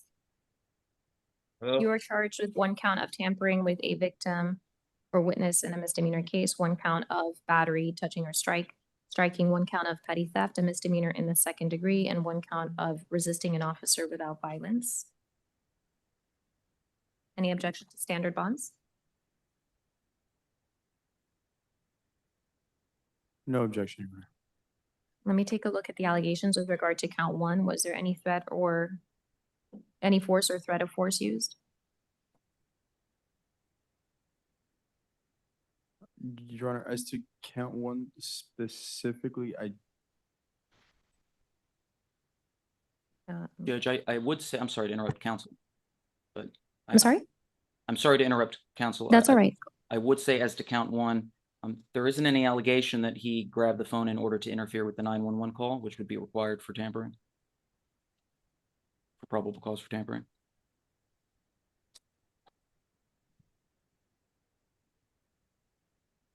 State. Your Honor, page 2 of the A form, the offender took the victim's phone from his hand and ran back into the victim's apartment. I can understand not outlined directly by force, but snatching someone's phone and prohibiting them from calling 911 is kind of the exact intent behind the statute for this charge. Okay, I find probable cause. And as to count one, there appears to be force or use of or threat of force. Count one will be a $5,000 bond. Count two, $1,000 bond. Count three, $150 bond. And count four, $500 bond.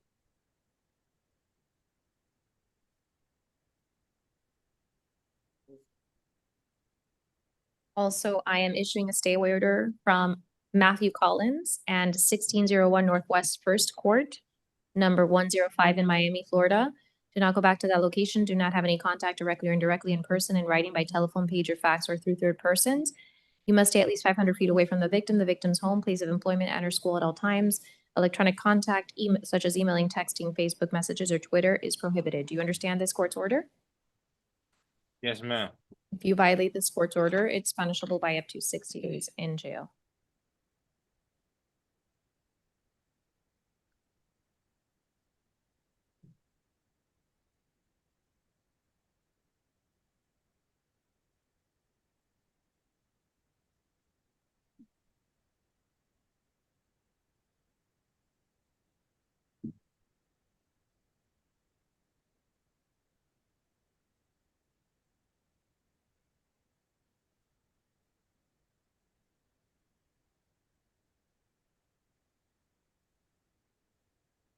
Next, we have Orlando Williams. Good afternoon, Mr. Williams.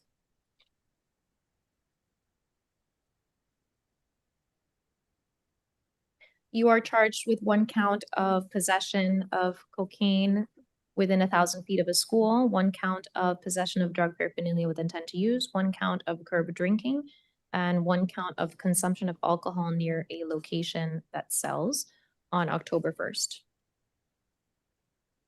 And Judge, I have a PC argument as to count one. Which one, I'm sorry? Count one? Yes, ma'am. Go ahead.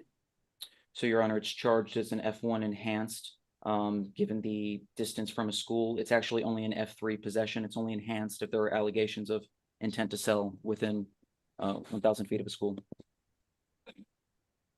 I'm sorry, you're saying it's not, there's no allegation of the distance from the school? No, there's no allegation that he had an intent to sell. Simple possession within distance see. of the school is not the dispositive issue. State?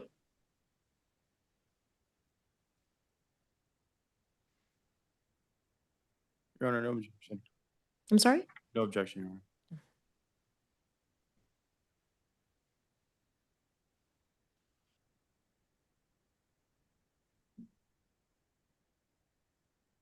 Sorry, you were saying that otherwise it's what charge, Mr. Black? I was having F3, trouble hearing Judge. you early. F3, Judge, I'm sorry. Okay, thank you. All right, so that'll be a $2,500 bond as to And- count one. And if I may, Judge, we're asking for TAP in this case. He's not going to be able to bond out. He doesn't have I see a withhold for a battery, 2024. I see a trespass this year. It's not an egregious record, Judge. State? I'm sorry, Your Honor, I couldn't really hear counsel. Requesting for TAP. He's not going to be able to afford to bond out. $3,000 bond for him would be unattainable. It's tantamount to no bond for him. Looking through the defendant's priors, Your Honor, state has no objection. All right, he'll be granted pretrial services. Oh, I'm sorry, Judge. I requested TAP. He doesn't have an address for TAP. pretrial services. TAP. Thank you.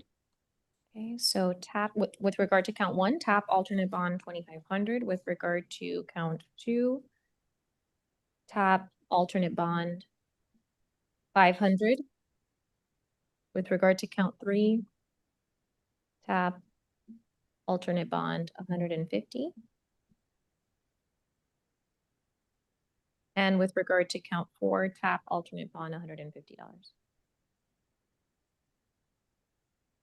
Any stay away order that needs to be issued, State?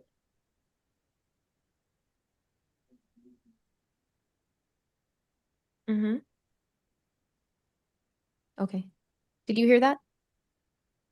Your arraignment date will be on November 3rd. Thank you. No stay away order, Your Honor. All right.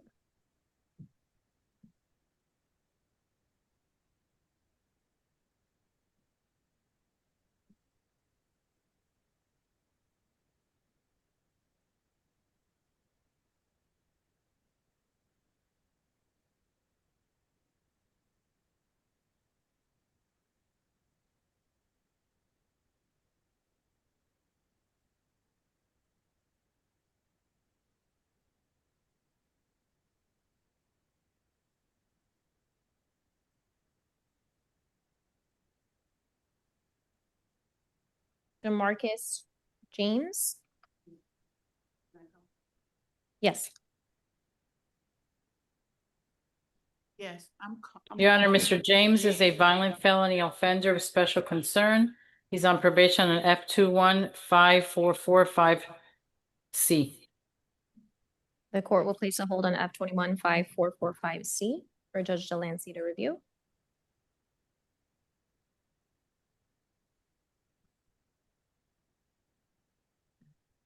And Mr. Black, I don't think you see, but we have someone here on his behalf in court. What is your name, ma'am? Eloise Wallace. I'm his grandmother.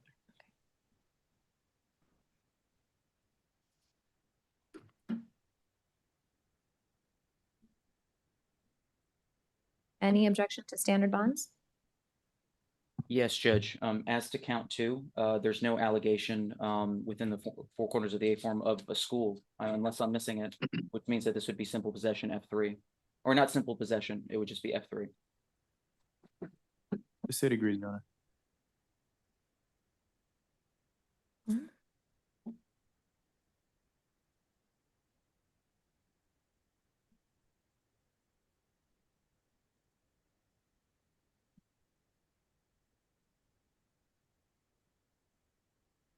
Right, $2,500 bond as to each of the counts. So You have three counts, Your Honor, 2,500 each? Yes, based on the stipulation for probable cause only as to an F3 on count two, that'll be $2,500 bond as to each of the three counts. Yes, thank you, Your Honor. Yes, Mr. Black, I think the grandmother wants to speak. Thank you. Okay. Okay. Yes. Go ahead. I'm here on behalf of Jamarcus James. I am his payee. And I can show proof of where the money was that he had when he was arrested, that they said was drug money. I have the statements where I got his money from Social Security to pay his bills, his rent, his lights and stuff. So I'm here to state that. If we could get a, lenient, because so we can get this straightened out. But he has no drug money. That was his money for his living expenses. So Judge, I can give, I'm sorry, I missed her last name. Wallace. Miss Wallace, I'm gonna give you a number right now. Please call Uh-huh. it in the morning and you will be Uh-huh. put in touch with Mr. James's attorney. Okay, thank you so much. It Thank you, is Are you ready 305. to, wait, she's not writing it down. Okay, okay. Do you have a way to write it down or do you need a piece of paper? Thank you. Go ahead, Mr. Black. It is 305-545-1600. Give Mr. James's name, date of birth. They will put you in touch with his attorney. Thank you, sir. Okay. Thank you. This one? Oh, that was for me. Thank you so much.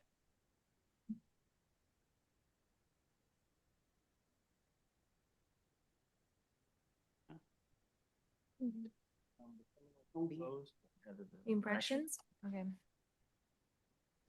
As far as the blunt. That's it? Yeah, that was it. Okay, thank you. Anthony Arias. Yes, Your Honor. Good afternoon, Mr. Arias. Good afternoon, ma'am. You're charged with one count of displaying or using a firearm while committing a felony, one count of shooting or throwing a deadly missile, one count of discharging a firearm from a vehicle, one count of criminal mischief, $200 or less. These charges are from January 24th of this year.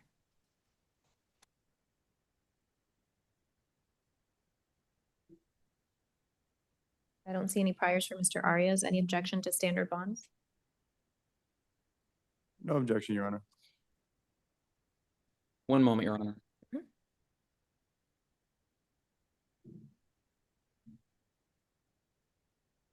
Standard bond, Judge, thank you.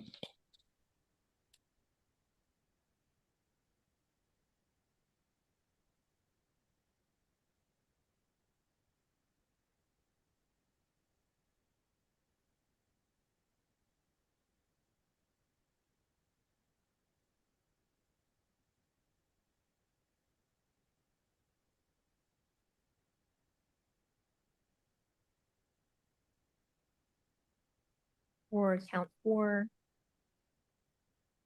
$150 bond. And what is the state's recommendation for counts 1 through 3 on these F2s? Where Your Honor, given it's the alleged. nature, Mhm. the use of the firearm, the state will be requesting $10,000 bond on count 1, 2, and 3.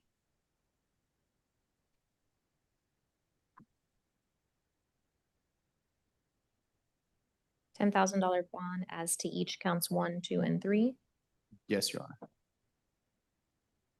Is there any stay away order requested from the state?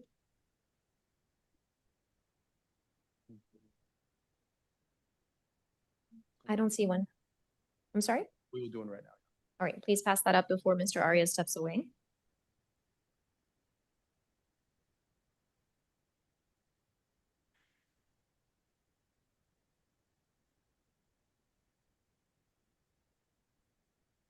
Is it going to be from the address that's in the arrest affidavit?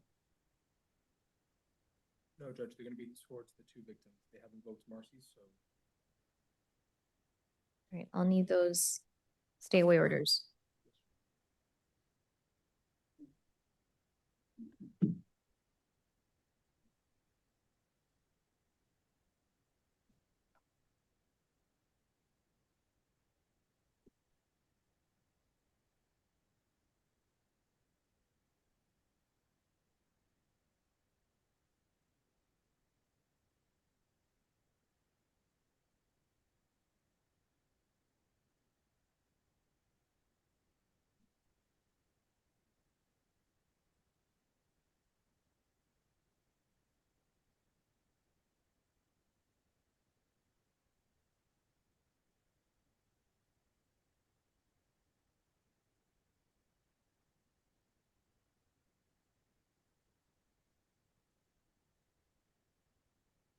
Thank you. All right, Mr. Arias, I'm issuing a stay away order.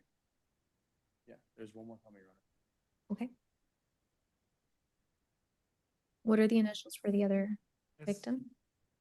From the victims whose initials are SE as well as JD and the location 424 Northwest 60th Street.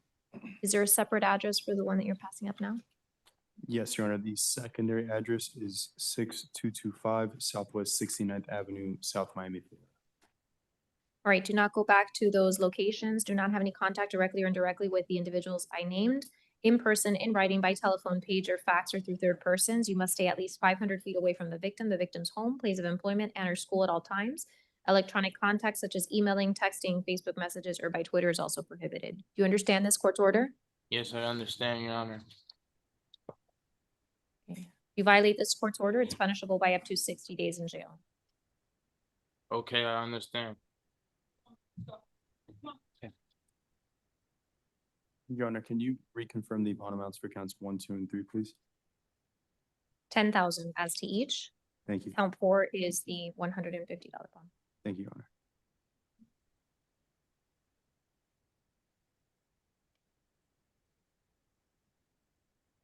Next, we have Roy Mueller.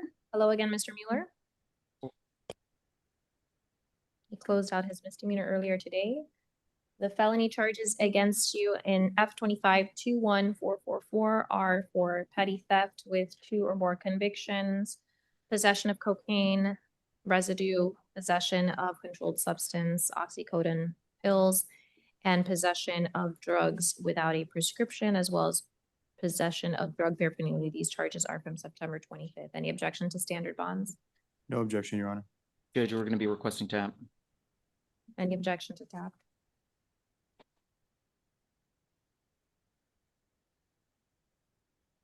One moment, Your Honor.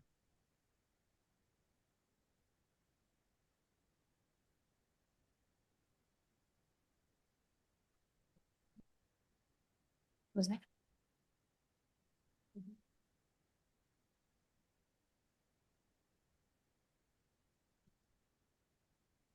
Okay, good to know.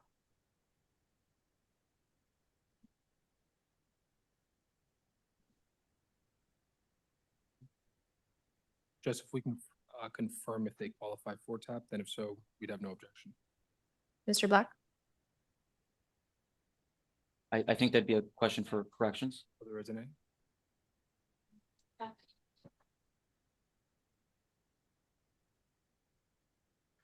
Judge, in abundance of caution, we'd ask for the standard bond.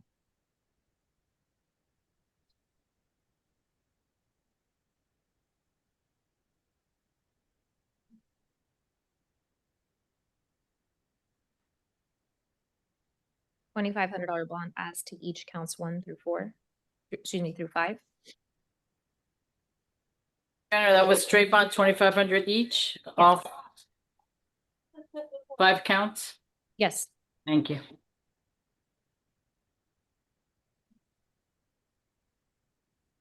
Patrick Wiley? Your Honor, count 5, you increased it to 2,500? Oh, I apologize. That is an M1, so that'll be 500 as to. Okay, thank you. Yeah, it'll be good. Good afternoon.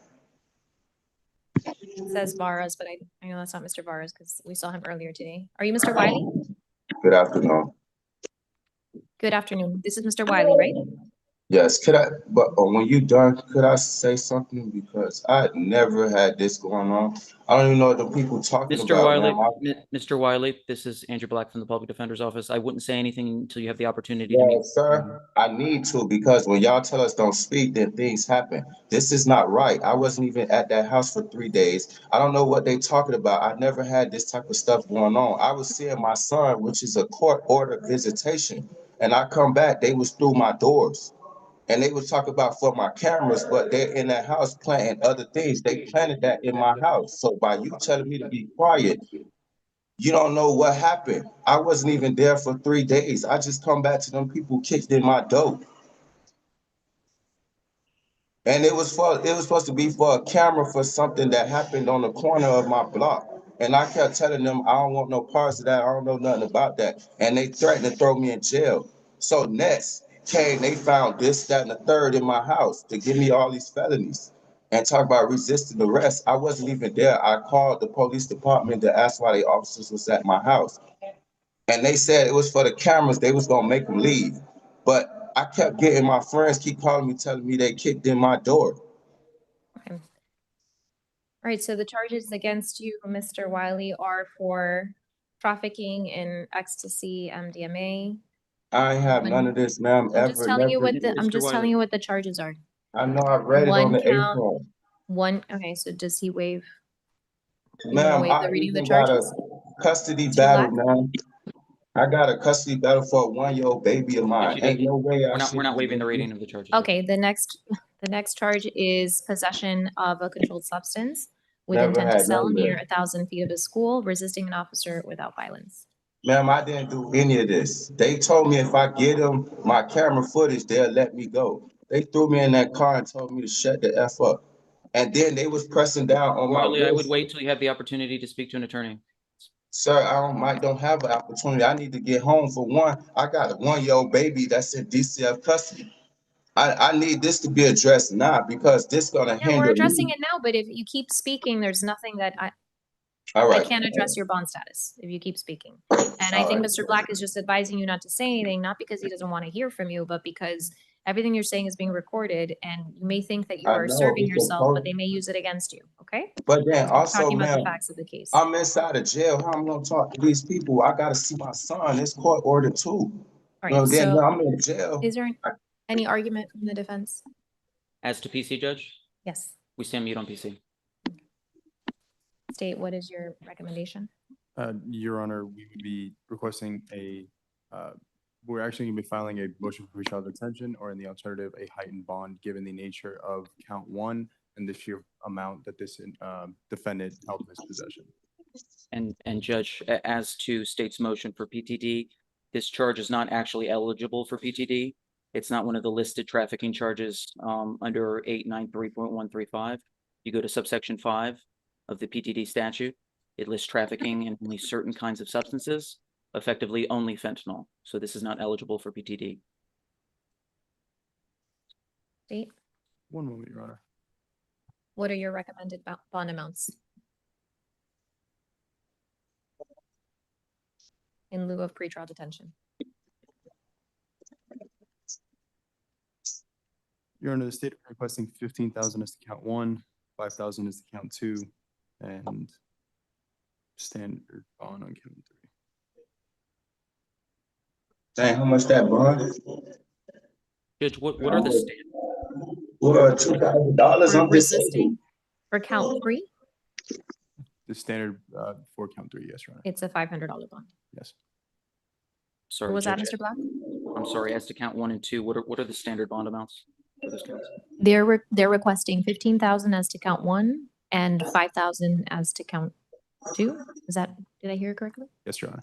Yeah, it's $1,000 bond. Ma'am, can I All say right, Judge, are something? those the standard amounts for those offenses? That's too much money. I ain't gonna get out of jail. I can't even see my baby. Okay, let me take a look. I'm disabled. Like, where I'm gonna get that amount of money from? I don't work. I'm disabled for life. That's why I'm saying all this a lie. Like, I don't smoke. I don't do nothing. I only supposed to be in the sun.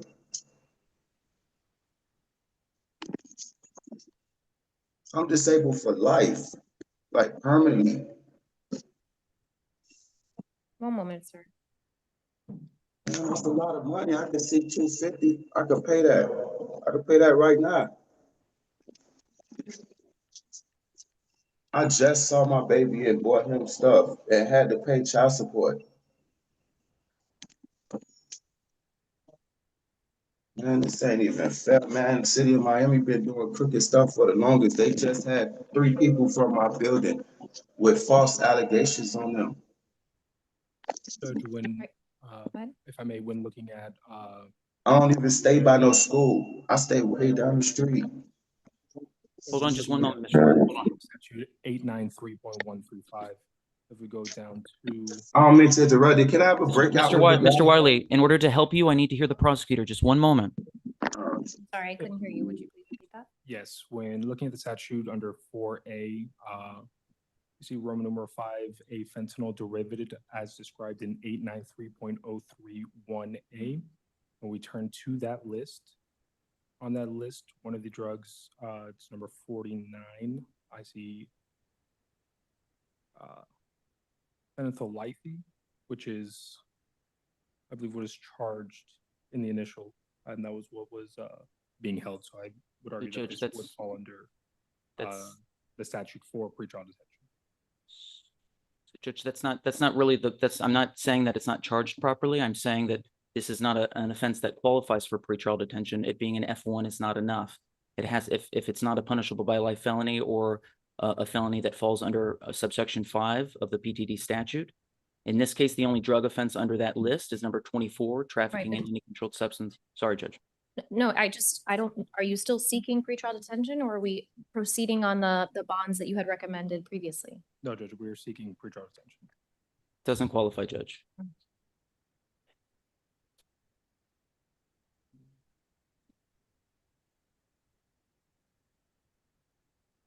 All right, I'm going to issue a $15,000 bond as to count 1, 5,000 as to count 2, 500 as to count 3.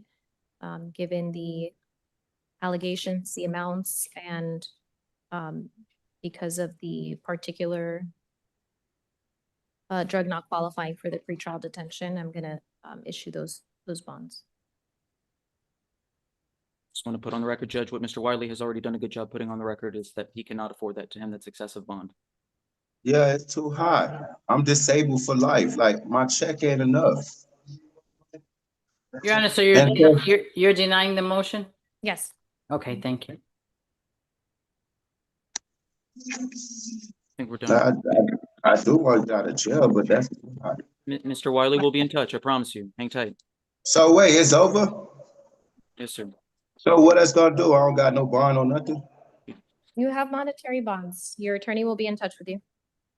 Call you today or tomorrow, Mr. Wiley. Oh, wait, sir, but, sir, okay. Bernard Sales, is this Mr. Sales? Yes, I am. Good afternoon, Mr. Sales. How are you? All right. I need to get out of here. How am I gonna get to my next court? Do we know when he's set for arraignment?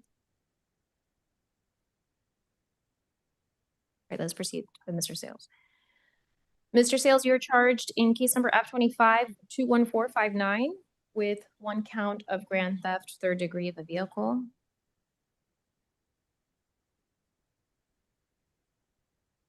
On July 8th of this year. Any objection to standard bond? No objection, Your Honor. Is there any allegation of threat of force or of force?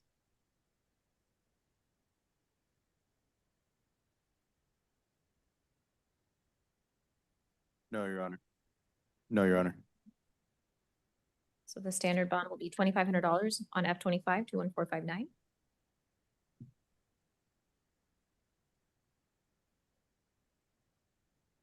Gerardo Rodriguez Valdez.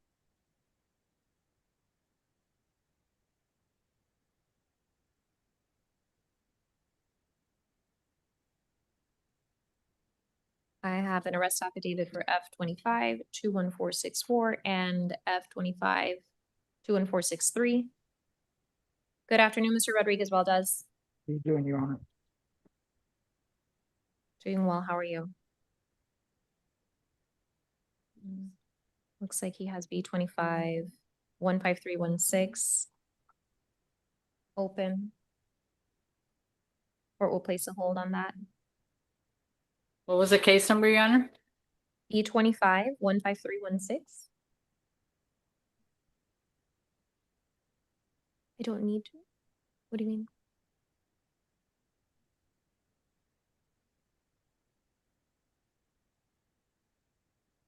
Okay. I know. So how do holds get placed on misdemeanors if someone gets picked up on a felony? No? Okay. If they are here on a felony, because we placed holds like earlier this morning when someone picked up a new misdemeanor, I place holds on their open misdemeanors. Okay, so it can't be done. Oh, I'm gonna make a note for myself then, because this will be a case before me in the jail division. Your Honor, so are you placing the hold on the misdemeanor? The clerks are telling me that I can't do that. Okay. So I'll just have it set in my division. to review.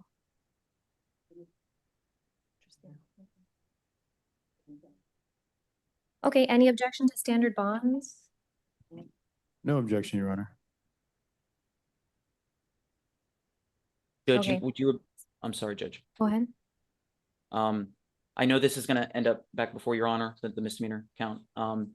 But Mr. Rodriguez Valdez was gonna ask for house arrest, given that he can't afford the bond. He does have a permanent address, Judge. Any objection? The state would object, Your Honor, and be requesting a standard bond.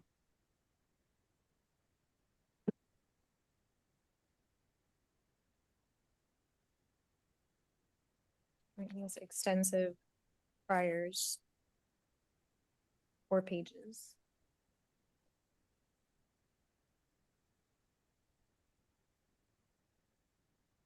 Right.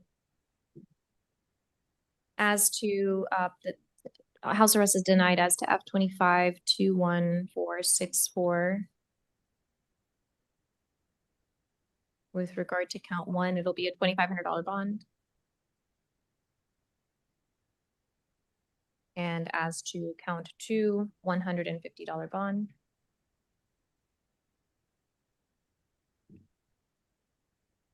As to the case ending in 463, $2,500 bond. As to count 1, $500 bond, count 2.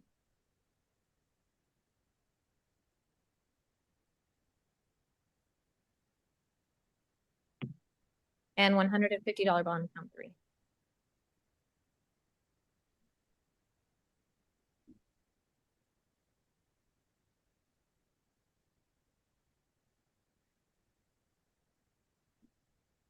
And I'm also going to issue a stay away order from Cypora Winkler and 3170 Pine Tree Drive in Miami Beach. Do not go back there. Do not have any contact directly or indirectly with that person. In writing, by telephone, pager, fax, or through third persons, you must stay at least 500 feet away from the victim's home, place of employment, and or school at all times. All electronic contact such as emailing, texting, Facebook messages, or by Twitter is prohibited.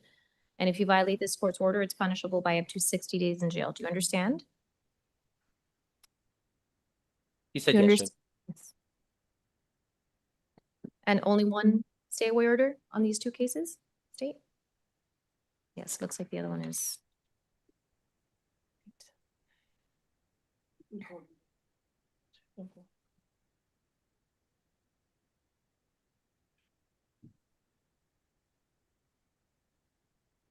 Yes, Your Honor.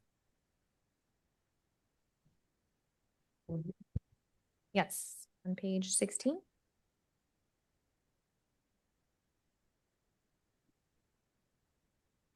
Okay, Arturo Morejon.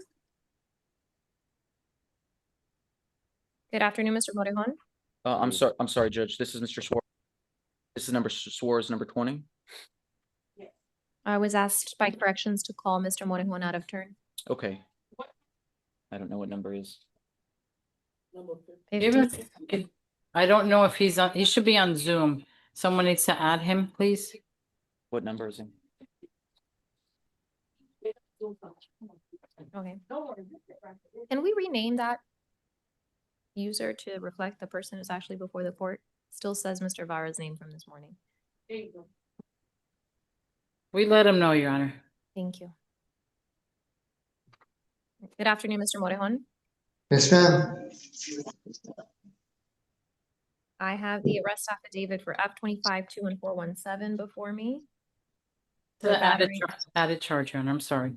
That's okay. For battery on a law enforcement officer, correction officer, fire officer. Oh, well, he left. So.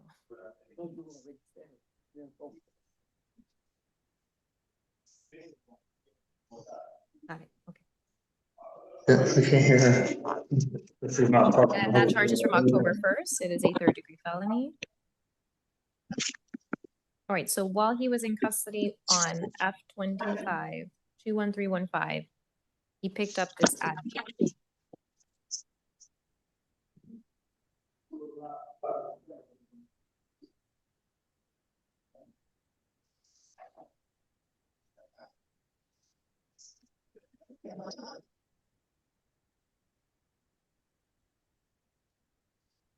So I know what you all are gonna say. Placing a hold on F 25-21315. Yes, Your Honor. I'll let the circuit court judge, disregard it if it's not anything that concerns them.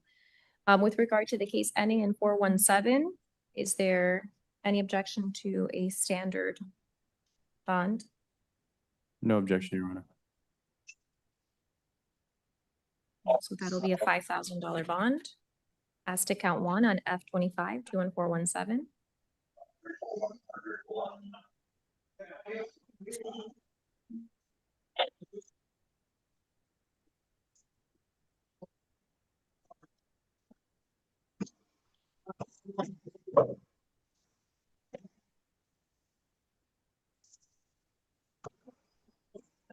Okay. We're done with Mr. Morejon's case. We'll proceed calling in order. Thank you. You're welcome. We are now at Rory Suarez Murias. Good afternoon, Mr. Suarez Murias. Hello. You're charged with one count of possession of suspected fentanyl, one count of possession of suspected cocaine, and one count of possession of drug paraphernalia with intent to use on October 1st. Any objection to standard bonds? No objection, Your Honor. Judge, we're requesting tap with all bonds. Any objection, state?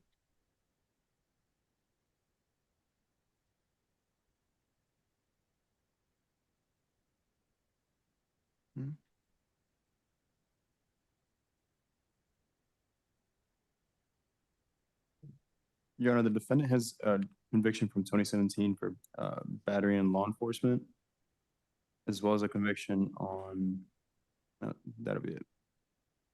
So the state will be objecting to tab. He has a conviction on a petty theft from this year. And some felony drug charges from 2017 for which he served 366 followed by 3 years of probation. So that would, depending on when looks like he closed it in 2018, late 2018, so almost 2019. And he was serving that sentence for about, I guess, 4 years. So that puts us at like 2023. So he just got off of those felony drug charges about 2 years ago. The court is going to issue standard bonds in light of that on F 25-21472. $2,500 bond as to each counts 1 and 2, and $500 bond as to count 3.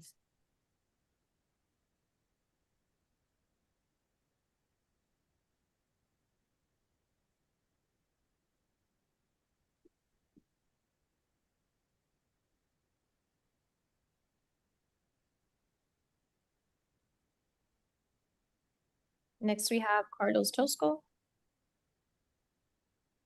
Tosco is a fugitive from Broward County. He's being held no bond.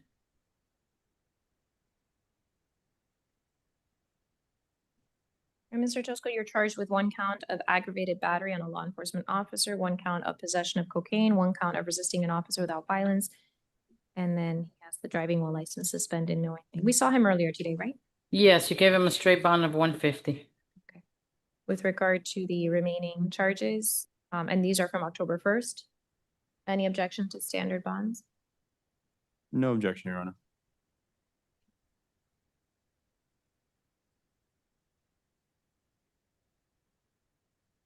What bond is the state seeking with regard to count 1? One moment, Your Honor.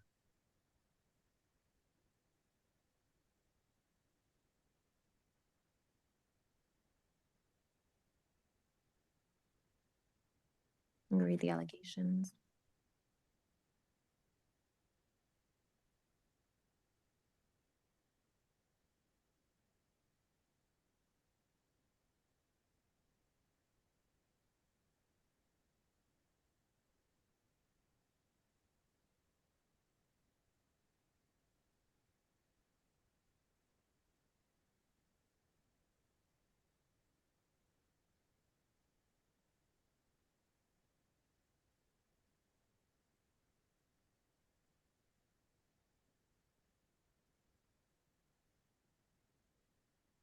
Your Honor, the state will be requesting for 10,000 on count 1 and standard bond as to count 2, 3, and 4.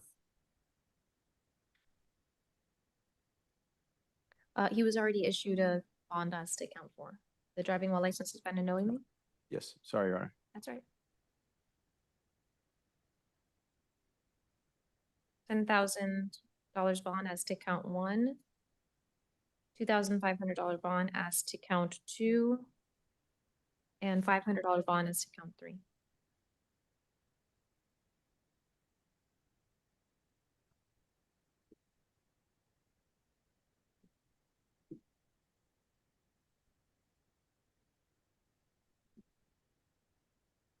Elroy Dixon?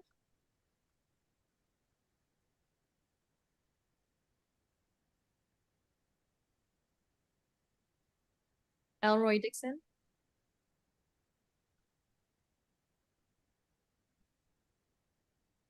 Good afternoon, Mr. Dixon. Hi. You're charged with 1 count of coordinating retail theft with previous convictions.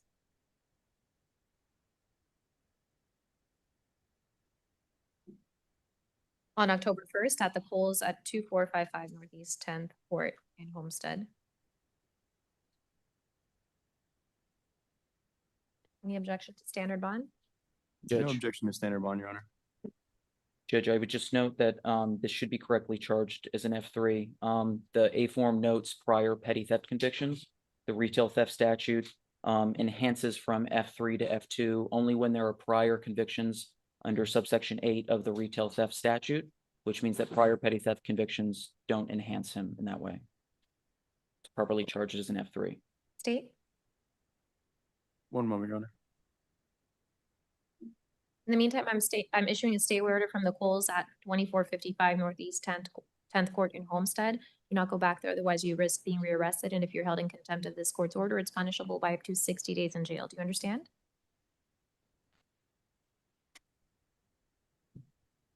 The court finds probable cause for the 3rd-degree felony and will issue a $2,500 bond on F25-21478. Judge, Mr. Dixon is Who's that? concerned. I'm sorry. I'm Judge. sorry? What was that? Yes, Judge, Mr. Dixon is telling me he can't afford the 2,500. If you're open to a non-monetary bond option that could secure his attendance at court proceedings. The state will be objecting, Your Honor. We're requesting the 2,500 standard bond as it's directed for an F3. Is there any objection to house arrest? One moment, Your Honor. Mhm.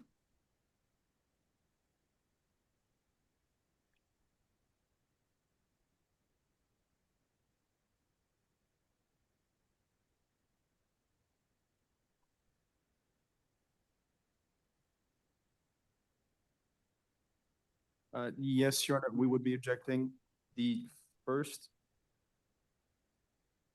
defendant we addressed this afternoon, Ms. Diamond Martin, is actually this individual's co-defendant, and her bond was established at 2,500 with far less priors.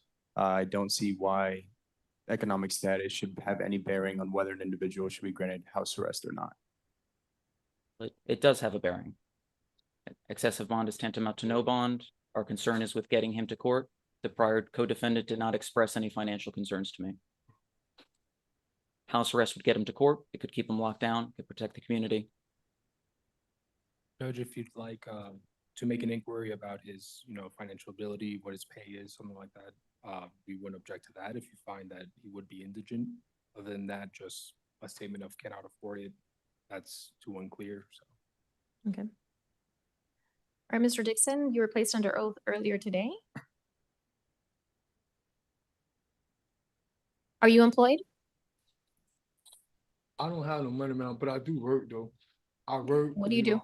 I do landscaping for Bella Landscaping. Yeah. I make $18 an hour. I get paid every Friday. So How much do you make a week? I make between $800 to $900 a week. But I just pay all my bills and stuff, my car note and stuff. So I literally don't have no money right now. But I do,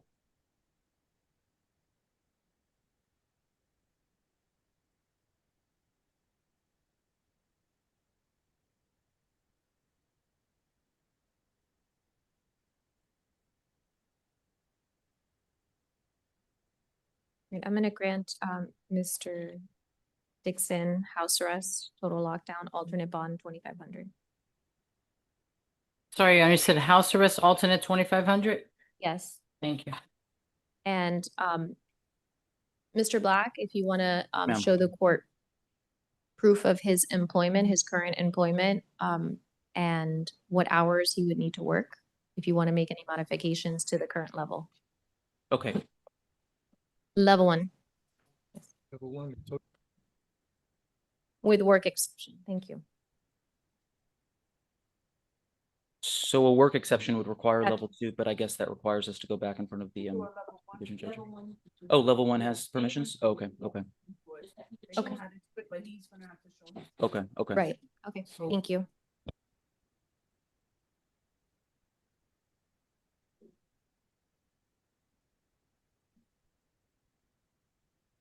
And was there a statewide order?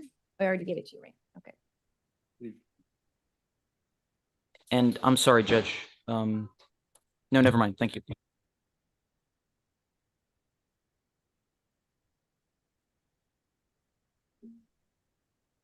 James Davis. Good Yes. afternoon, Mr. Davis. Afternoon. Mr. Davis is charged with 1 count of child abuse, no great bodily harm on October 1st. Any objection to standard bond?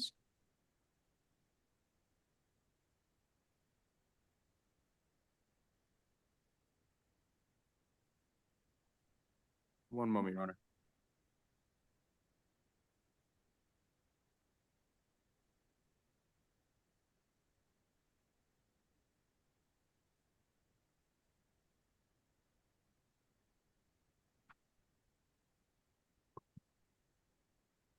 Your Honor, given the facts detailed in the A form, the state will be requesting a heightened bond, attempting to throw the minor over the bridge railing specifically.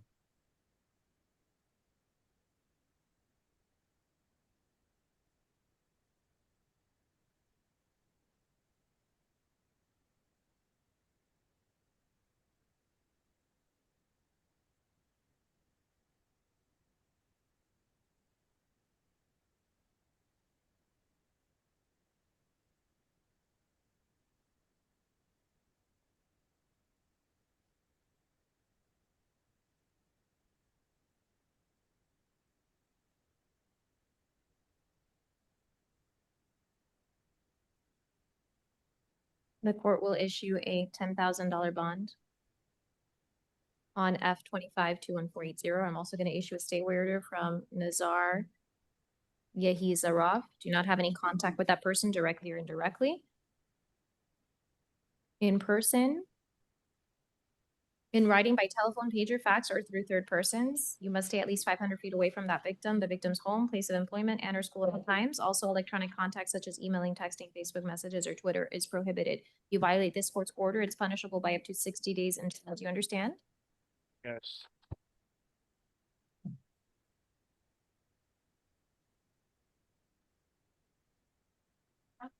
Yeah. Wait, Mr. Oh, Hold on, he has an open, wait, come back, Mr. Davis? 1 moment.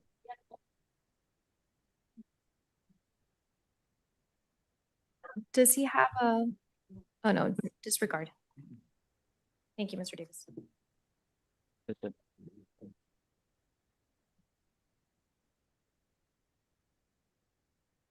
Eric Hopkins? Yes. Good afternoon, Mr. Hopkins. Good afternoon, miss.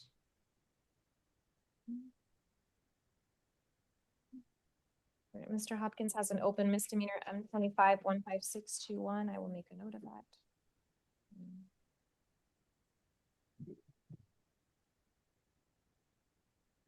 In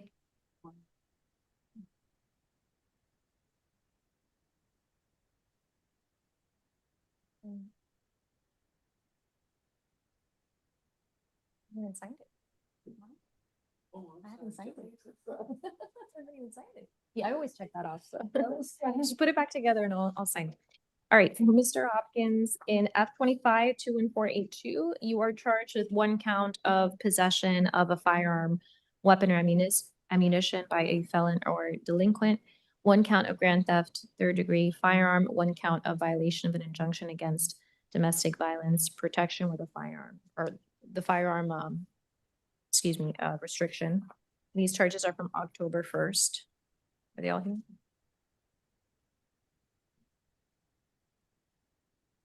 Any objection to the standard bonds? No objection, Your Honor.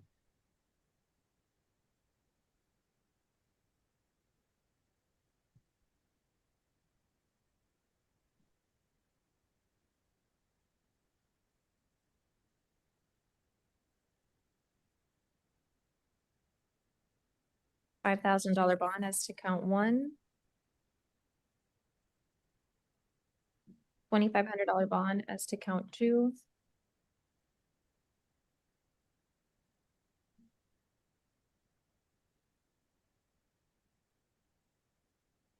$500 bond as to count 3. I apologize, Judge. What was count 1? 5,000. And count 3, Your Honor. 500. Thank you.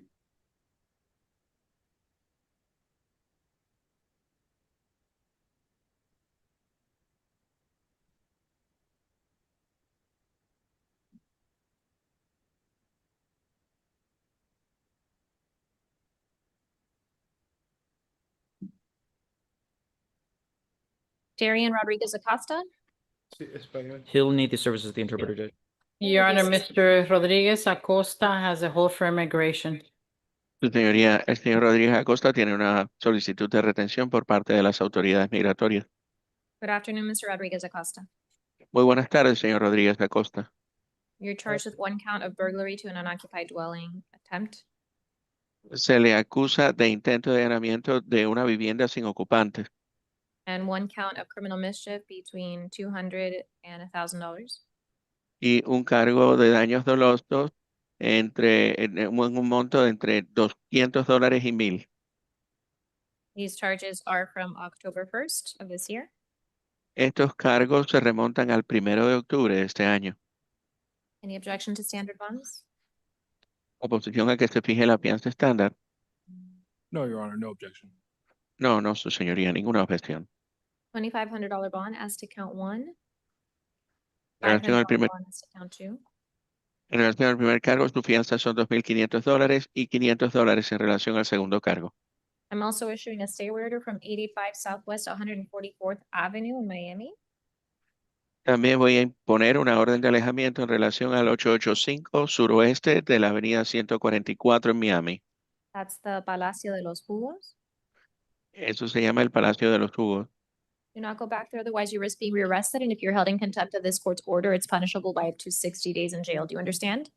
No vuelva allí porque si vuelve podría ser arrestado y si usted se determina que ha cometido desacato podría ser retenido en la cárcel por hasta 60 días. ¿Comprende?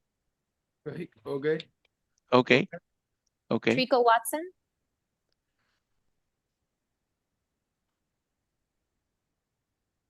Good afternoon, Mr. Watson. Afternoon, ma'am.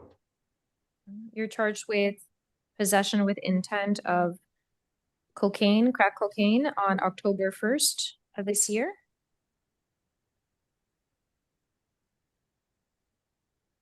State. What is your recommendation with regard to the bond?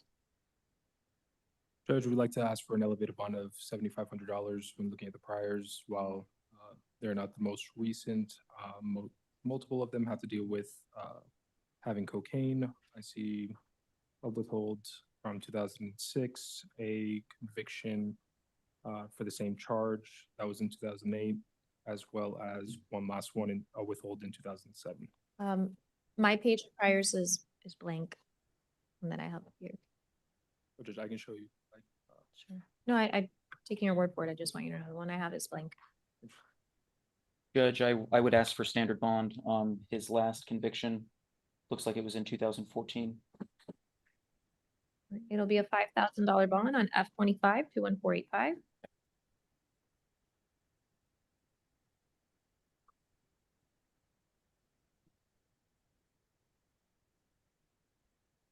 Juan Williams.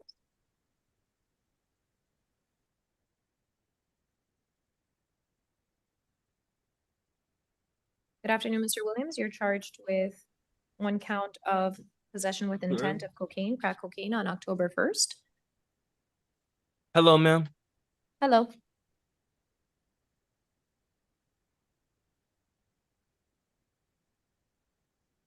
Any objection to the $5,000 bond? No, Judge.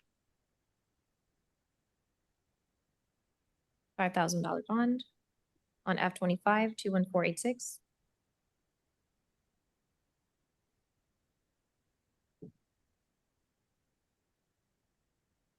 Abel Campos. We saw him this morning as well. Reset for tomorrow, disruptive, Your Honor.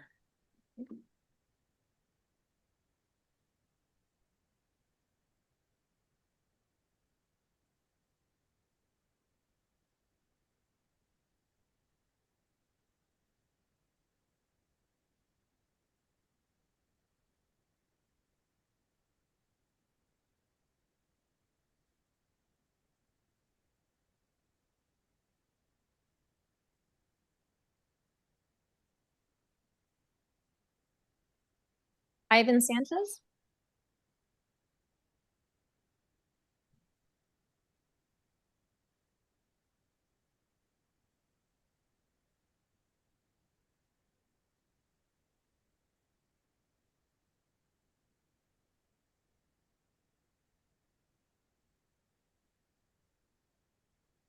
Good afternoon, Mr. Sanchez. Buenas tardes, señor Sánchez.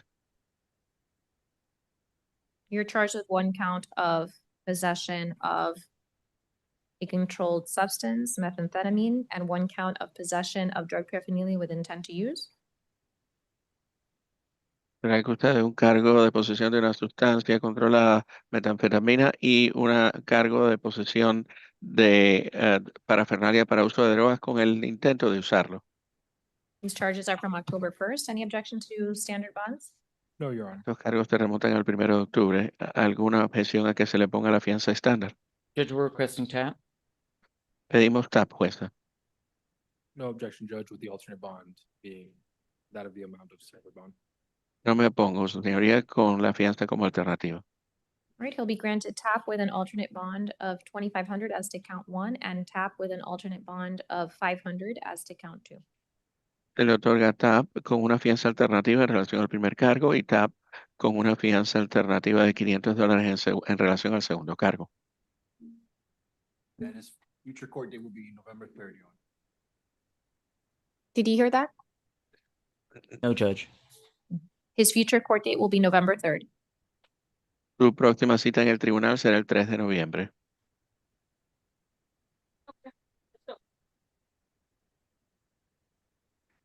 Right, next we have Antone Evans. Good afternoon, Mr. Evans. How you doing, ma'am? Doing well, how are you? Okay. All right, you are charged with one count of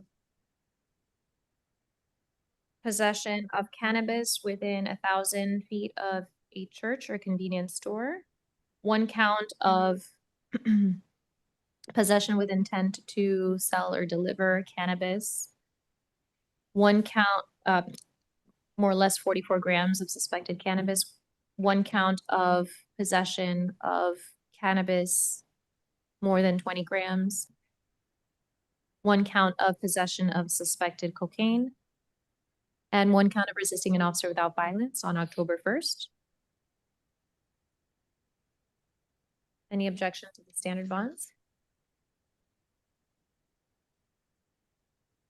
No objection, Judge. One moment, Judge.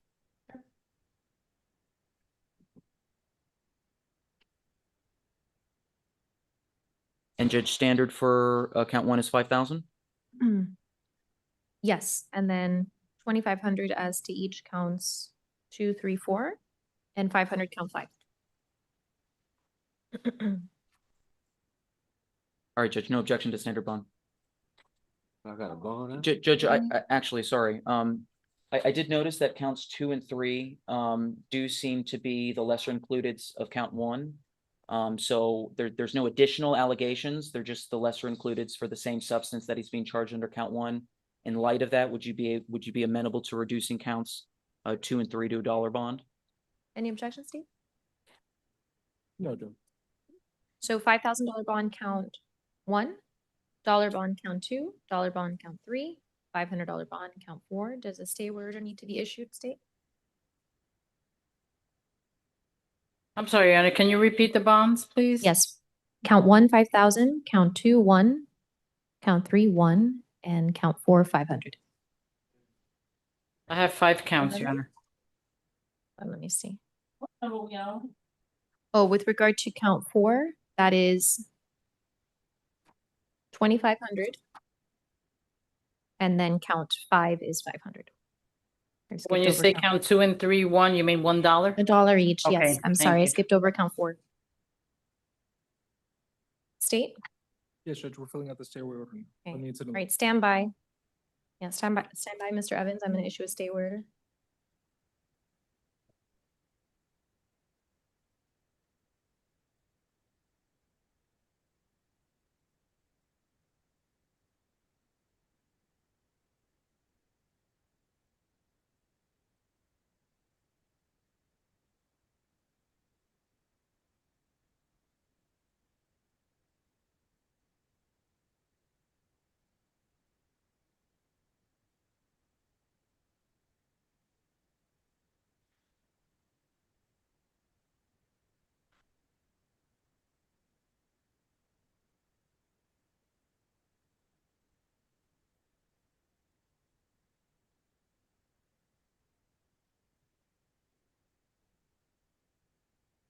Who's at TGK Zoom?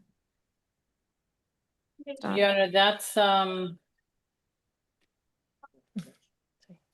Mr. Roberto Novoa, number 53. Do you want us to call him out of turn? Do we need to call him next? If you can, please. Thank you, All Your right, Honor. sure. Let me wrap up Mr. Powell. Mr. Powell, I am issuing a stay order from Northwest 66th Street and Northwest 18th Avenue in Miami, Florida. Do not go back to that location, otherwise you risk being rearrested. And if you're held in contempt of this court's order, it's punishable by up to 60 days in jail. Do you understand?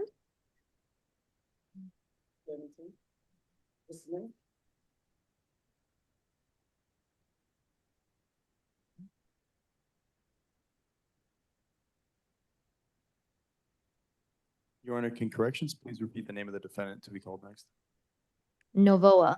He's number 53, page 17. Thank you.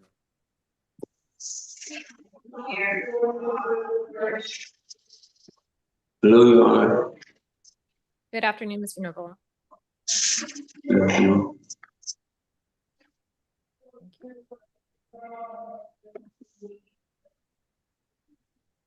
Mr. Novoa, you are Evan, charged with 1 count of burglary to an occupied dwelling on October 1st.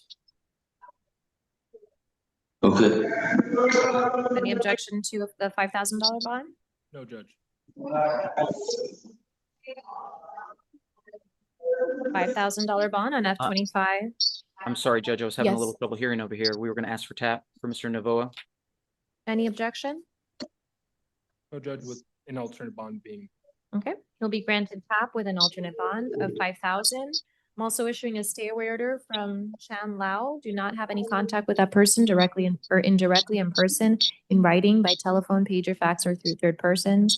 You must stay at least 500 feet away from the victim's home, place of employment, and or school at all times. Electronic contact such as emailing, texting, Facebook messages, or Twitter is also prohibited. If you violate this court's order, it's punishable by up to 60 days in jail. Do you understand? Yes, I understand. And your future court date will be November 3rd. Did you hear that? Future court date is November 3rd. Anyone given tap is going to be November 3rd, right? You want me to say it? Okay.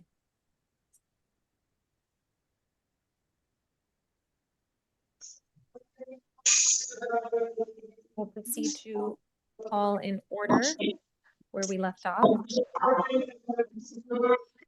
Is this Mr. Powell? Good afternoon, Mr. Powell. How are you? Avon Powell. In F-25 21491, you are charged with 1 count of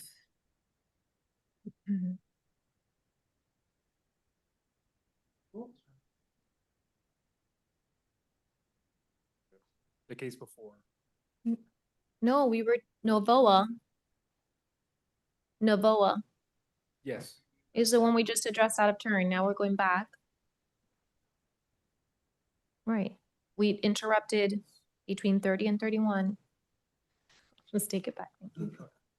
So okay. You don't have to take it back. Yeah, I gotta read it to him, right? Okay. Mr. Powell, you are charged with 1 count of possession of cocaine with intent to sell within 1,000 feet of a church. 1 count of possession of cocaine with intent to sell. 1 count of tampering with physical evidence attempt. 1 count of resisting an officer without violence. 1 count of possession of drug paraphernalia. Excuse me. One count of possession of cannabis, 20 grams or less, and 1 count of possession of drug paraphernalia with intent to use. These charges are from October 1st. Any objection to standard bonds? No, Judge, no objection.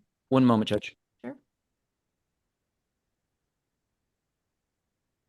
State, would you be seeking, is it 10,000 as to count 1? 10,000 as to count 1. 5, Yes, 5,000 to count 2. okay. Got it. 2,500 for count 3. Then for the misdemeanors, all the regular standard bond, $500. The stay away order we issued Honor. for Mr. Evans, may I see it? I might have, it's the same location, right? For Mr. Evans? The 18th Avenue and 6th Street. For Mr. Evans, the one we called 2 defendants ago? So for that one, I believe we put Powell. We might have confused the stay away order. There was no stay order for Mr. Evans?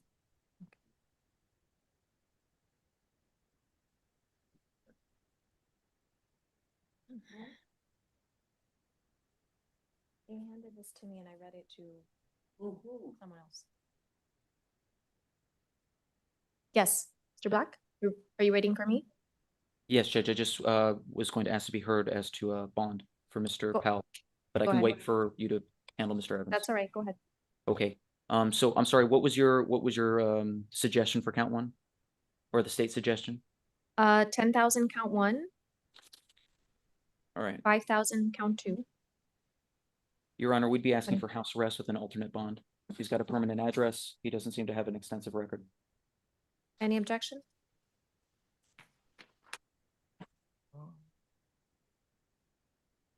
No, Judge.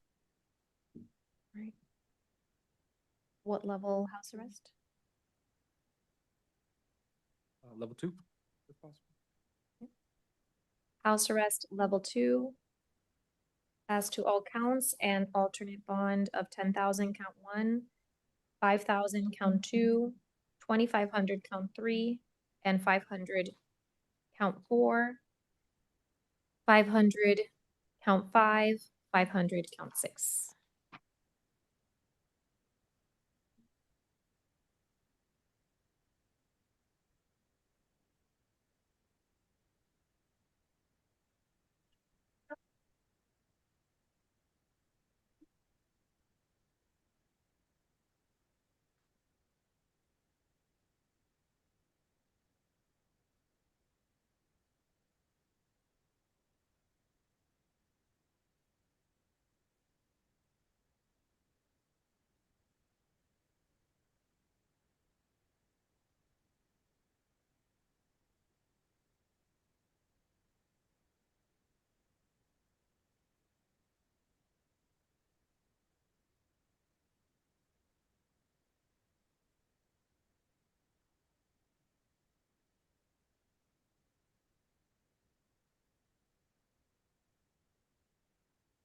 Can I get Mr. Powell back, please?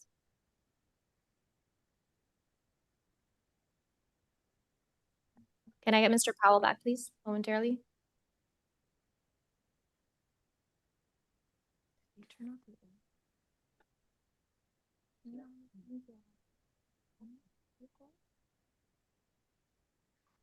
Mr. Powell, there's a stay away order from Northwest 66th Street and Northwest 18th Avenue in Miami. Do not go back to that area, otherwise you risk being rearrested, and if you're held in contempt of this court's order, it's punishable by up to 60 days in jail. Do you understand?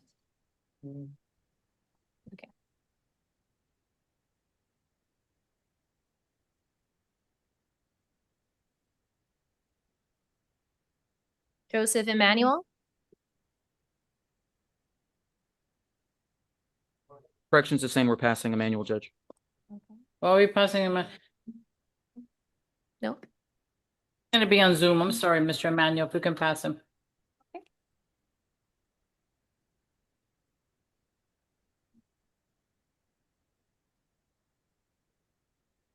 did you mean to give this? Look.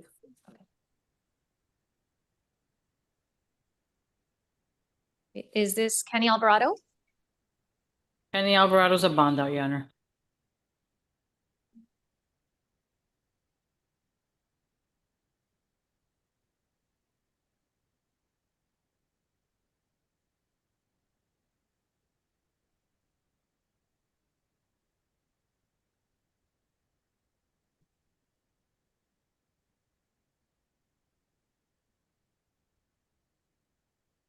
Is this Anthony Estrada?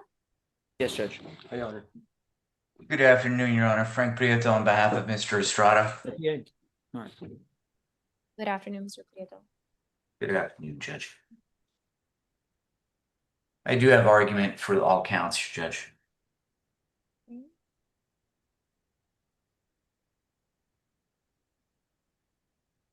And is Mr. Estrada is next to Mr. Black, right? Yes, yes, We Judge. have two defendants on the Zoom now. Good afternoon, Mr. Estrada. How are you, Your Honor? I'm doing well. How are you? Doing okay, Your Honor. In case number F25-21421, you are charged with one count of possession with intent to sell cocaine. One count of possession of cocaine with a firearm, one count of possession of a controlled substance, and one count of grand theft, third degree of a firearm, and finally one count of possession of drug paraphernalia with intent to use. These charges are from October 1st. Did you say you have PC arguments, Mr. Prieto? I do, Judge, if you're ready. Yes, go ahead. Judge, as to counts, well, let me just start backwards with the count 5. Unless I missed it, I don't see any reference in what the police impounded or found in the residence that would qualify as paraphernalia. That's argument number 1 as to count 5. State. Let me just go one by one, state. Sure.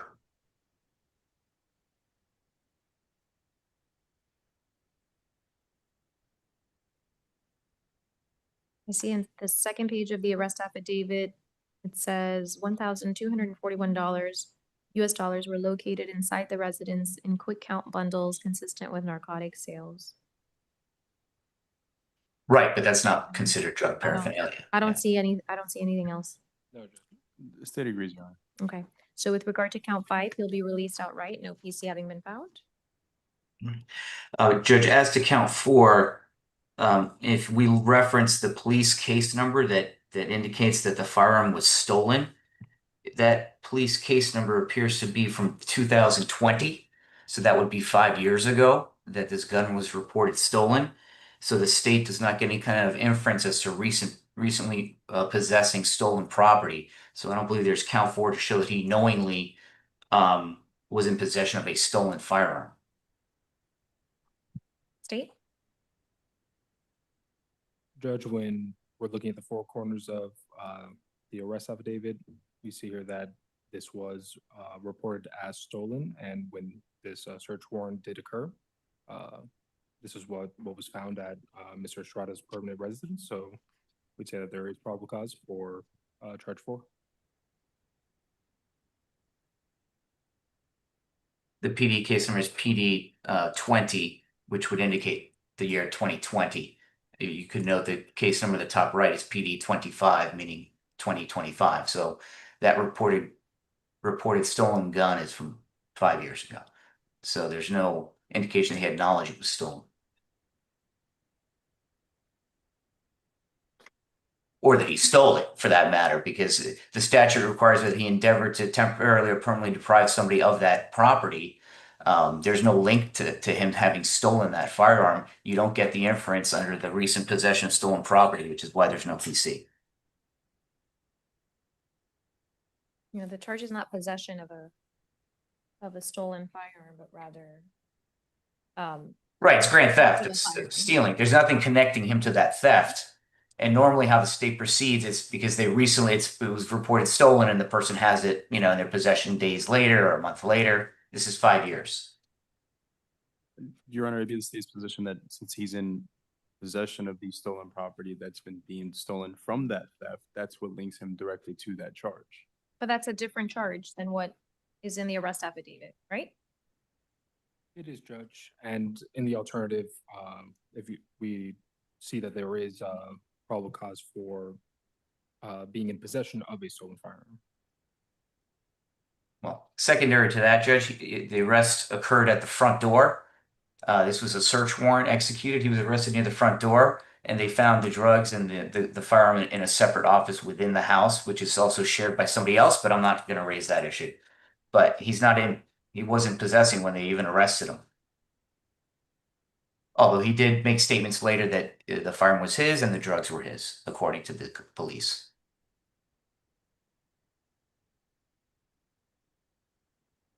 And the state is arguing there's probable cause for a violation of which Florida statute?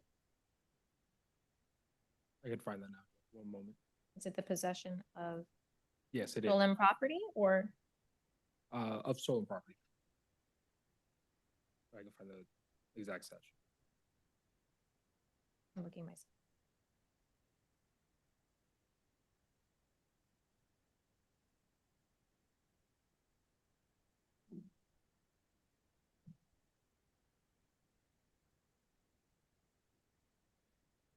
For dealing in stolen property is Florida statute section 812.019. Any person who traffics in or endeavors to traffic in property that he or she knows or should know was stolen shall be guilty of a felony of 2nd degree. Any person who initiates, organizes, plans, finances, directs, manages, or supervises the theft of property and traffics in such stolen property shall be guilty of a felony of the 1st degree. Is that the charge that you're referring to, State? Yes, Judge.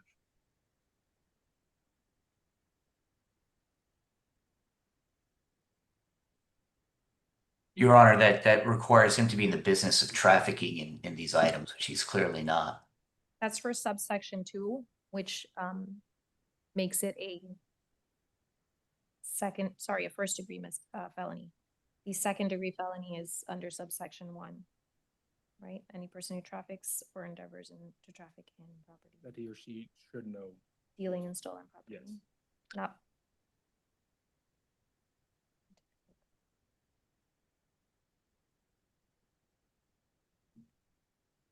Right. I don't find probable cause for either of the offenses with regard to count 4, so he'll be released outright. Judge, then as to count 3, again, the 4 corners of the affidavit indicate the drugs and the firearm were located in a separate room. Mr. Estrada was not in possession of a firearm while possessing drugs, so there's no PC for the armed possession of that controlled substance. I think there's PC for barely for possessing that controlled substance because based on his statement to the police. Wait, I'm sorry. Are you referring not to count 2? Count 3, Judge. That's not the firearm charge. It's charged as an F2, possession of controlled substance while armed. I think that's what raises it from an F2, from an F3 to an F2. So I think there's no count. That's count 2. That's count 2. Right? Count 3, controlled substance, possession, armed, Xanax. Oh, I see. Okay. Right, and the drugs and the firearm were found in a completely separate room. Mr. Estrada was taken into custody at the front door, according to the police. He does admit, according to the police, again, that the drugs were his. But again, the statute for it to be armed, it has to be in his possession while he's possessing the drugs. So there's no PC for the F2, but we would concede PC for the F3. State? Judge, when looking at the Miranda statements, he indicated that the firearm did belong to him. Being in possession means you have the ability to be in actual control of that firearm. He was within that house. He would have that ability to possess that firearm. He's argued that there is PC.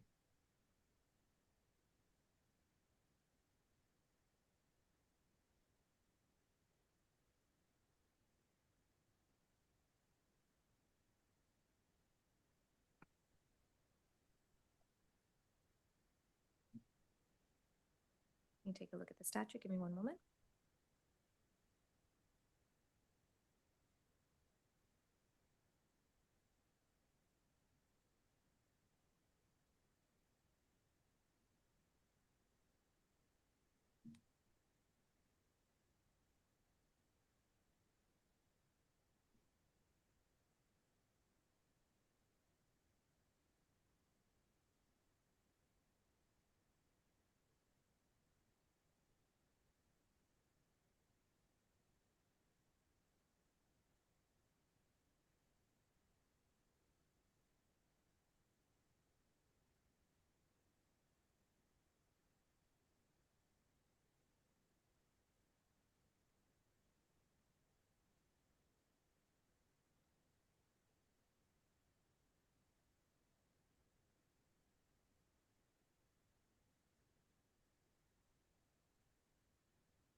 Judge, if I may, when I'm looking at the statute, I don't see any mention of a firearm under 6A, which is I was just, that's why.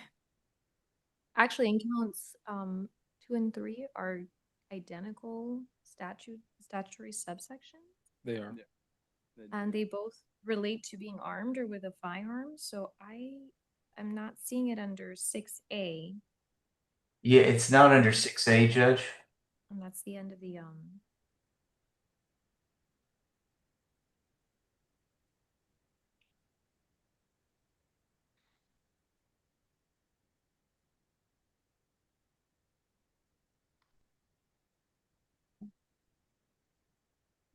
in this particular section state what is the subsection as that relates to being armed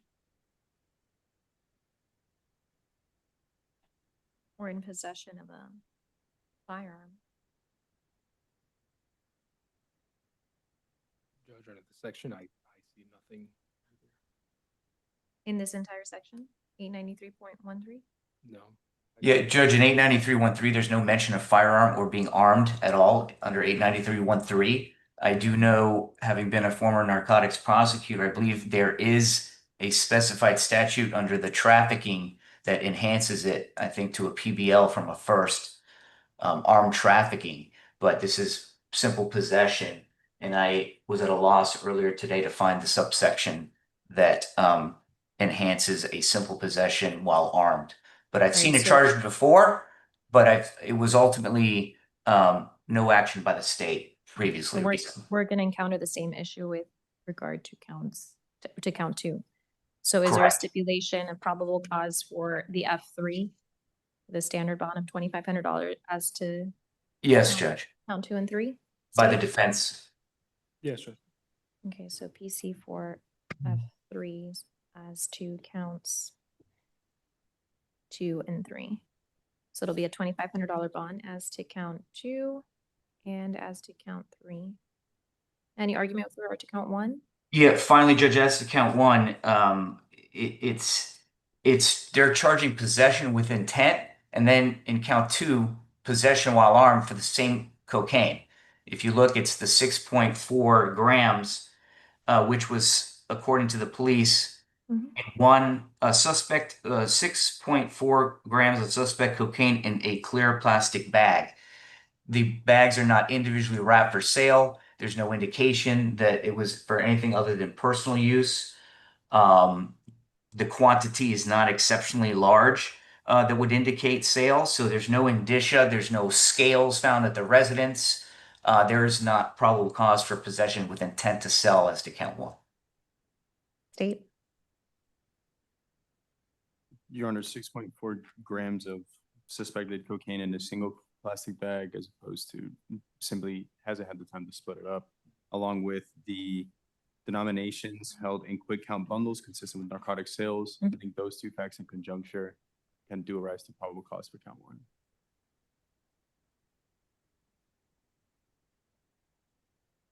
I mean, 6.4 grams back in the 90s was a good Friday night. All right, I find probable cause as to count one, the F2 $5,000 bond. That's count one, Your Honor? Correct. So I know we worked backwards. It's 5,000 as to count one, 2,500 as to count two, 2,500 as to count three, and outright release as to counts 4 and 5. Thank you, Judge. You're welcome. Appreciate the court's consideration. Thank you, State.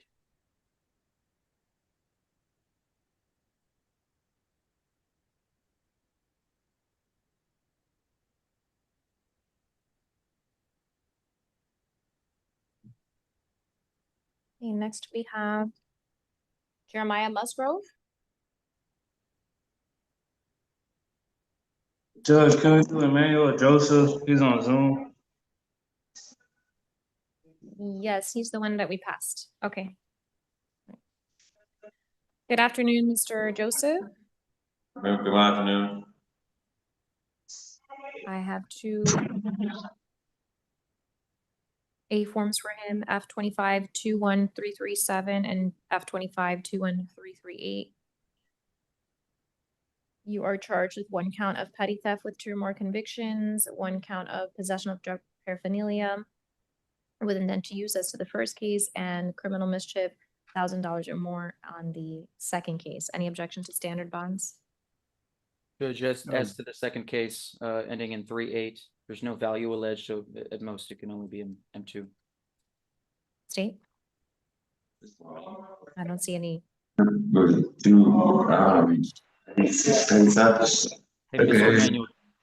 All right, so with regard to F25 21338, it'll be a, The state agrees.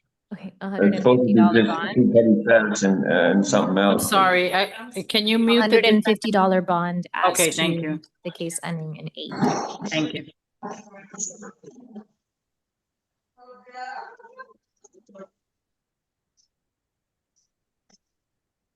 The honest, it's supposed to be 2 petty thefts and criminal mischief or something like that.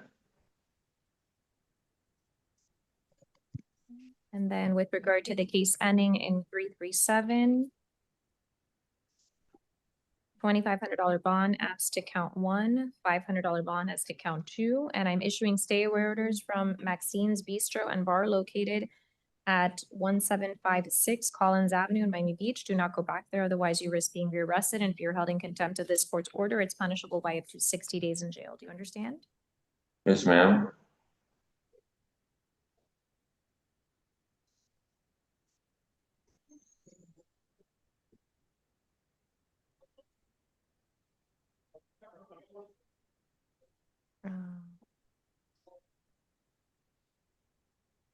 We can do another one at a turn, Mr. Yes. Torres, Guillermo Torres is number 51.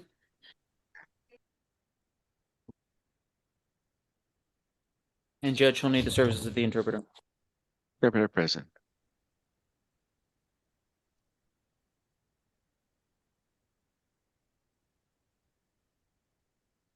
You said page 17? Thank you. Thank you.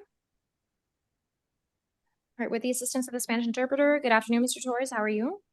Muy buenas tardes, señor Torres. ¿Cómo está usted? I have, the interpreter wasn't able to understand the person, the defendant. Can the microphone be put closer to him? All right, Mr. Torres, you're charged with 1 count of petty theft with 2 or more convictions on October 1st from the Navarro. Señor Torres, a usted se le acusa de hurto de menor cuantía, 2 condenas o más previas de la tienda Navarro el día 1 de octubre. Any And Judge- objection? Standard I'm bond? sorry, I'm sorry, Judge, I don't see the prior petty thefts alleged within the four corners of the A form, so I think it could only be charged as an M2. ¿Alguien se opone a la fianza estándar? Perdone, su señoría, no veo que se alega ninguna condena previa en el formulario de arresto. Por tanto, debe ser un cargo de hurto de menor cuantía solamente. Okay. Fiscal.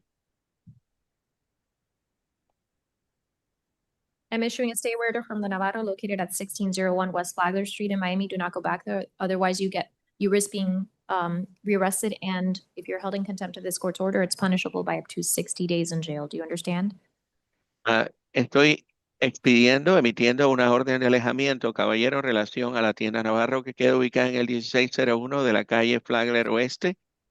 Si usted regresa allí, podría ser arrestado, y si usted se determina que ha cometido desacato, usted podría ser recluido hasta por 60 días. ¿Ha entendido usted? Yes. Date, any objection to a $150 bond for an M2? No objection, Your Honor. That'll be the Se bond, pone- $150. La fianza son $150.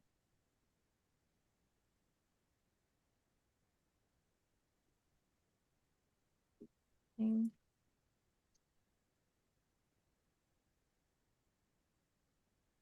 Deshaun Womble, I think is where we left off. Yes, Your Honor. Oh, no, did we? Jeremiah Musgrove, yes.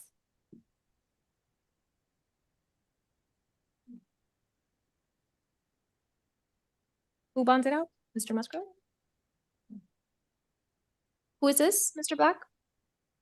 Judges, Mr. Womble? Mr. Musgrove is a bond out. Got it. Good afternoon, Mr. Womble. In F25-21432, you are charged with robbery by sudden snatch from Pedro Reyes on September 17th. Any objection to a standard bond? No objection, Your Honor. Okay. Was force or the threat of force used, state?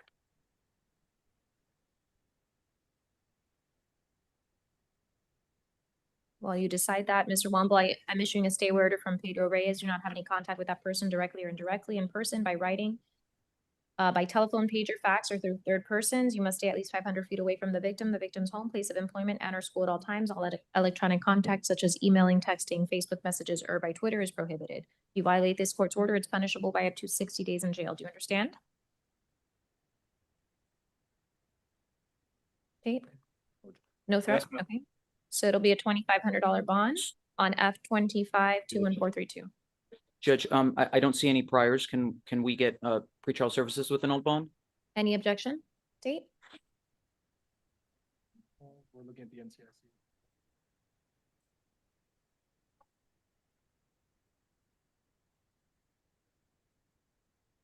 He has a permanent address. His sister lives there. His sister can confirm with corrections that he lives there. No objection, Judge, with the Alternate. Okay, pretrial services, alternate bond, 2,500.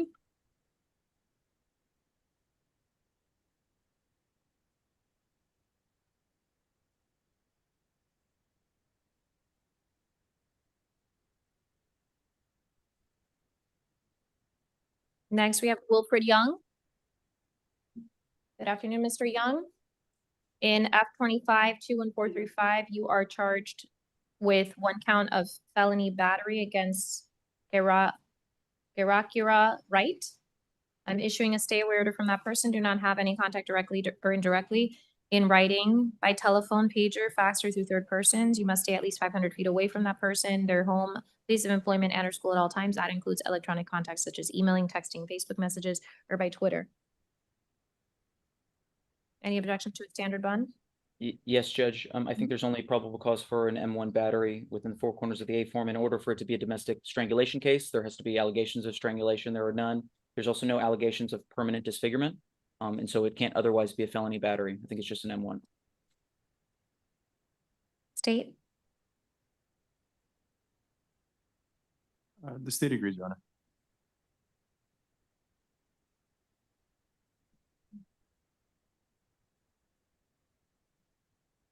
$1,000 bond as to F25-21435.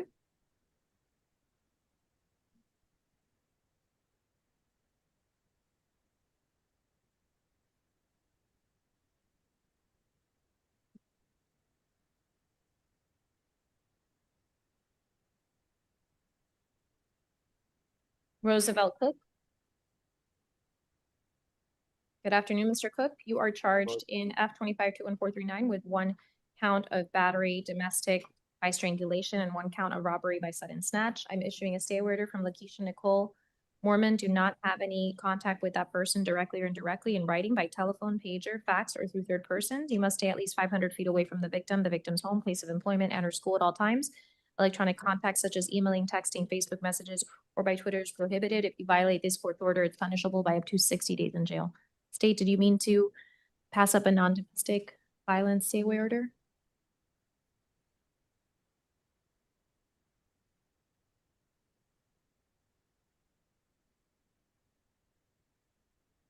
No, you're. Or can you pass? And you corrected one now.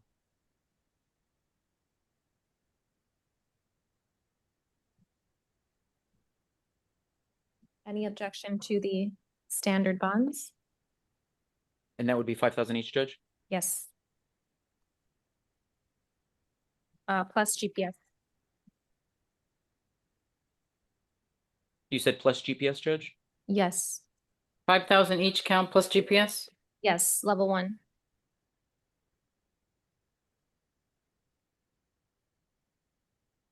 GPS plus.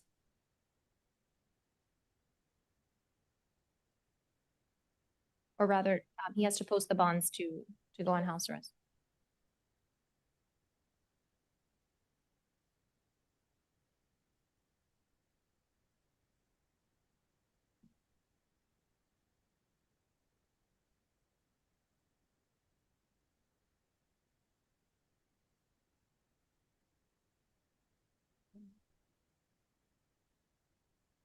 $5,000 as to each. You're obviously, he has an address, it's not the location of the victim. Okay. I'm sorry? Yes, I issued it earlier. I have to sign a new one though.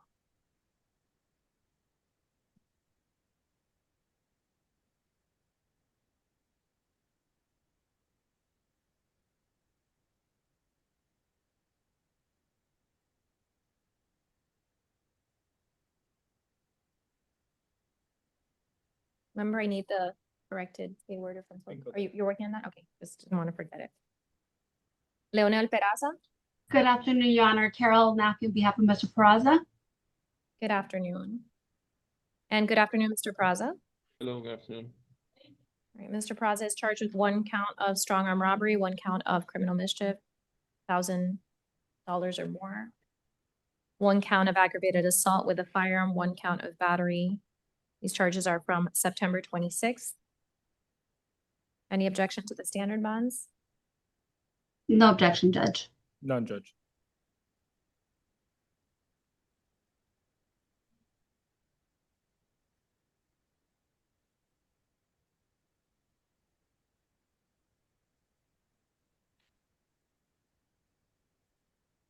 Mr. Cook.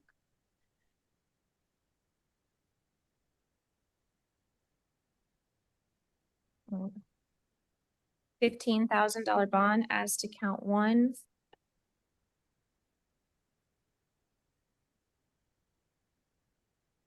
$2,500 bond as to count 2. $5,000 bond as to count 3. $1,000 bond as to count 4. Is there a stay away order in Mr. Peraza's case? State? I don't have one up here. We'll fill out.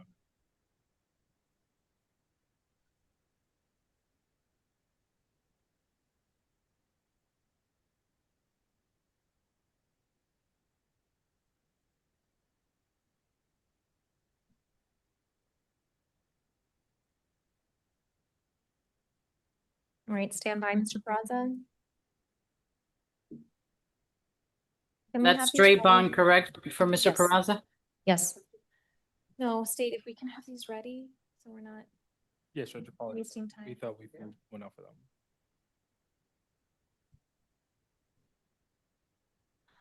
Excuse me, Judge. Yes. The misdemeanor clerk should be there. We have some traffics that we need to address. He went upstairs to get some other ones. He didn't have them. Okay, okay.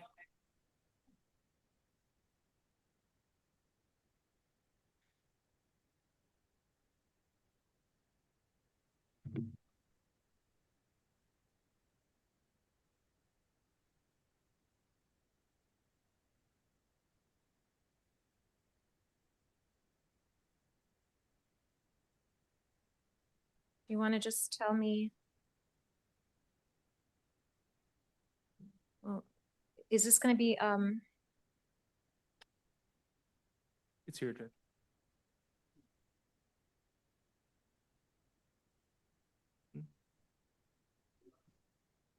okay, it is a domestic violence stay order, so he cannot use, possess, purchase, or carry any firearms, gun, weapons, or ammunition. You must immediately surrender any firearms, ammunition, and any concealed weapons permit to the nearest police department, and the stay order is in favor of Tabitha Peraza.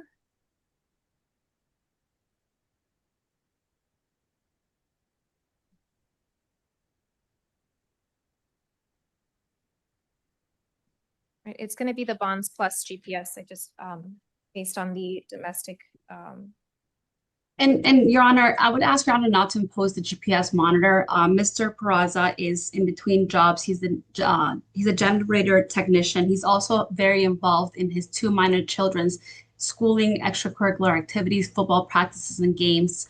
He's never been arrested before, so I would ask Your Honor not to impose a GPS monitor on this case. yeah. I'm being told there's no cost associated with that. Judge, is it an open schedule?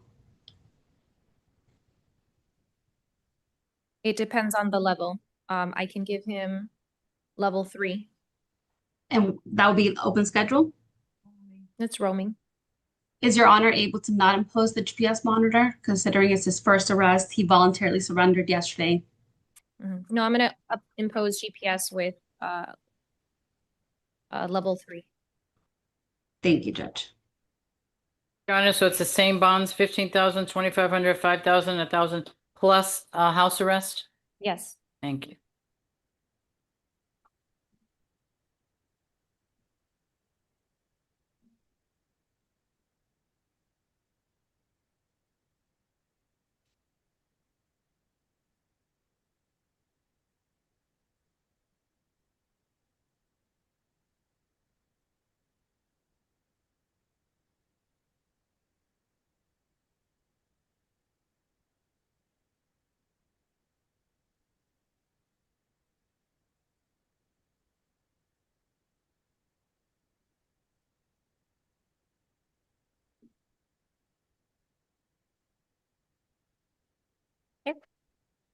Thank you, Judge.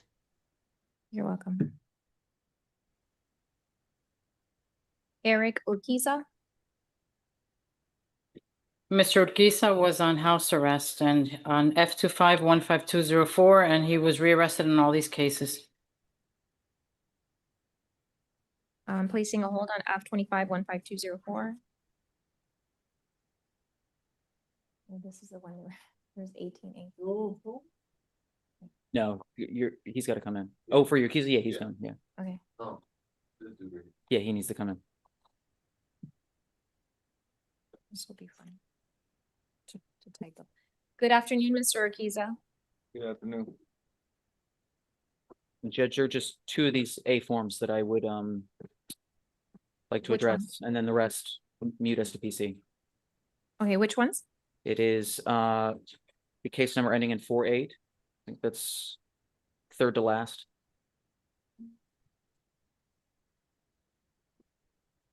Okay. And also the case number ending in 18, which appears to be the last. All right, let me address the others then. Okay. As to F25-21471. Any objection to $2,500 bond? I'm afraid to ask, any stay away orders on these? State?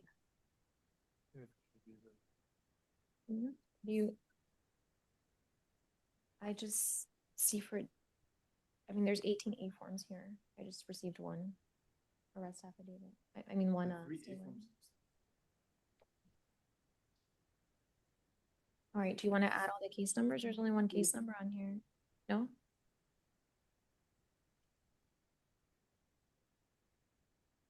Address. They're all 1605.7.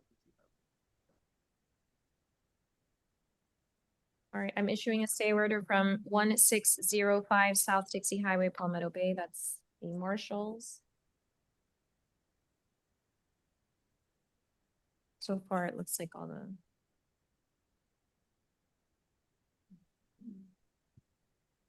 No, these are the, it's the same case number, these two. Guys, pay attention.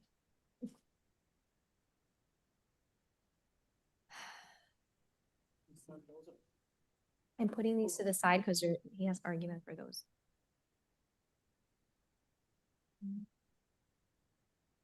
Here's one on F25 21470 $2,500 bond.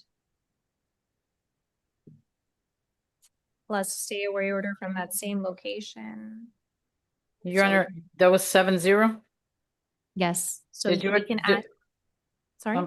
I'm sorry, did you address 7-1? Yes, that That one was is $2,500. Okay, thank you. Do you want me to add, why don't you keep this one and then you just add the case numbers for the ones that have the same address? So this one is also gonna be the same stay order for the case ending in 470. So you can add 70 to that stay away order. In F25 21469, same address. So you can add that case number to the stay away order. It's gonna be a $2,500 bond.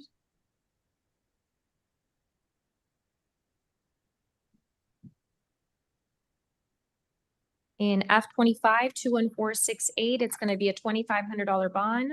Stay orders from the same location, so you can add that case number as well.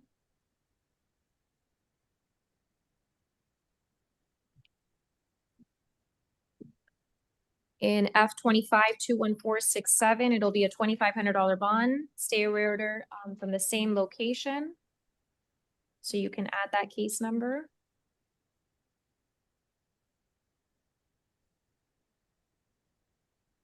In F25 21466, it's the same address, so you can add that case number to the stay away order.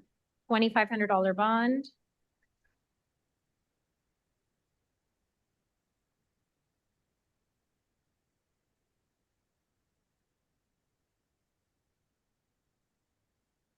In F25 21465, it's the same address, so you can add that case number to the stay away order. It'll be a $2,500 bond.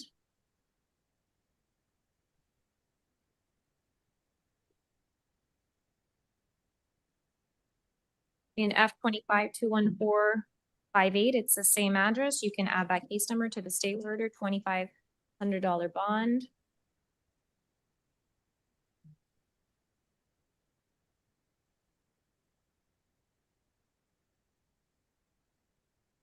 In F25 21455, it's the same address. You can add that case number to the stay order. The court will issue a $2,500 bond.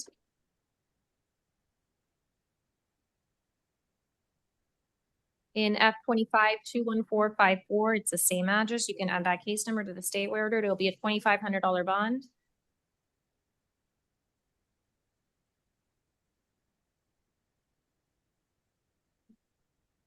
In F25 21453, it's the same address. You can add that case number to the stay away order.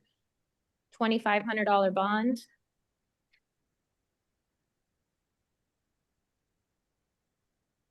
In F25 21452, it's the same address. You can add that case number to the stay away order, $2,500 bond.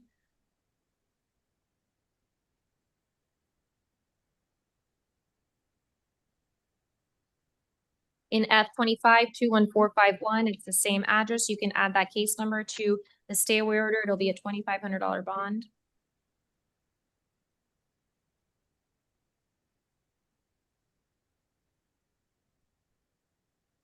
In F25 21450, it's the same address. You can add that case number to the stay away order, $2,500 bond.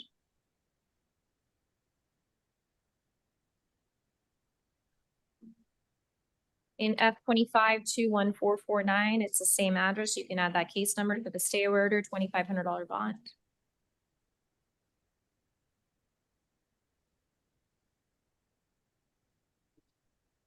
In F25-21447, it's the same address. You can add that case number to the stay away order, $2,500 bond.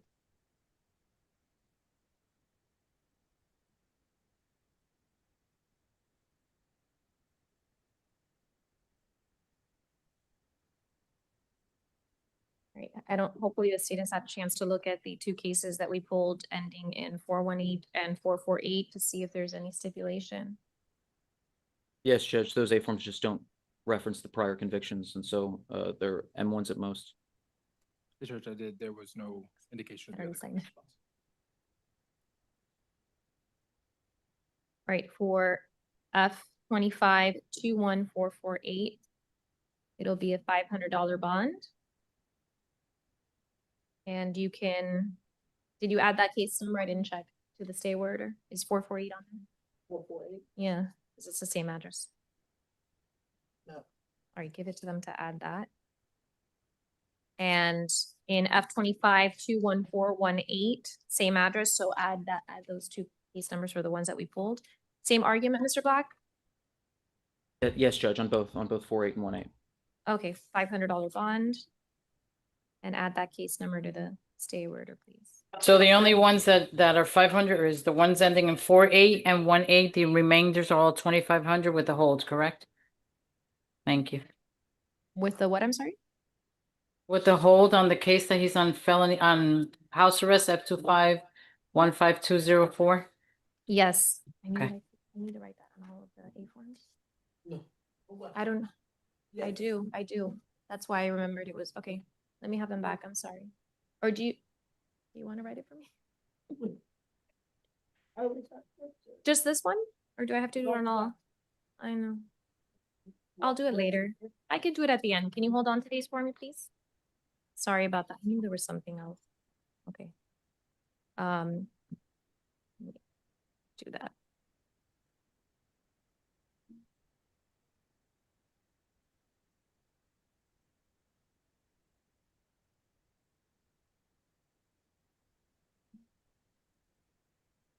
Okay. Marcus Clay. Good afternoon, Mr. Clay. Mr. Clay was on house arrest on F2518341 and F2518354, and he was rearrested on this case. I'm placing holds on those two cases.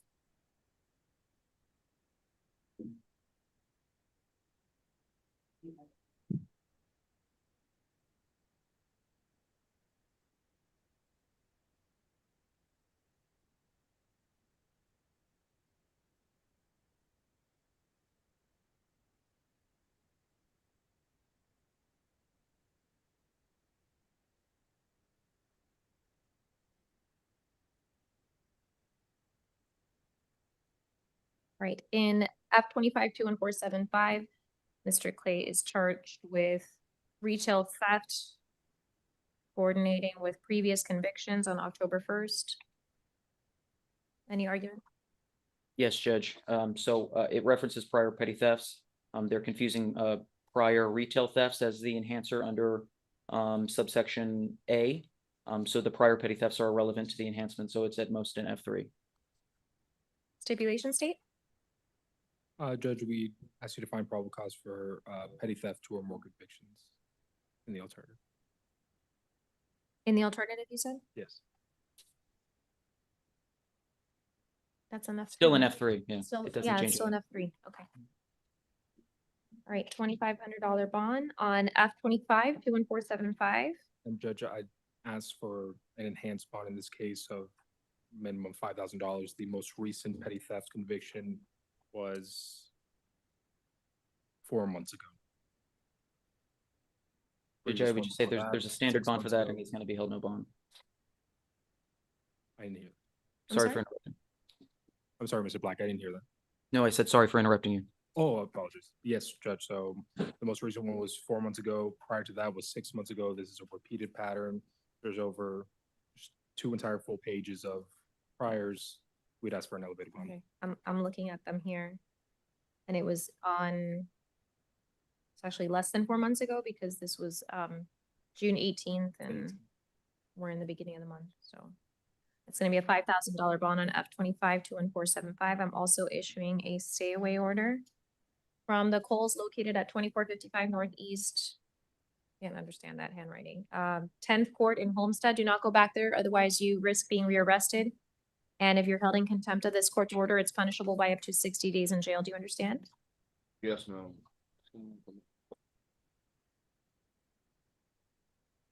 Judge, does he have a date yet for the cases for which he's on felony hold? Do we know when that's gonna be set? He should go on February tomorrow. 20. Yeah, Tomorrow. I mean, I just see.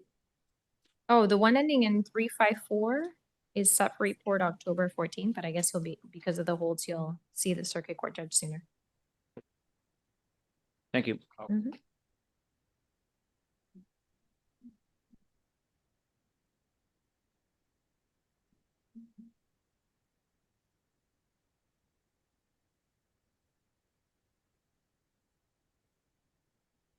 Octavio Lampkin.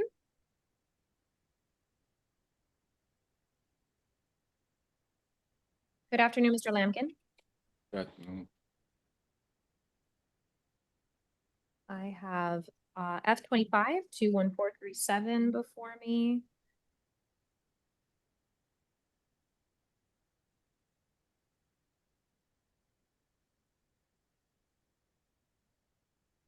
But he also has 5 other. This is an added charge, Your Honor. In one of the cases, he has no bond and a hold for pretrial detention motion. He came yesterday in front of Judge Glazer. Any objection to standard bond on F-25 21437? 450, 2500. Yes, Judge, I don't think it alleges.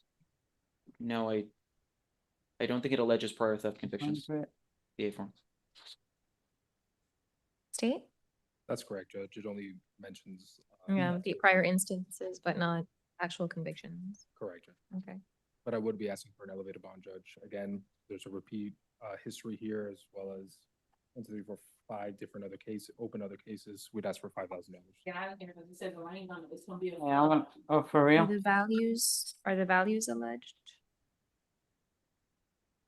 In this case, Judge? Right. I don't see him, Judge. So at most, there's probable cause for an M2? For an M2. And in that case, Judge, we'd request $500.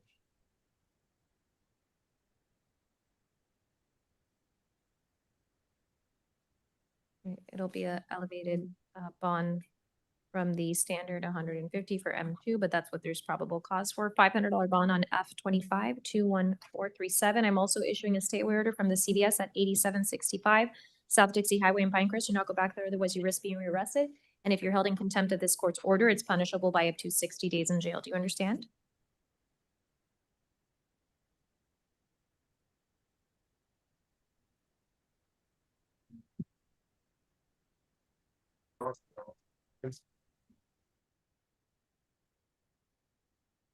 Lammer Duveste was here earlier today. He's on probation, Your Honor. F-23-16320. Did I place a hold on it earlier today? You did when he had you're placing a hold now with the felony case also? Do I have? Yes, I am. Yes. Yes. Want to be consistent. Okay. That is as to, you said F-23-16320? Yes. And he's not quite with us yet, Judge. He's not what? I'm sorry? Oh, we don't have the defense yet. All right. Duveste, I think that's him. Here he is. Hello again, Mr. Duveste. Good afternoon, Judge.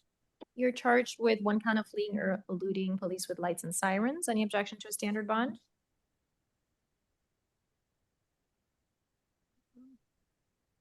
Your Honor, the state will be requesting heightened bond just given the facts outlined in the A form. Just the reckless disregard for the general safety of the public. We're requesting standard bond, Judge. Let me take a look.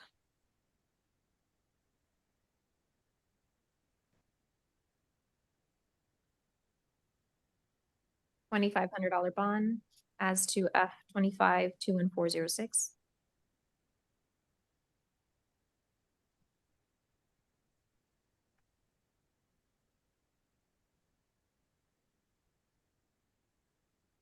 William Rosario.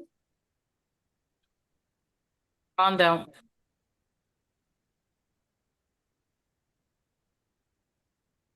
State I didn't issue the stay away order. You want it back?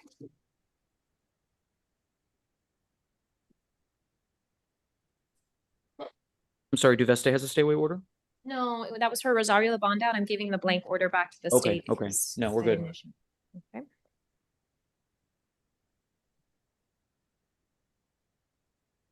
Didn't we already address Jason Walker? Or am I thinking from this morning? Must have been. Tom, this morning, you gave him a $10,000 bond with the hold on the probation case. Okay, I'm placing a hold on F 19-17789. And also, For Judge, we, Judge Court. for Mr. Walker, we waive reading. Okay.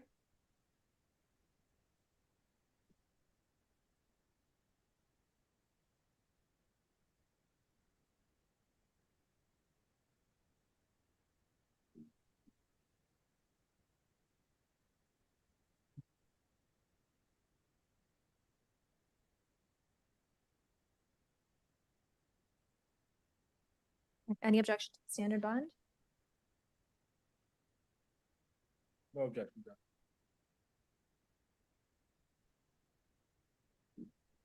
$2,500 bond on F 25-21428.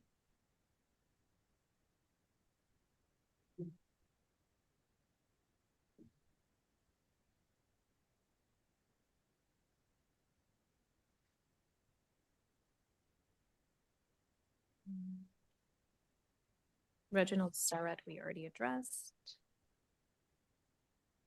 Richard Leon. Bond out.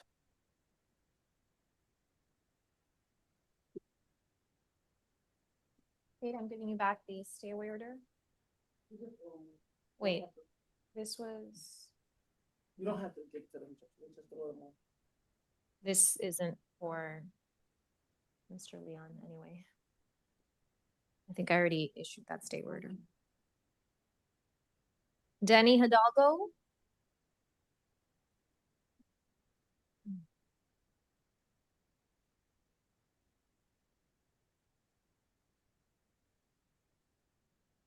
Good afternoon, Mr. Hidalgo. He's going to need the service of the interpreter, Judge. With the Buenas assistance of tardes, Mr. señor Hidalgo. You're charged with insurance fraud by staging an accident on May 12th of this year.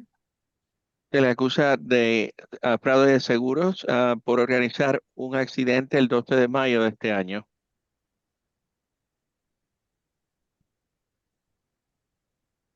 Any objection to standard bond? None, Judge. Objeción a que se imponga una fianza estándar. None. No. $5,000 bond as to F 25-21434. $5,000 de fianza en relación al F 25-21-434. Julio Lazo. That was 5,000 straight bond, Your Honor? Yes. Pues solamente una fianza sumida de $5,000, sí.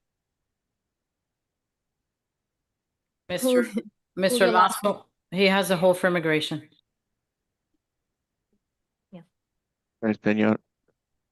I'm sorry, who has the nice hold, Mr. Hidalgo or Mr. Lazo? Mr. Lazo. Good afternoon, Mr. Lazo. Buenas tardes, señor Lazo. Buenas Good tardes. afternoon. You're charged with aggravated assault with a deadly weapon. Se le acusa de agresión o acometimiento con agravantes con un arma mortífera. DV. I need a DV stay away order in this case. It's alleged that the defendant has been in a romantic relationship for approximately 1 year and currently resides with the victim. Se alega que el acusado ha estado en una relación romántica aproximadamente por 1 año y convive con la presunta víctima.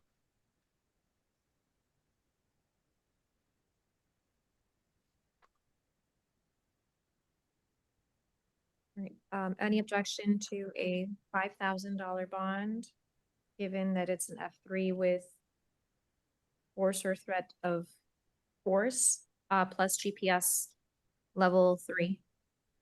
Alguien se opone a una fianza de $5,000 en vista de que es un delito grave de tercer grado en el que hubo fuerza o la amenaza de fuerza y un GPS nivel 3. Judge, I'd be asking for an elevated bond of $7,500 due to the facts of the case as well as the GPS monitoring as well.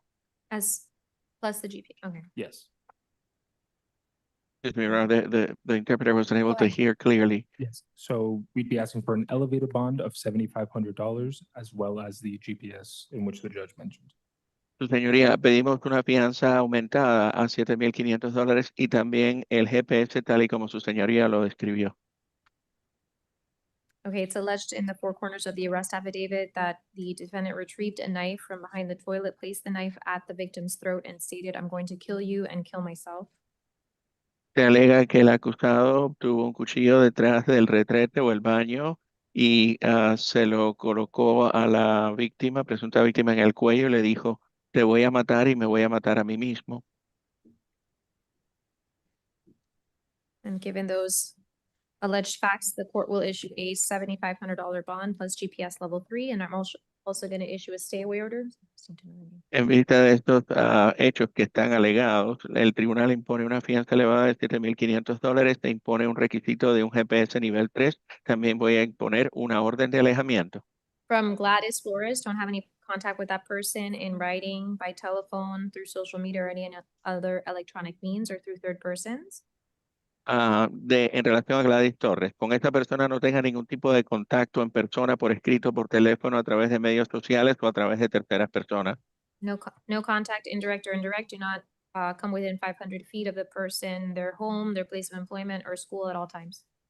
No tenga ningún contacto con ella directa o indirectamente. En todo momento manténgase por lo menos a 500 pies de distancia de ella, del lugar donde ella vive o del centro de trabajo de ella o de la escuela de ella. You may not use, purchase, possess, or carry a firearm, gun, weapon, or ammunition. No puede usar, portar, tener o comprar ningún tipo de arma de fuego, arma o munición. You must surrender any firearms, ammunition, and any concealed weapons permit to the nearest police department and file a receipt with the court. Está obligado a entregar cualquier arma de fuego, munición o permiso para portar armas ocultas a la estación de policía que le quede más cercana y presentar un recibo que le den una copia del recibo que le den allí al tribunal. Okay. That's all for Mr. Lazo. Eso es todo. Good afternoon, Your Honor. Is there a chance that I can call my case? What is the defendant's name?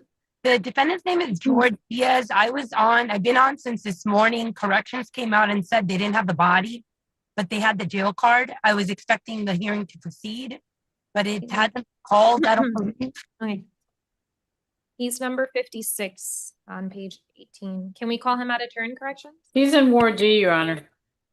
Is he not going to be brought? No, Your Honor. I think you had waived his presence. I did, Judge. Yes, Your Honor.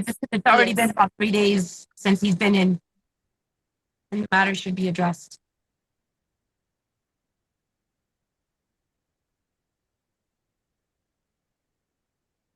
Private attorney is waiving his presence? Yes, Your Honor.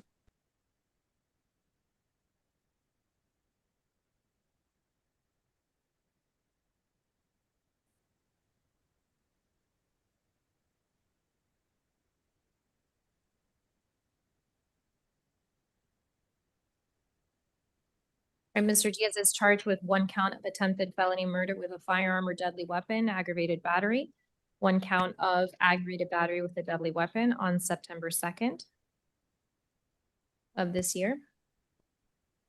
State. Judge, we're going to be filing a motion for pretrial detention in this case.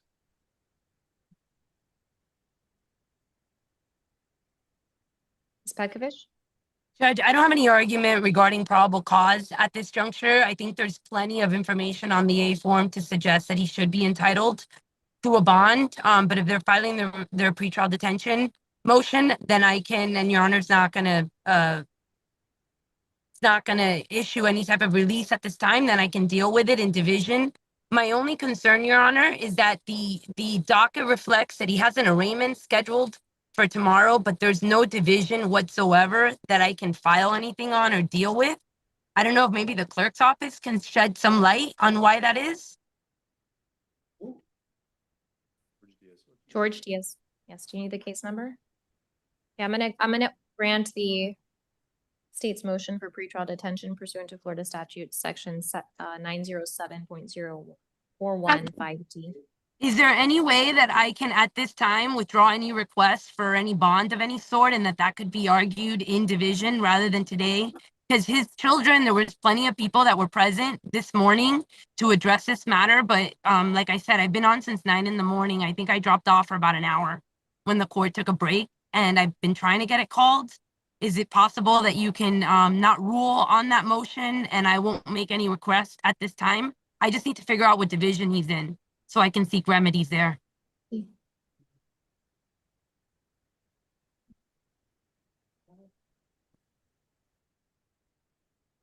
Yes, yeah. All right, we're trying to get an answer for you. Thank you, Your Honor. Yes, yes.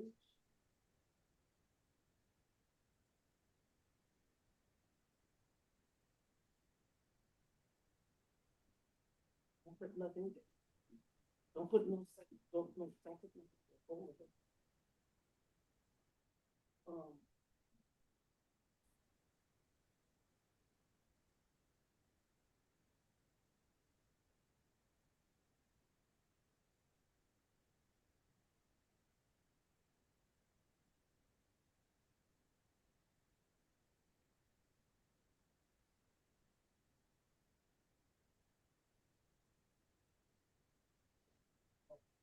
Stretch. Gotta stretch. Moreover, Judge, as they're looking into that, I just want to clarify the motion for pretrial detention that was just ortenously requested at this time. I don't think any formal motion has been filed, nor have we been put on notice regarding that. So I would just be hesitant for the court to proceed in hearing any argument on that. And also keep in mind, I'm not requesting any relief or release at this time, just not to put the court in that particular position. But I just don't want a ruling on something that we haven't had proper notice of, and that I don't have sufficient evidence and witnesses present at this time to make argument in order for you to deny that. State? They handed me a written motion. I don't see that it was filed. I don't know if. One moment.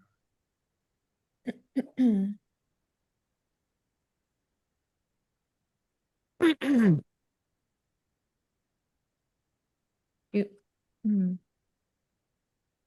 mean, Judge, typically what I think is. It's really an order to detain the defendant pending a final hearing. So I can enter the order, hold him, and then set it for hearing. Yes, I think the issue here is that we don't even have a division. Yeah. No, we do get the division back. Tomorrow? Do you want me to reset it for tomorrow and whoever's here will. Well, I meant like the judge here, if you want to log back in tomorrow, Ms. Petkovich, and you'll hopefully get that information, but I'm gonna hold him pending that. So I'm granting the motion to the extent that he's gonna be detained. Right, and so it's not a final ruling, Judge. It's just in order to legally hold him until we can have an actual hearing on that motion for pretrial detention. Right, that's what they're requesting. That's fine. What are the bonds on count 1 and 2? Wait, there's 2 people talking to me at the same time. No, 3 actually. Yes. Judge, as a friend of the court, these PTD motions are usually reset in division the next day when they're granted at bond hearing, just in my experience. They're reset in division. We just don't have the tomorrow morning. division yet. It's strange, but it's not in there. Okay. Thank you to the assistant PD judge in the courtroom. I appreciate that. You could always have it reset for tomorrow. So that Just. that argument can be made on both sides. Okay. That's if you're not issuing. Judge, I don't have a problem logging in tomorrow. I need to have a division. There's motions I need to file, and there's nothing I can do right now without a division. And then all that will be handled. If they want to. So don't issue bonds and don't rule on the motion.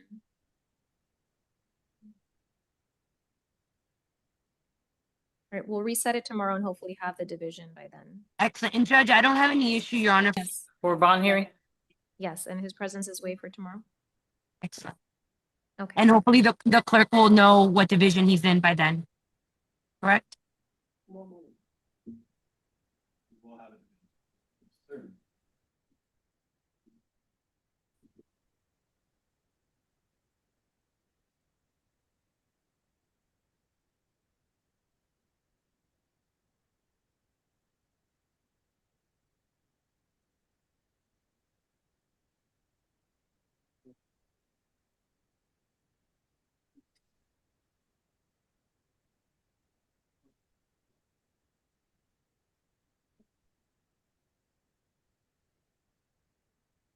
Okay.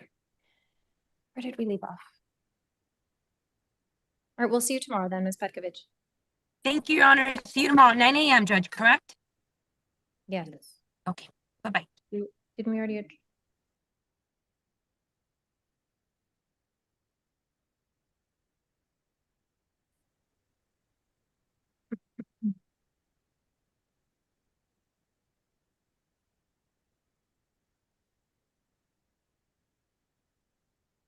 Right. Mario Savan. He should be on Zoom, Your Honor. If someone can promote for Mr. Zambon.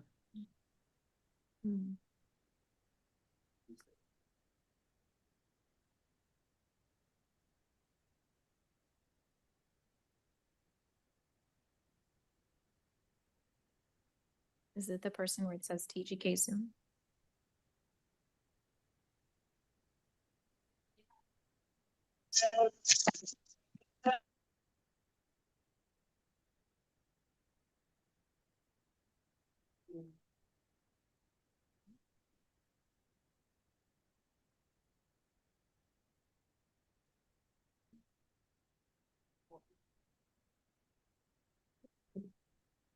Left?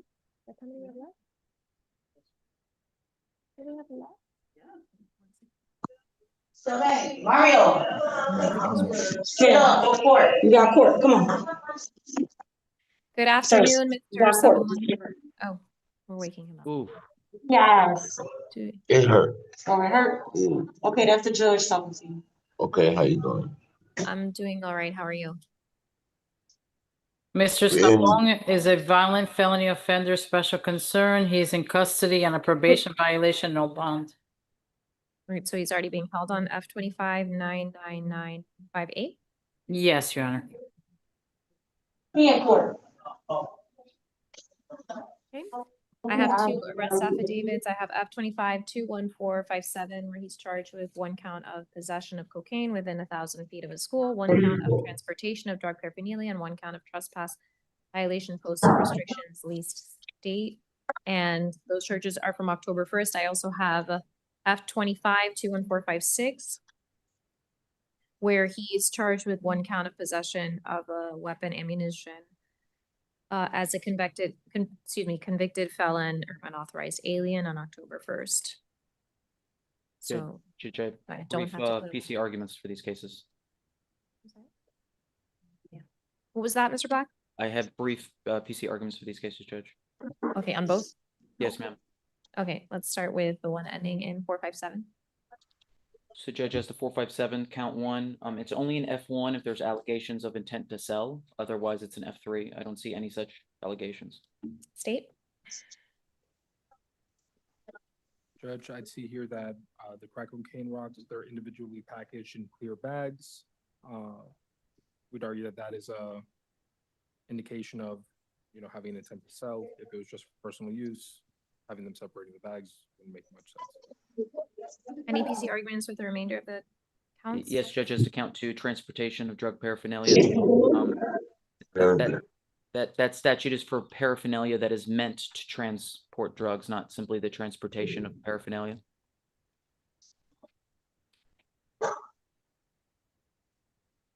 So possession of paraphernalia meant to transport drugs?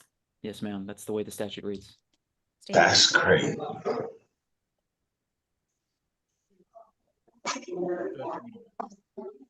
Right, so no probable cause as to count 2. He'll be released outright. With regard to count 3, is there any argument? No, Judge.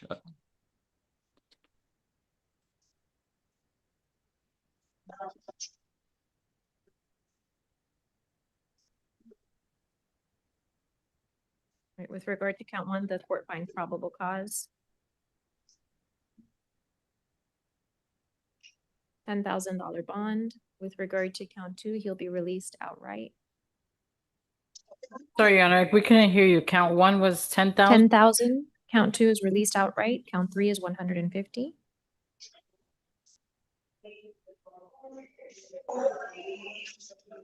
And I'm issuing a stay away order from Northwest 17th Avenue and Northwest 22nd Street.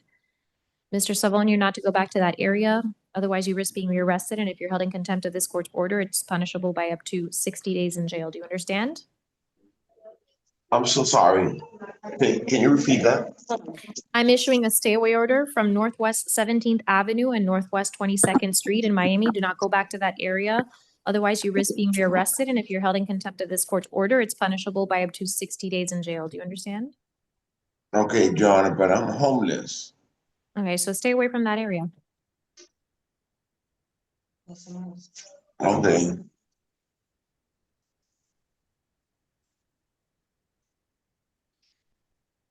Okay. And then with regard to the case ending in 456, Mr. Black? Yes, Judge, if it's properly charged as a felon in possession of a concealed weapon, it's at most charged as an F2. But there's no allegation that this is this would be the definition of a concealed weapon under the definitions in the chapter. 790.001, there's a lot of definitions of concealed weapons, including dirks, daggers. This seems to be some sort of either pocket knife or some sort of small blade that can fit in a pocket.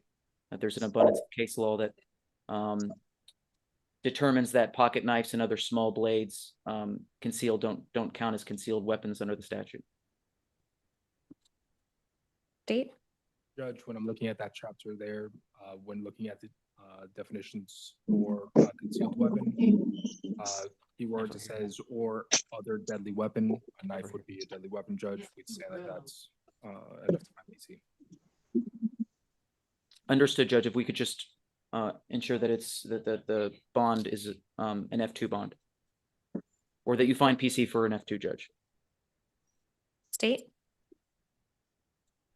Judge, we'd say that there's probable cause for the F1. For He is a convicted felon, as a knife.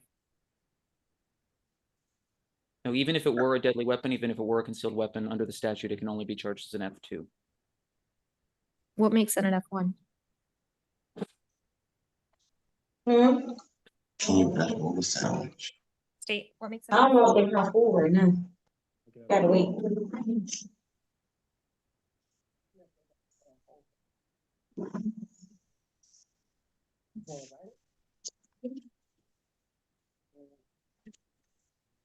State, what makes it an F1? Judge, F2. I'm sorry? Okay. It does, Judge, F2.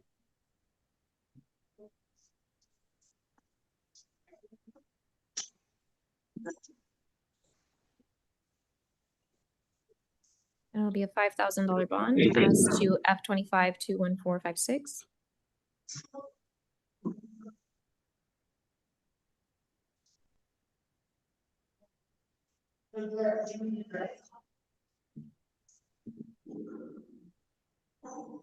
Okay, next we have Xavier Cave. He refused court, Your Honor. Hey, that's okay. Let me check and see if they have any. Or we can disconnect there. Thank you. Here's a stay away order that I'm not issuing for Mr. Cave. We'll reset for tomorrow.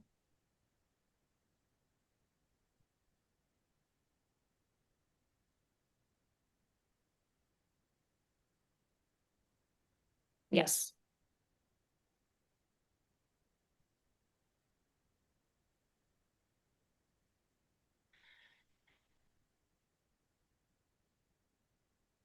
Jorge Bakura. He refused, Your Honor. Reset for tomorrow.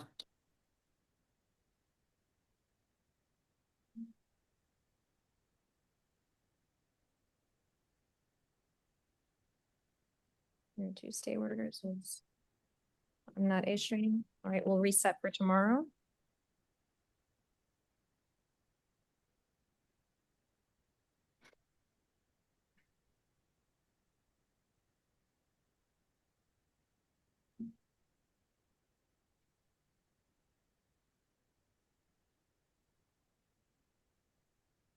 John Ladmore, Refused, reset for tomorrow.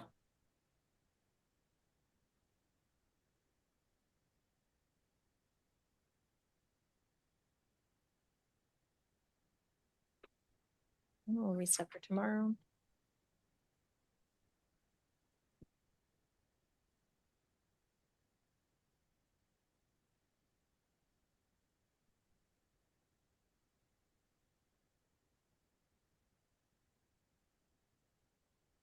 Wanzi Jackson, Refused, reset for tomorrow.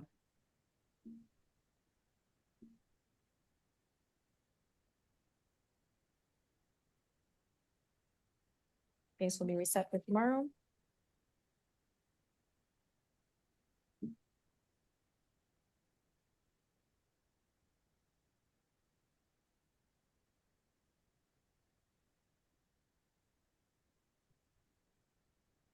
Andrew Torres, Refused, reset for tomorrow.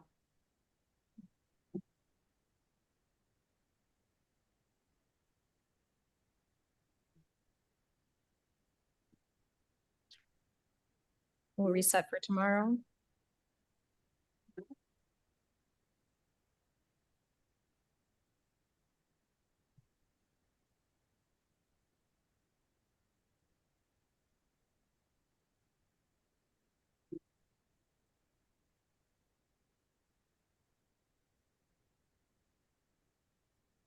Kevin Gray, Refused, reset for tomorrow. we'll reset for tomorrow.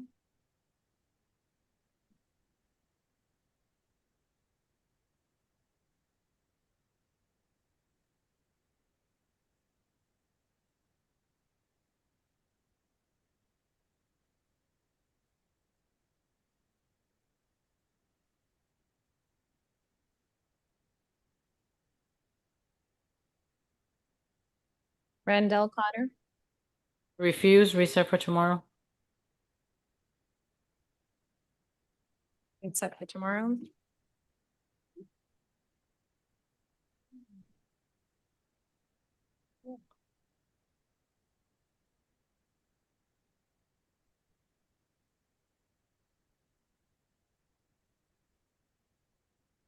Lorenzo Bailey, Refused, reset for tomorrow.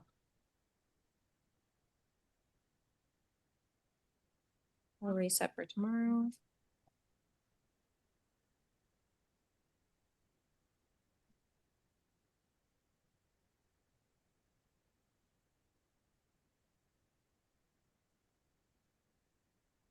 Daniel Farmer, Refused, reset for tomorrow. reset for tomorrow. That's all I have.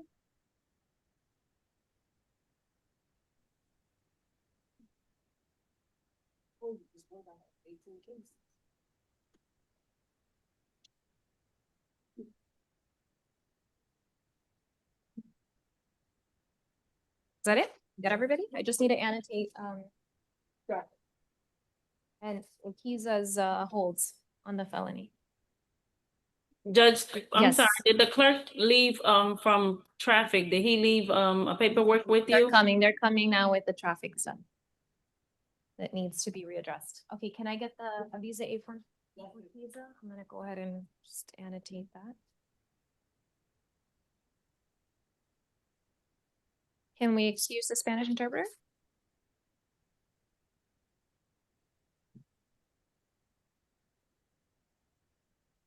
Just Juárez City video.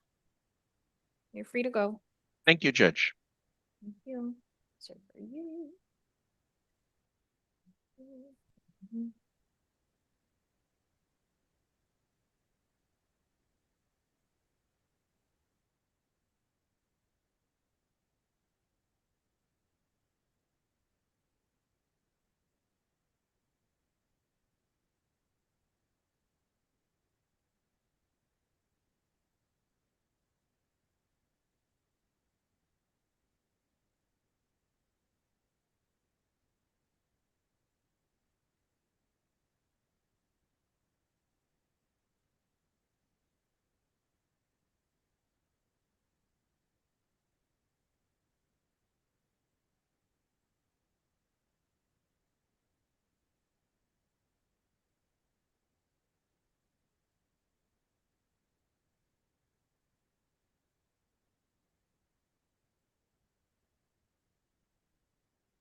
Recording stopped. Judge, do you need the PD for anything else? I don't know what it is that they need to readdress on these traffic cases. Can Okay. you stand by? Not a problem. Stand by, thank you. I just muted myself. Recording in progress.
Yes.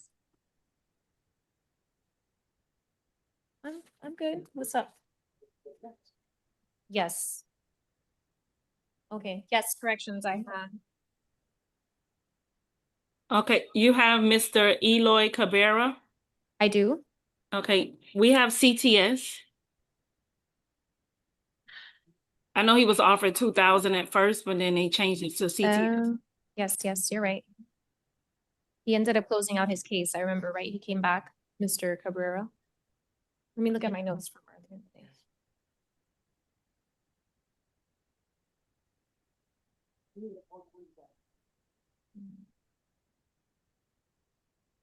Towards the back, there's traffic. Hold on.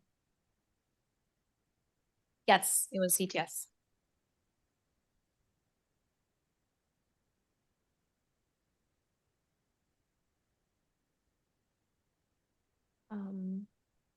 Okay.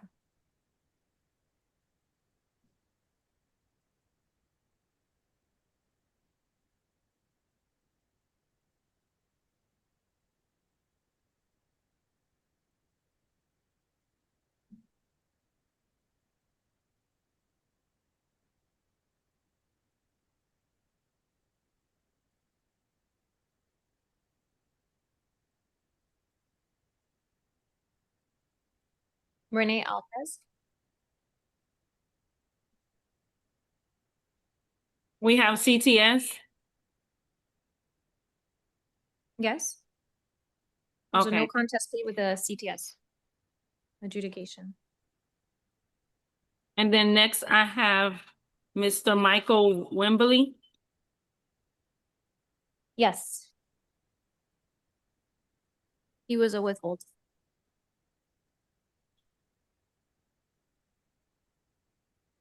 I have Angel Herrera.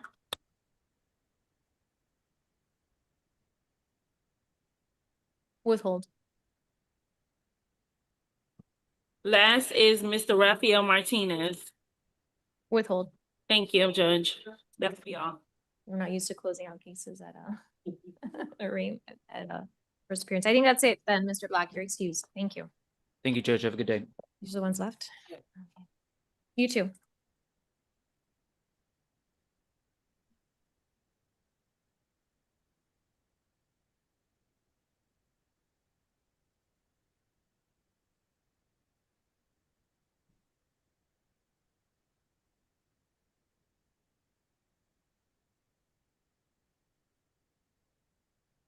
A nice one. What division this one to?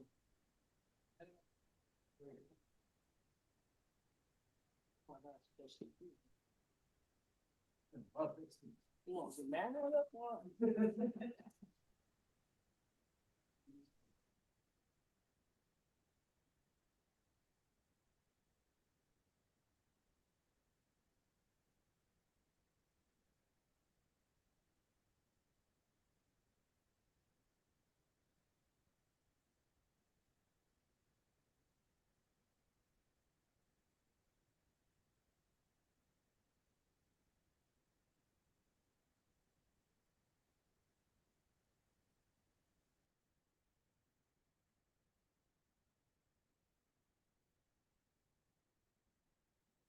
Recording stopped.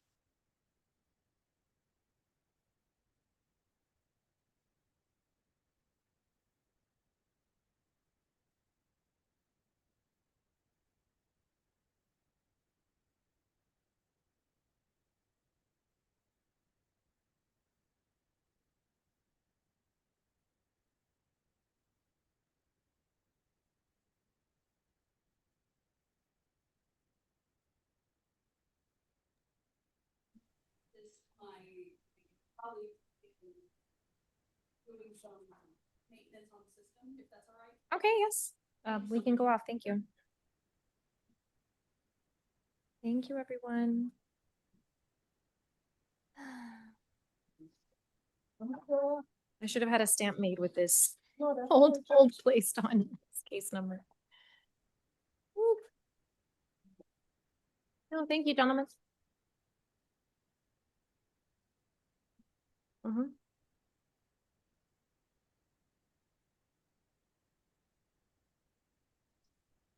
Like that's like it's like just drop charges, drop day forms.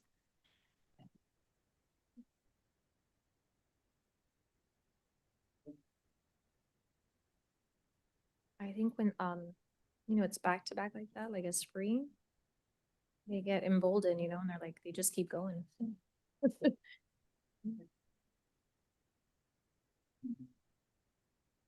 Who was doing what? What was he doing? Oh. Mm-hmm. Mm-hmm.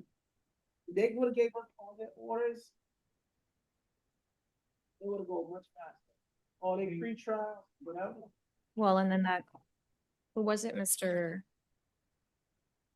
It's the guy who urinated on himself. That was during those for misdemeanors.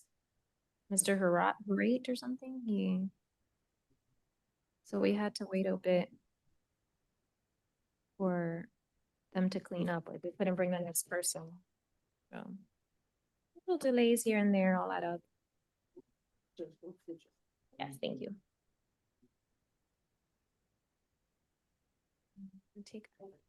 Thank you.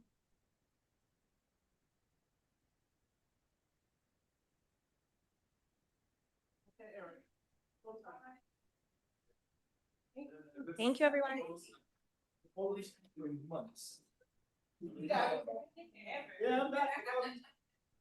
Bye, everything. You too. Yes, so I was trying to take a picture. Right.